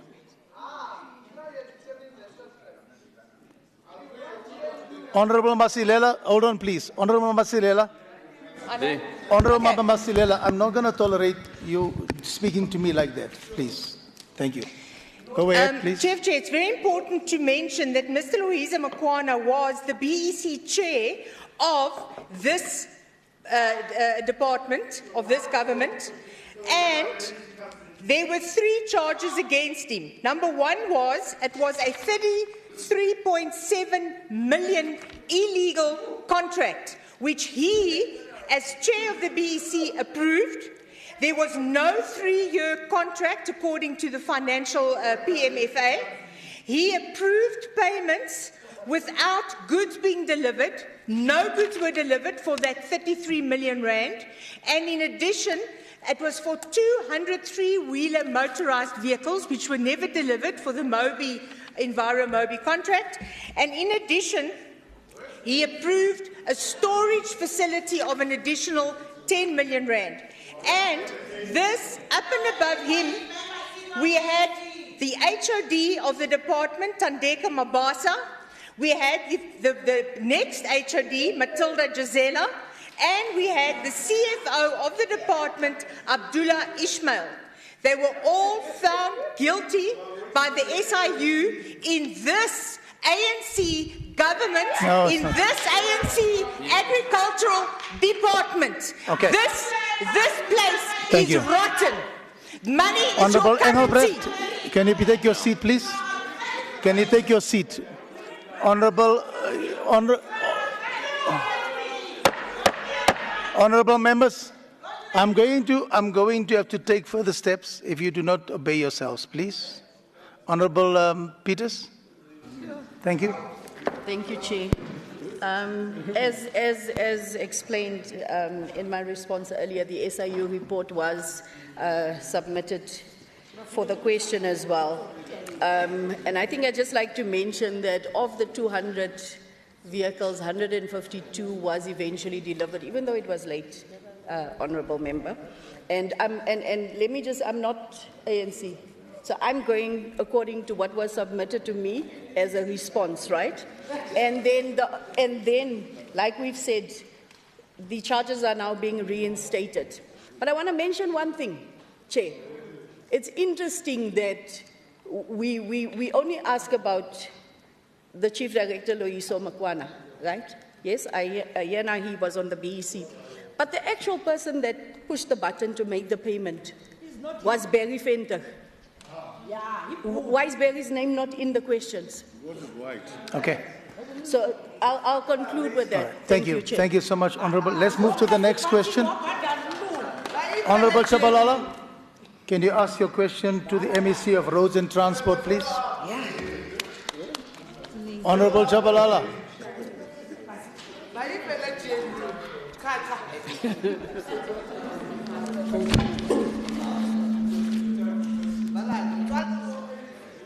Okay, thank you, Chair of Chairs. With regards to the vandalized Sebokeng DTC, will the MEC please indicate, has a specific budget been allocated to repair the Honourable vandalized members, Sebokeng? sorry, there's a Honourable Chief, sorry, there's somebody on the floor. Thanks. Go ahead. Honourable Chabalala.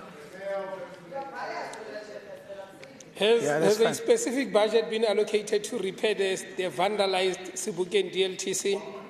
What is the total amount? What is the total amount budgeted for the Sebokeng DTC repairs? Which service provider has been contracted to complete the restoration work? How much has been paid to each service provider to date? When is the repair work scheduled to begin? And what is the expected completion date? Thank you, Chair of Chair. Thank you, Honourable Chabalala. Honourable MEC, Diale Tabela, please, you're online. Thank you very much. Yes, Chair of Chairs, I'm here. Thank you very much, Chair of Chairs, and my apologies for not being in the House physically. I was writing an exam. Chair of Chairs, and let me thank Honorable Shabalala for the question, and I must say that as the Department of Roads and Transport, we are really committed. This is one of the delayed projects that require decisiveness and discipline in ensuring that they are completed and restored. I must say it's one of those projects in the department that was faced with a whole lot of challenges and ended up being vandalized. In answering the questions raised by Member Shabalala is that, yes, there's a budget allocated to repair the vandalized DLTC in Sebokeng. And on question 2, for the financial year 2025-2026, the budget allocation is 54.5 million and 84 million for the financial year 2026 and 2027. The Department of Roads and Transport has appointed Development Bank of Southern Africa, commonly known as DBSA, as its implementing agent to complete the project and restore the DLTC. On question 4, nothing has been paid to DBSA so far. The repairs on the project have not commenced. However, I need to add that it is important for the House and Honorable Chabalala that the Department of Roads and Transport has appointed a PSP for the project through our panel of consultants. That is done already. And the last question, the site handover, according to our schedule, the site handover will be, we planned that site handover be done on the 13th June 2025, and practical completion of this restoration and of this project is expected to be on February 2027. I thank you, Chair of Chairs. Thank you. Thank you, MEC. Honourable Chabalala, supplementary question or short remarks, sir?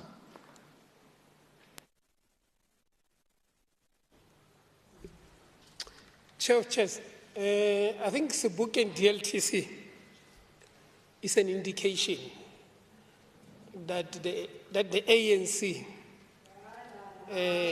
cannot govern, and that they cannot manage projects, implement them on time and within budget. And what happened, I think the ANC-led government should be condemned for what happened at the Sebokeng DLTC. So far, the Gauteng provincial government has spent 87 million on the Sebokeng DLTC. But what the Mfuleni residents got is an incomplete and a vandalized Sebokeng DLTC. Now, Chair of Chairs, the funny part, the DID spent over 9.4 million on security companies to guard the facility. And worst part, some of the companies were appointed to guard that facility. Those are construction companies that do not have the capacity to provide security services. And then lastly, to the MEC, if I heard correct, is the MEC saying this current financial year, the department will spend 54.5 million, and the next coming financial year, they are going to spend 84 million. Thank you. Thank you, Honourable Chabalala. Honourable Diale Tlabela. Thank you very much, Chair of Chairs. Just to clarify, member, budget allocation is not expenditure. What is allocated for this financial year is 54 million. Obviously, as we have assigned DBSA to implement the project on our behalf, they are the ones who are currently managing procurement processes. And already, because the PSP is appointed through the department, their estimation costs to the program, to the restoration program, and those are just budget allocation. They're not speaking to the expenditure itself. And I plead that you follow us as we spend and give reports to the portfolio committee. The project is scheduled to start in June, and surely we'll be giving a continuous update and assessment of the project itself. Chair of Chairs, Member Mutara earlier in her member statement, as she was presenting to us as this House on progress made on infrastructure development in the department that she heads, but also throughout the province, she communicated to this House our commitment as the executive currently in Gauteng to ensuring decisiveness as the leadership, but also to ensuring discipline in ensuring that we complete all those delayed projects that are there. And I think that's a commitment as led by our Premier. We have set ourselves to as the executive. And I think Member Shabalala should give us this opportunity to really restore. People of Sebokeng has been waiting for this project, like we have done with the Vereeniging Intermodal Facility. I saw one of the publications where he was acknowledging the good work that we have done as a department in restoring that project, and we are happy that it's reaching its completion very soon. The other issue, Member Shabalala, of course, yes, it's not great or good to be spending money on safety and security of our facilities because of crime, but the Premier has launched an integrated approach to combating crime in our province. And I think in no time, as Premier presented in answering some of the questions, is that we are to use our internal capacity through the peace officers, or as they are referred to as traffic wardens, to make sure that infrastructure is guarded effectively in our province and avoid expenditure as it relates to security of our facilities through the private sector. I agree, it's quite a lot of money, and we are looking into the approach by DCS of ensuring that the commonly known as Mapanyapanyas are well trained to be the ones guarding our facilities. I thank you, Chair of Chiefs. Give us time, Chabalala. We'll deliver this project. Thank you so much, Honourable Diala Tabela.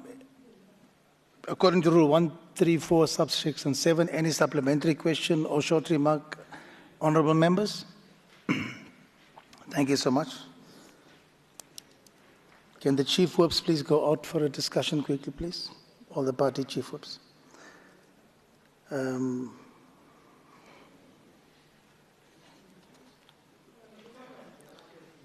Honourable Waters, can you please ask your question to the MEC of Education? Thank you, Chair. Further to reply to question ED 005, could the MEC please indicate, 1, what are the reasons that the 9 teachers guilty of sexual offences were not immediately dismissed?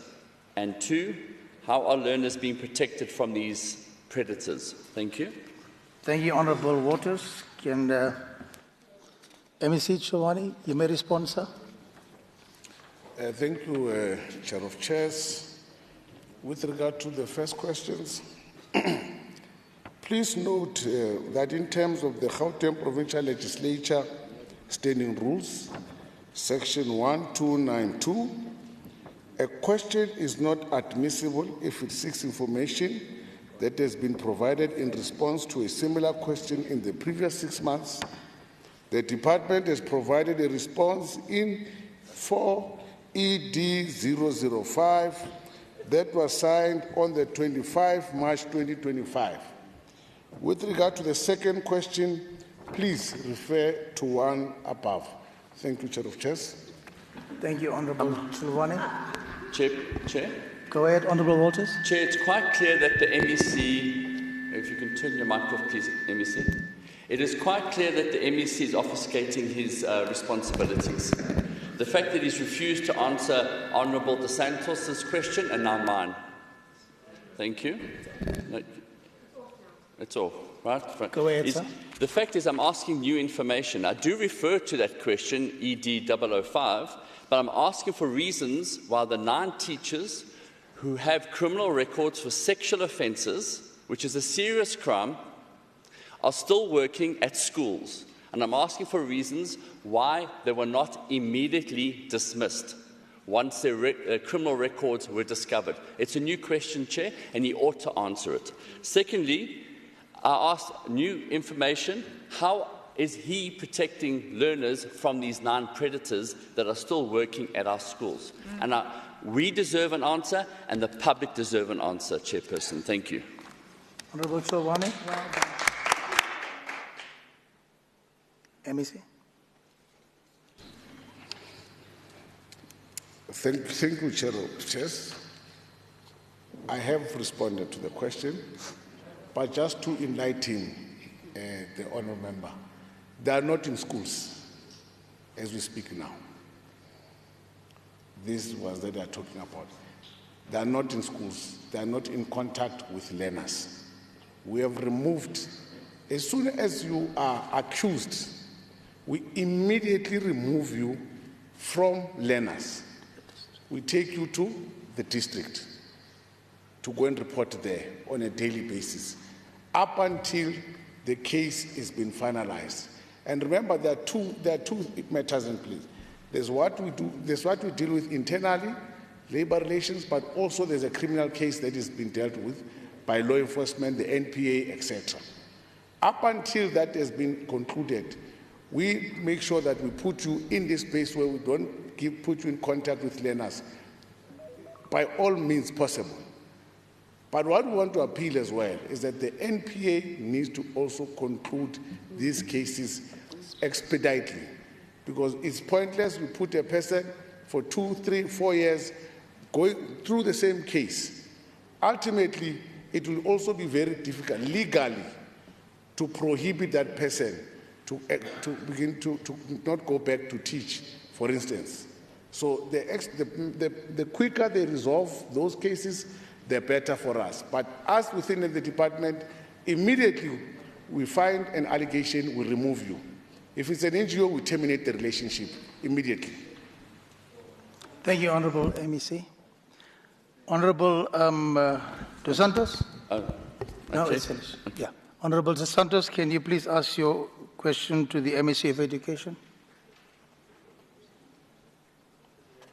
Is it? Sorry, Chair. Are you sure it's my question? Yes, hold on. Let me just consult. What's it?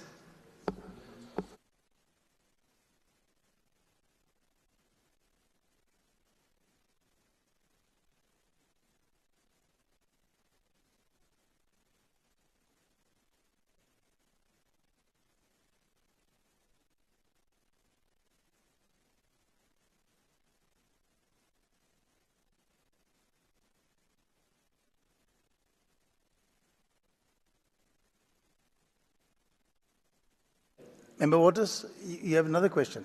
Oh, sorry, my apology. Well, thank you, Chair. Thank you, my apology. I actually didn't ask my follow-up question. I raised a point of procedure because the MEC had refused to answer the question. No, I think he did answer. Yes, now he has, so may I respond to that? No, it's finished, sir. Ask no, the next question. I didn't have a chance to respond to his question. No, sir. Please ask the next question. Thank you, sir.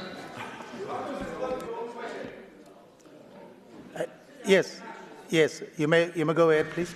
All right, thank you, Chair. Where are we? Further to reply to ED 006, and I hope the MEC doesn't give the same response, that he actually takes his duties seriously this time. Could the MEC please indicate, 1, what are the reasons for the Education Labour Relations Council's justification for giving a final written warning for a sexual offence to a teacher? If you can make that one up. 2, has the MEC appealed this decision? And 3, does the individual still have contact with children? Thank you, Chair. Thank you, Honourable Waters.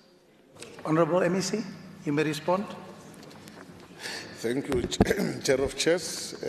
If you don't ask funny questions, you will not get funny answers.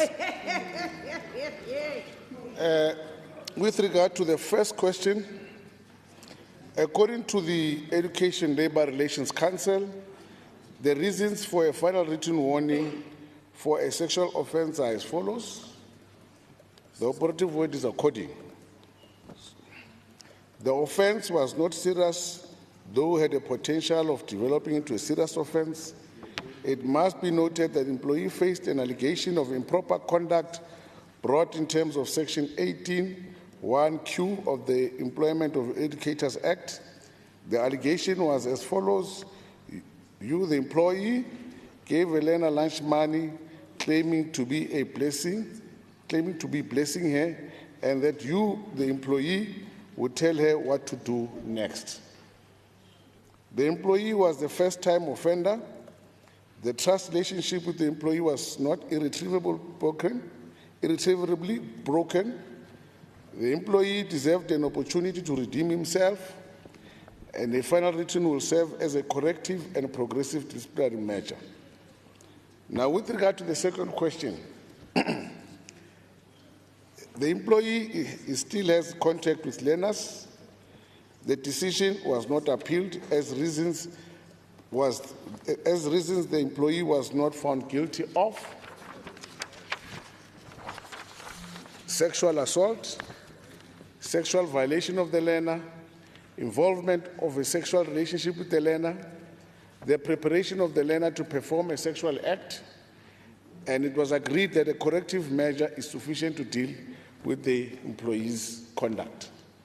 So meaning this employee was not found guilty of sexual assault, sexual violation with the learner, involvement in a sexual relationship or any relationship with the learner, and the preparation of the learner to perform sexual act. Thank you, Chair of Chairs.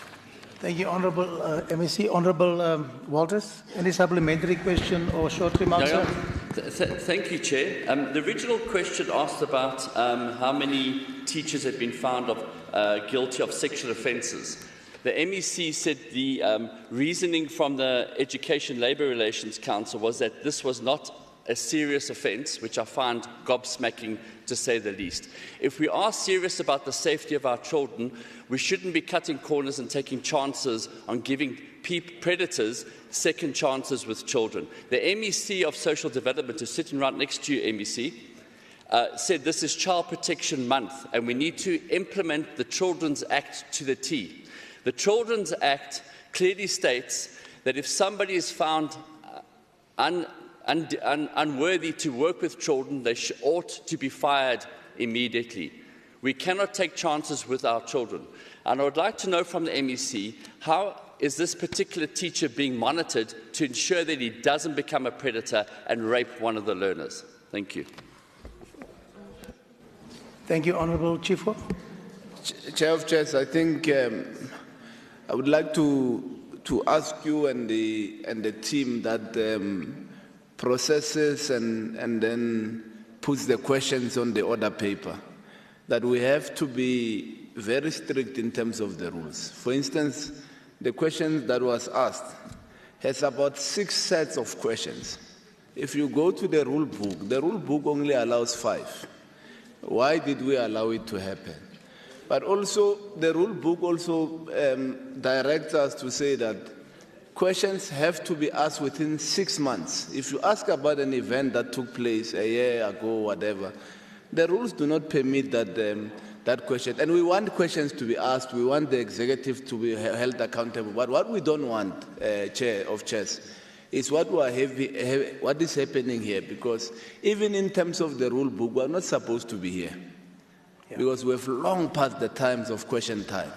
But because of we are too generous, and I think maybe to direct the table which processes questions and puts them on the order paper, we have to be strict with the rules. We are not in any way promoting that the members of the executive must run away from responding to questions and accounting. But let's stick to the rule book. Well, I'm simply asking that. Thank you. No, yeah, you're 100% correct, Honourable Chief Whip. We are aware of the many questions that are on the order paper, and that is the reason why I called the Secretariat to say, let us call the Chief Whips together and then make a ruling. And that ruling I'm going to make now. But there's one other item that we have to deal with today, so I ask your indulgence. So we are going to stop. Yes. We're still in the middle of this particular question. I'm just answering the Chief Whip. I'm coming back to that, Honourable Maharaj. So we are going to stop after this question and allow the Speaker, who's now present, to present the bill. There's a sitting that will be arranged for questions, and I think the Chief Whips, the Whips will then determine whether it be either virtual or special meeting for sitting for those questions. Let me continue. Any supplementary question or short remark, please? Chair of Chairs, thank you. I rise in terms of Rule 134, subsection 7, and I would just like to ask the MEC, he said that this particular people that was not a serious violation have to redeem themselves and there will be corrective measures. If the MEC can just explain how does somebody like that redeem themselves and what type of corrective measures will be implemented by the department. Thank you. Honourable MEC.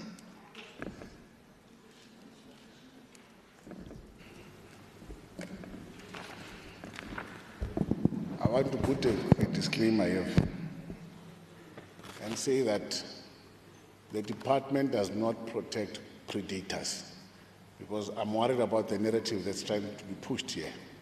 If there's anything we do, we're very aggressive to anyone who's suspected of any form of sexual violation to any learner, to any person in the department, children and women alike, including men. And so there, I have to put it very clear that we've been decisive. Actually, we are the only province that has been consistent in ensuring that we uncover and unpack and deal with potential and suspected sexual predators. That's why we're vetting. We are vetting, and it's an unfunded mandate that we don't have funding for, but we are doing it. Actually, now we're going to be writing to the minister, because they've got access to the minister. Call her and say the letter is coming, seeking funding to ensure that we are able to vet everyone.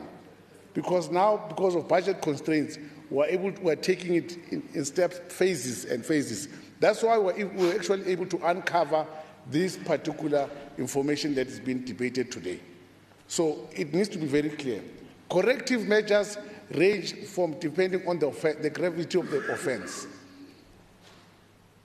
The offense ranges from dismissal to whatever, depending on the gravity and what had happened. But once it's the sexual assault is taking place, it's an immediate. It's a non-negotiable. We don't negotiate there. Actually, it's a criminal matter now. It's no longer within the department. So there we've been consistent, and we have dismissed. We've got the numbers to show you how many educators, general workers in schools that we have dismissed from uncovering this information. So if you say that we don't do anything, you are speaking to the wrong department. You can try somewhere else. GDE is very clear around this type of cases, and we've been consistent. And we're still doing it now. We're still vetting, we're still charging, we're still going to dismiss, and others are going to be removed from the system and close to our case. And as soon as we discover, that's what I said to you, Honourable Waters, that once we hear, I don't even need facts, I want gossip. Once I pick up gossip, you are gone from the kids. That's how decisive we are, Chair of Chairs. Thank you. Thank you, Honourable MEC. Can the Secretary please read us the first order? Thank you, Chair of Chairs. The first order is the introduction of the Gauteng Provincial Legislature Services Repeal Bill, G003 of 2005. Honourable Speaker, can you table the introductory speech of the Gauteng Provincial Legislature Services Repeal Bill, please? Thank you.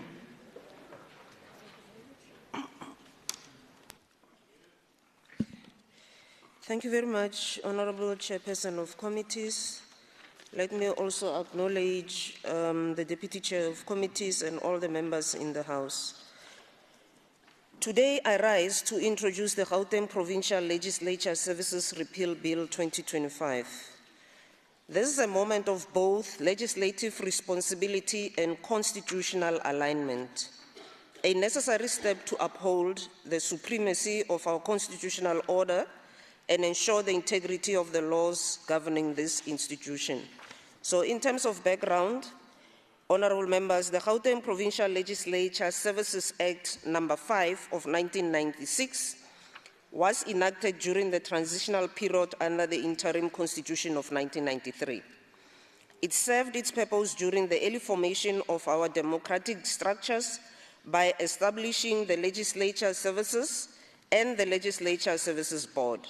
However, this act was passed before the adoption of the current Constitution of the Republic of South Africa in 1996. Since then, South Africa's legislative framework has matured, and more specifically, the Constitutional Court has pronounced on the limits of provincial legislative authority, most notably in the matter of Premier Limpopo Province versus Speaker of the Limpopo Legislature and others. The review process conducted over several months was thorough, Honourable Members. It was evidence-based and it was consultative. The Rules Committee adopted a structured program from November 2024 to April 2025 to guide the repeal process, and this includes 1, a formal decision to repeal the Act in July 2024, 2, the development of a policy proposal and the finalization of a draft bill and explanatory memorandum by February 2025, 3, extensive stakeholder engagement, including public notices and publications in the Government Gazette, in newspapers and in digital platforms. And lastly, today, the formal introduction of the bill to this House. So I guess one might ask the question, why the repeal is necessary. So the Legislature Services Act contains provisions related to financial management, governance structures, and administrative planning, areas that fall squarely within national legislative competence. It also creates structures like the Legislature Services Board, which wrongly overlaps with the executive authority as defined by the Financial Management and Parliament and Provincial Legislatures Act of 2009. In short, Honourable Members, the Act is unconstitutional and in its current form, unsustainable. So attempts to amend it would not cure its foundational defects, as the core subject matter falls outside the lawful scope of our legislative competence. So what this bill does is the following: the Gauteng Provincial Legislature Services Repeal Bill 2025-621, repeal the 1996 Legislature Services Act in its entirety. 2, transfer the functions previously assigned to the Legislature Services Board to the Executive Authority as prescribed by the FMPPLA, the Act I made reference to earlier on, the Financial Management of Parliament and Provincial Legislature Act of 2009. And lastly, it wants to align internal governance and administrative structures with the Constitution and the national legislative framework. Importantly, this bill has no financial implications, and it is supported by all political parties represented through the Rules Committee, as well as the independent members of the Legislature Services Board. In conclusion, this bill represents a crucial step in constitutional compliance and institutional modernization. It affirms our legislature's commitment to uphold the rule of law and ensures that governance structures are properly aligned with the national framework. I therefore commend the Gauteng Provincial Legislature Services Repeal Bill 2025 to this House, and I trust that members will lend it their full and thoughtful support. I thank you very much, Gautrain. Thank you very much. Thank you, Honourable Chair of Chairs. Speaker.